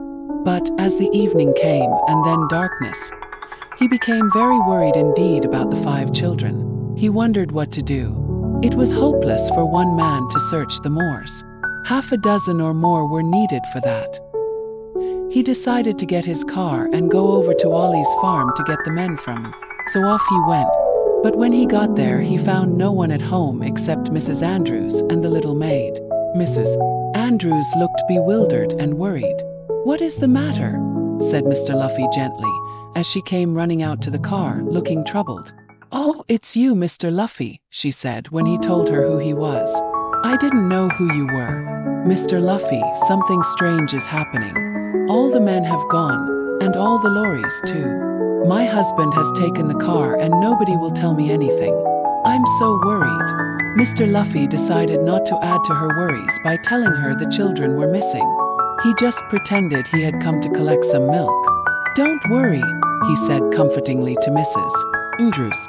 "You'll find things are all right in the morning, I expect. I'll come and see you then. Now I must be off on an urgent matter." He went bumping along the road in his car, puzzled. He had known there was something funny about Ollie's farm, and he had puzzled his brains a good deal over Ollie's yard and the spook trains. He hoped the children hadn't got mixed up in anything dangerous. "I'd better go down and report to the police that they're missing," he thought. "After all, I'm more or less responsible for them. It's very worrying indeed." He told what he knew at the police station, and the sergeant, an intelligent man, at once mustered 6 men and a police car. "Have to find those kids," he said. "And we'll have to look into this Ollie's farm business, sir. And these here spook trains, whatever they may be. We've known there was something funny going on, but we couldn't put our finger on it. But we'll find the children first." They went quickly up to the moors, and the 6 men began to fan out to search, with Mr. Luffy at head. And the first thing they found was Anne. She was still stumbling along, crying for Mr. Luffy, but in a very small, weak voice now. When she heard his voice calling her in the darkness, she wept for joy. "Oh, Mr. Luffy, you must save the boys," she begged him. "They're in that tunnel, and they've been caught by Mr. Andrews and his men, I'm sure. They didn't come out and I waited and waited. Do come. I've got some friends here who will certainly come and help," said Mr. Luffy gently. He called the men, and in a few words told them what Anne had said. "In the tunnel," said one of them, "where the spook trains run." "Well, come on men, we'll go down there." "You stay behind, Anne," said Mr. Luffy. But she wouldn't. So he carried her as he followed the men who were making their way through the heather, down to Ollie's yard. They did not bother with Wooden Leg Sam. They went straight to the tunnel and walked up it quietly. Mr. Luffy was a good way behind within. She refused to stay with him in the yard. No, she said. I'm not a coward. Really, I'm not. I want to help to rescue the boys. I wish George was here. Where's George? Mr. Luffy had no idea and clung to his hand, scared but eager to prove that she was not a coward. Mr. Luffy thought she was grand. Meanwhile, Julian and the others had been in the vent for a good while, tired and uncomfortable. The men had searched in vain for them and were now looking closely into every niche at the sides of the tunnel. And of course they found the vent. One of the men shone his light up it. It shone on to poor Julian's feet. The man gave a loud shout that almost made Julian fall off the rung he was standing on. Here they are. This vent. Who'd have thought it? Come on down or it'll be the worse for you. Julian didn't move. George pushed desperately at the iron bars above her head, but she could not move them. One of the men climbed up the vent and caught hold of Julian's foot. He dragged so hard at it that the boy's foot was forced off the rung. Then the man dragged off the other foot, and Julian found himself hanging by his arms with the man tugging hard at his feet. He could hang on no longer. His tired arms gave way and he fell heavily down, landing half on the man and half on the pile of soot. Another man pounced on Julian at once, while the first climbed up the vent to find the next boy. Soon Dick felt his feet being tugged at too. All right, I'll come down, he yelled and climbed down. Then Jock climbed down too. The men looked at them angrily. Giving us a chase like this. Who undid your ropes? Said Mr. Andrews roughly. One of the men put a hand on his arm and nodded up towards the vent. Someone else is coming down, he said. We only tied up 3 boys, didn't we? Who's this then? It was George, of course. She wasn't going to desert the 3 boys. Down she came, as black as night with soot. Another boy, said the men. Where did he come from? Any more up there? Asked Mr. Andrews. Look and see, said Julian, and got a box on the ears for his answer. Treat them rough now, ordered Peters. Teach them a lesson, the little pests. Take them away. The children's hearts sank. The men caught hold of them roughly. Lo, now they would be made prisoners again. Suddenly a cry came from down the tunnel. Police! Run for it! The men dropped the children's arms at once and stood undecided. A man came tearing up the tunnel. I tell you the police are coming, he gasped. Are you stone deaf? There's a whole crowd of them. Run for it. Somebody's split on us. Get along to Kilty's yard, shouted Peters. We can get cars there. Run for it. To the children's dismay, the men tore down the tunnel to Kilty's yard. They would escape. They heard the sound of the men's feet as they ran along the line. George found her voice. Timmy, where are you? After them, Timmy. Stop them. A black shadow came streaking by out of the hole in the wall, where Timmy had been hiding and watching for a chance to come to George. He had heard her voice and obeyed. He raced after the men like a greyhound, his tongue hanging out, panting as he went. These were the men who had ill-treated George and the others, were they? Timmy knew how to deal with people like that. The policeman came running up, and Mr. Luffy and came up behind them. They've gone down there with Timmy after them, shouted George. The men looked at her and gasped. She was black all over. The others were filthy dirty too, with sooty black faces in the light of the lamp that still shone down from the wall of the tunnel. George! Shrieked and in delight. Julian! Oh, are you all safe? I went back to tell Mr. Luffy about you and I got lost. I'm so ashamed. You've nothing to be ashamed of, Anne, said Mr. Luffy. You're a grand girl, brave as a lion. From down the tunnel came shouts and yells and loud barks. Timmy was at work. He had caught up with the men and launched himself on them one after another, bringing each one heavily to the ground. They were terrified to find a big animal growling and snapping all around them. Timmy held them at bay in the tunnel, not allowing them to go one step further, snapping at any man who dared to go near. The police ran up. Timmy growled extra fiercely just to let the men know that it was quite impossible to get by him. In a trice, each of the men was imprisoned by a pair of strong arms, and they were being told to come quietly. They didn't go quietly. For one thing, Mr. Andrews lost his nerve and howled dismally. Jock felt very ashamed of him. "Shut up," said a burly policeman. "We know you're only the miserable little catspaw, taking money from the big men to hold your tongue and obey orders." Timmy barked as if to say, "Yes, don't you dare call him a dog's paw. That would be too good a name for him." "Well, I don't think I ever in my life saw dirtier children," said Mr. Luffy. "I vote we all go back Tommy car, and I drive the lot of you over to Ollie's farm for a meal and a bath." So back they all went, tired, dirty, and also feeling very thrilled. What a night! They told and all that had happened, and she told them her story too. She almost fell asleep in the car as she talked. She was so tired. Mrs. Andrews was sensible and kind, though upset to hear that her husband had been taken off by the police. She got hot water for baths and laid a meal for the hungry children. "I wouldn't worry over much, Mrs. Andrews," said kindly Mr. Luffy. "That husband of yours needs a lesson, you know. This will probably keep him going straight in future. The farm is yours, and you can now hire proper farm workers who will do what you want them to do. And I think Jock will be happier without a stepfather for the present." "You're right, Mr. Luffy," said Mrs. Andrews, wiping her eyes quickly. "Quite right. I'll let Jock help me with the farm and get it going beautifully. To think that Mr. Andrews was in with all those black marketeers. It's that friend of his, you know, who makes him do all this." Soak. He knew Jock was snooping about in that tunnel, and that's why he wanted him to go away, and kept making him have a boy here or go out with him. "I knew there was something funny going on. No wonder he was worried when Jock took it into his head to go and camp with our little lot," said Mr. Luffy. "To think of that old yard and tunnel being used again," said Mrs. Andrews. "And all those tales about spook trains, and the way they hid that train and hid all the stuff too. Why, it's like a fairy tale, isn't it?" She ran to see if the water was hot for the baths. It was, and she went to call the children, who were in the big bedroom next door. She opened it and looked in. Then she called Mr. Luffy upstairs. He looked in at the door too. The five and Timmy were lying on the floor in a heap, waiting for the bathwater.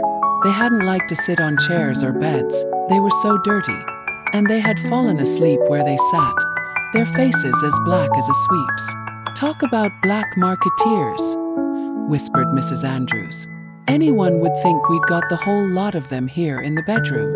They all woke up and went to have a bath one by one, and a good meal after that.